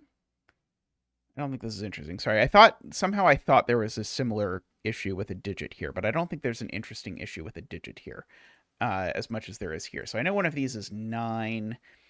The other digit is certainly at most, or sorry, yeah, so 9. So then you go 8, 7, 6. So it's the other is at most 5. So 3, 4, 5. Certainly means the 3 isn't here. Oh, sorry, and 9. 1, 9 pair in row 5. Ah, yeah, 1, 9 pair in row 5. Very nice. Yeah, so nowhere else to put the 1 and the 9.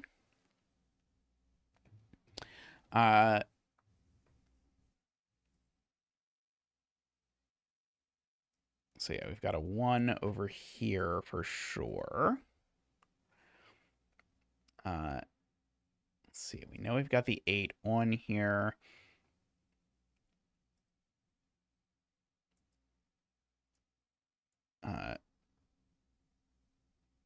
Those are from 4, 5, 6, 7, 8.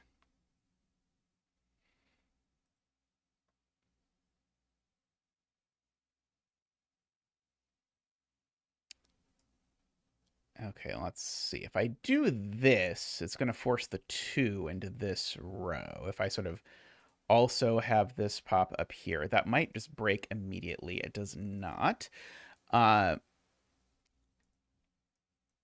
Now I can't put 2 here. And so that's going to force the 2 to live there, which is going to force a 2 to live here. I don't know that that does a lot, though. It at least looks reasonable.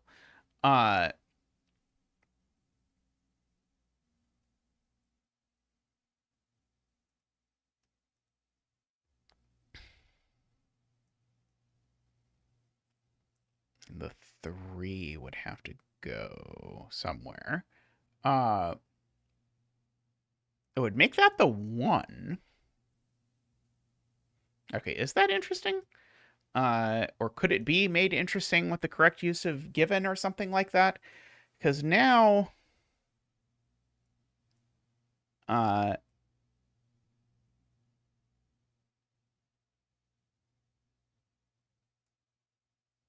wait, sorry, never mind. Sorry, I think I thought something about the 1 that was just not true. Oh.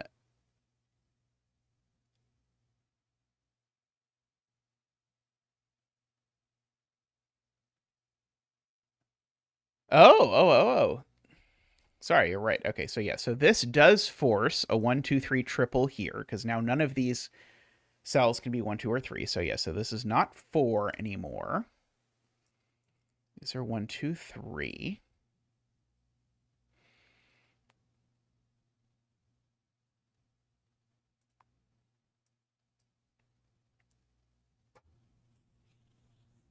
That is very interesting.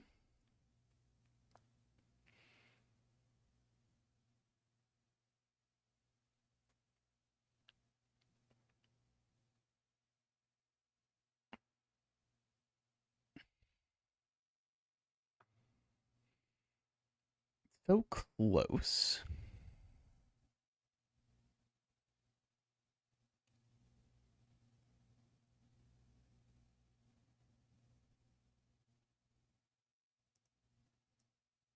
So we know one of these has a 4.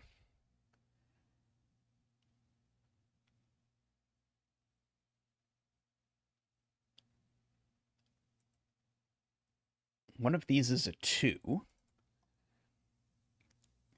So one of this mess is a 2.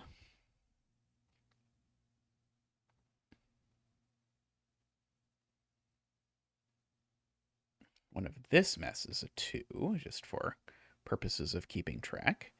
Row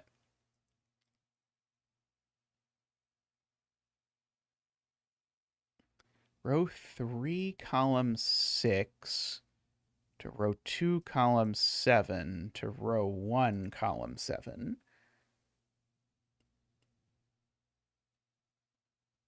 Oh, yeah, that does force a line. Yeah, Let's see, does that break? It does not break, actually. And it does force this to be a 4. Okay. Well, it's definitely a good way to convince me. Could I have...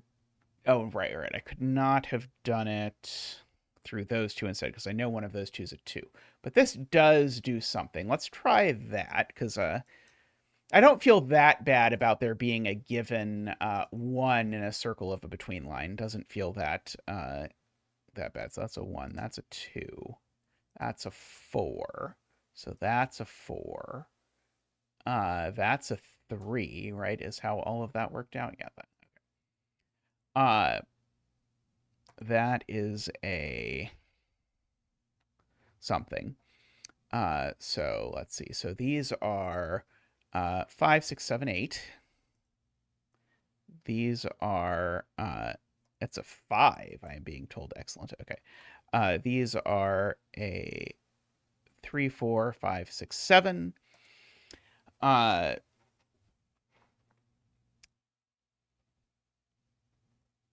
Let's see. So these are not 5 anymore. In fact, actually, they're definitely 3 because there's a 4 on the line, right? So these are 3, 9. Thank you, Laura. We know the 8 in this row is over here. So these are from 4, 5, 6, 7. We know neither of those is a 2.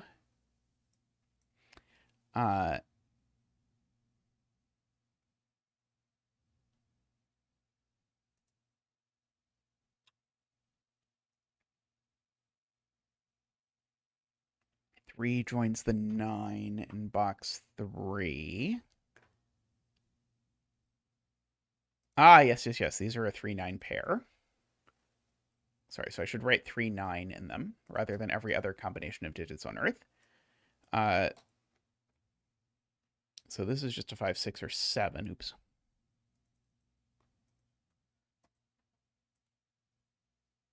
And now that 2 got dislodged out of that. So these are a 1, 2 pair. Agree. That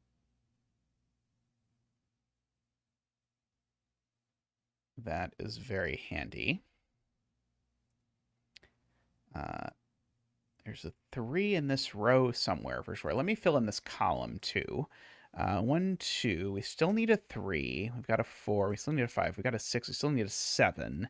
And we've got the 8 and the 9. Okay, so that one's not 3. That's a 5, 6, 7 triple, actually. This one I don't know anything about. This one I don't know anything about, I think. Although if I make this a given 5, we could be going somewhere. Okay, what are these? These are a 1 and a... No, a 1 and an 8, right?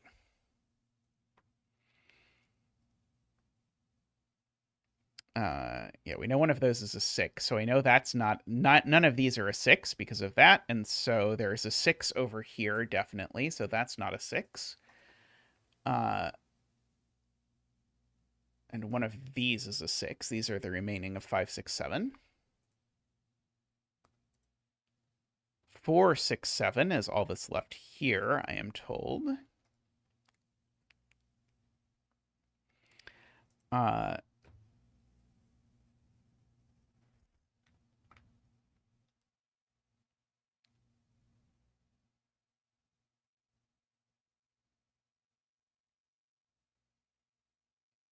Yeah, I'm tempted to go for like a given 5 here or something. It doesn't quite sort out that whole column, but it comes close.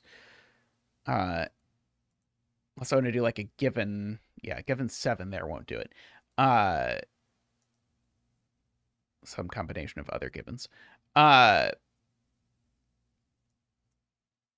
see right there is the 2. Where is 6, 7, 8? Yep, that's fine. One of these 2 is a 3.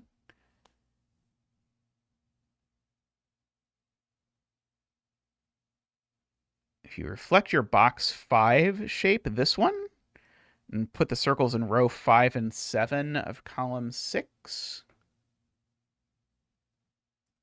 Yeah, okay. So you're saying that? Found 8 solutions. Wow, okay, let's see. Yeah.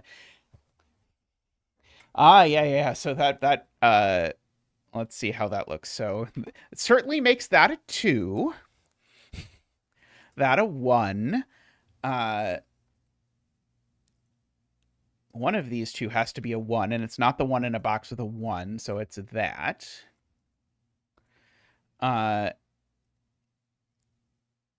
Okay, so now this can't be 6, 7, or 8, or 9.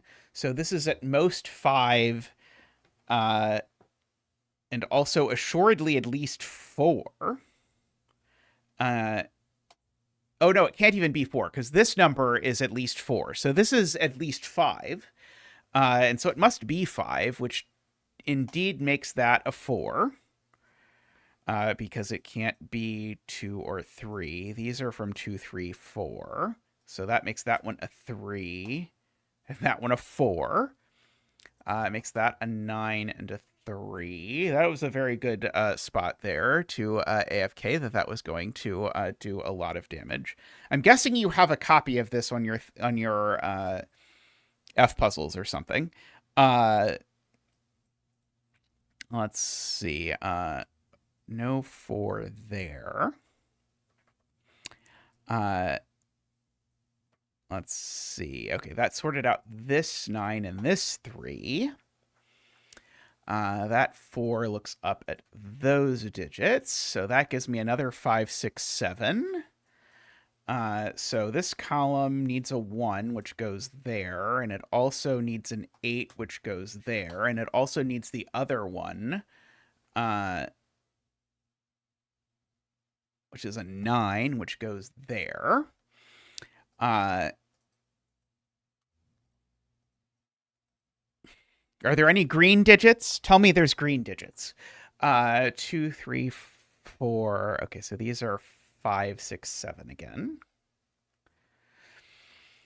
With the 5 definitely living in one of these 2 cells. So these aren't 5. Oh, those apparently already weren't 5. Oh, the 5 is in the box. Okay, I see.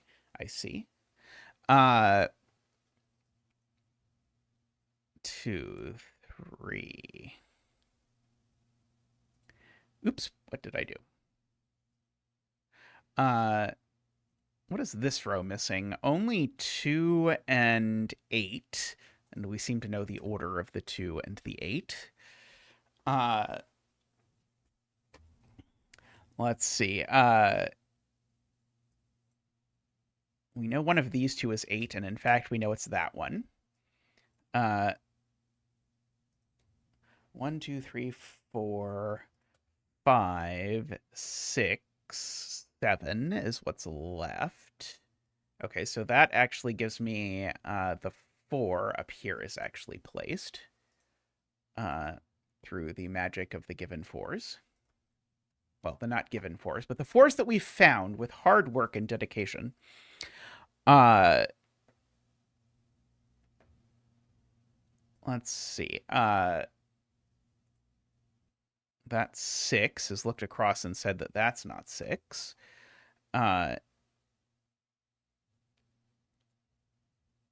see, are the patterns 5 in box 5? Let's see. That is a 5 in box 5. I agree. So this is a 6 or a 7, which means the 3 in the row is over here, which means these certainly aren't 3. In fact, actually, that just makes that a 3 just by things. So we've got, this is a 7 because there's a 5 over there. Making that a 5. Making these a 6, 7, and these a 5, 8.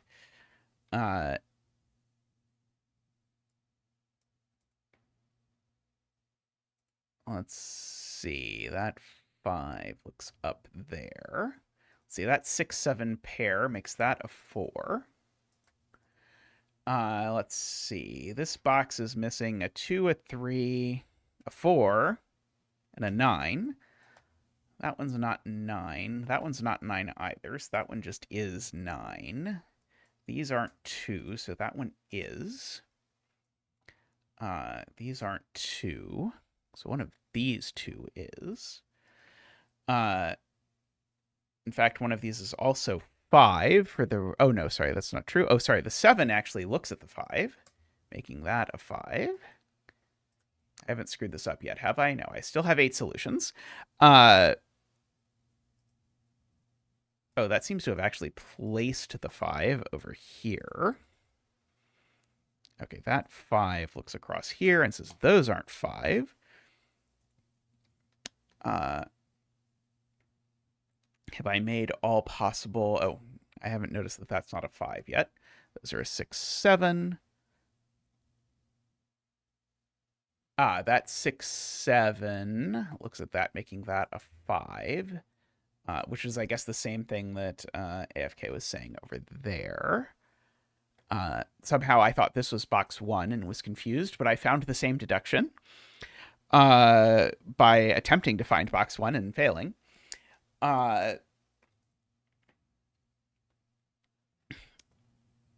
Okay. That's it. No more deductions. Wonderful, wonderful. Okay, so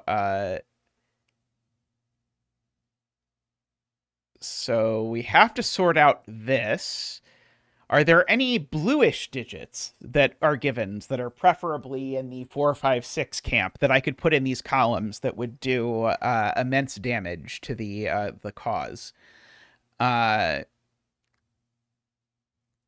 see. Because I feel confident we can add stuff to clean up the rest of this. Yeah, we've got sort of all of this nonsense. Yeah, the... Oh, you're using Sudoku Maker, not F-Puzzles. I see. I'm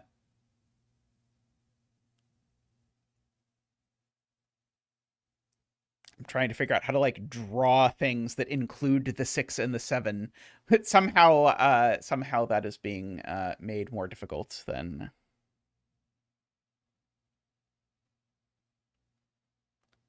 How much does the 8 in row 4, column 3 do? If we do put the 8 there, it brings it down to 4 solutions. Any 6 or 7 in box 4. So, like, if I make this a given 6, then that will leave us with 2 solutions that we can sort out, perhaps, with a that's not terrible. I can accept a given 6, I think, and then we've got 2 solutions, and we just have to find a between line that I can draw through this nonsense. Preferably a non-embarrassing one, but I'm easy. There's ways to do it without givens. Over in these columns, even.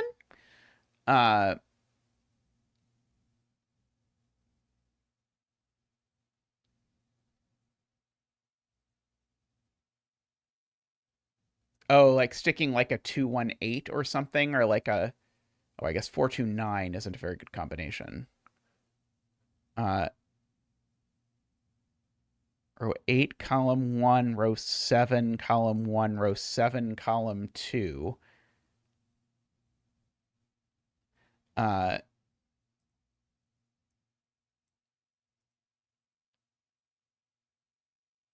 gets us down to 4 solutions. Is it going to be possible still to disentangle everything in the first two columns without additional clues? Let's see. How much gets done if I do that? That gets me down to 2 with just the 6s and 7s.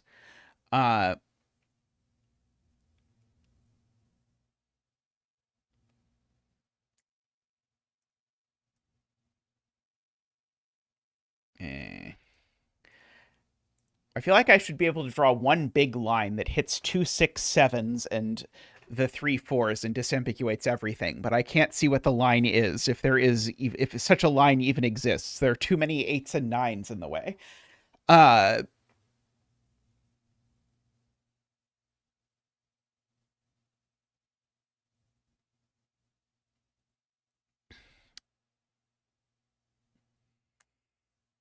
So maybe I could do like, oops, no, not that, that and that. It even looks kind of symmetrical. And I think that probably doesn't spoil anything too horribly. Let's see, what does it look like in a blank Sudoku pad grid? How bad does it look? Okay, I'm slightly nauseated by this 7, but I agree it is probably better for not messing up anything early in the puzzle than just throwing a given like somewhere over here or something. Oh, you can move that up to box 1. Oh, okay, that is better. Okay.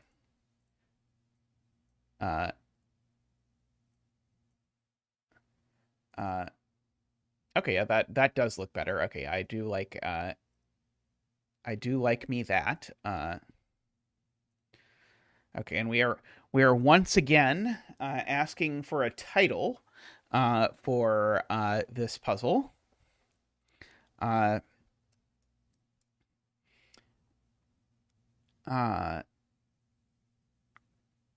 What are we setting? We have just, I think, finished setting a probably honestly 3-star between lines puzzle. How did your setting go? What did you set? Robot dance. Captured in 1878. Oh yeah, 1878. That almost sounds like a Lorelei reference. I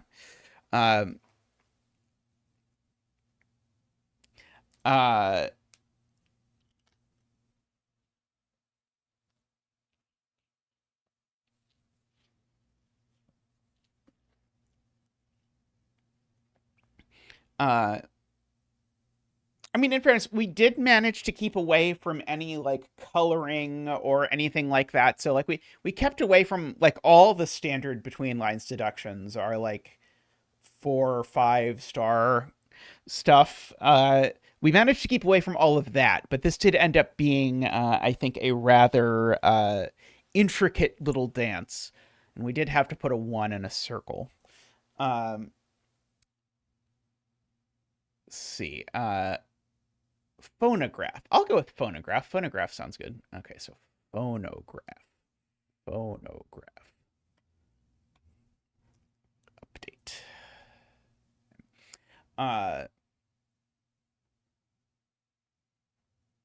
Okay, let me send it to myself to clipboard. I get to test all of these later.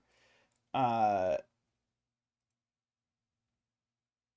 was the year it was invented. Excellent, excellent. Alrighty. Well, that was a very productive stream.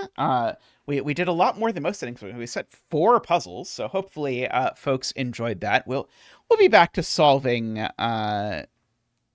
stuff next Sunday, and Tristan streams on Thursday, so you can look forward to that. While Tristan is streaming on Thursday, I'm going to be recording the beginning of my Let's Play of Silk Song. Also, if you are a supporter, do please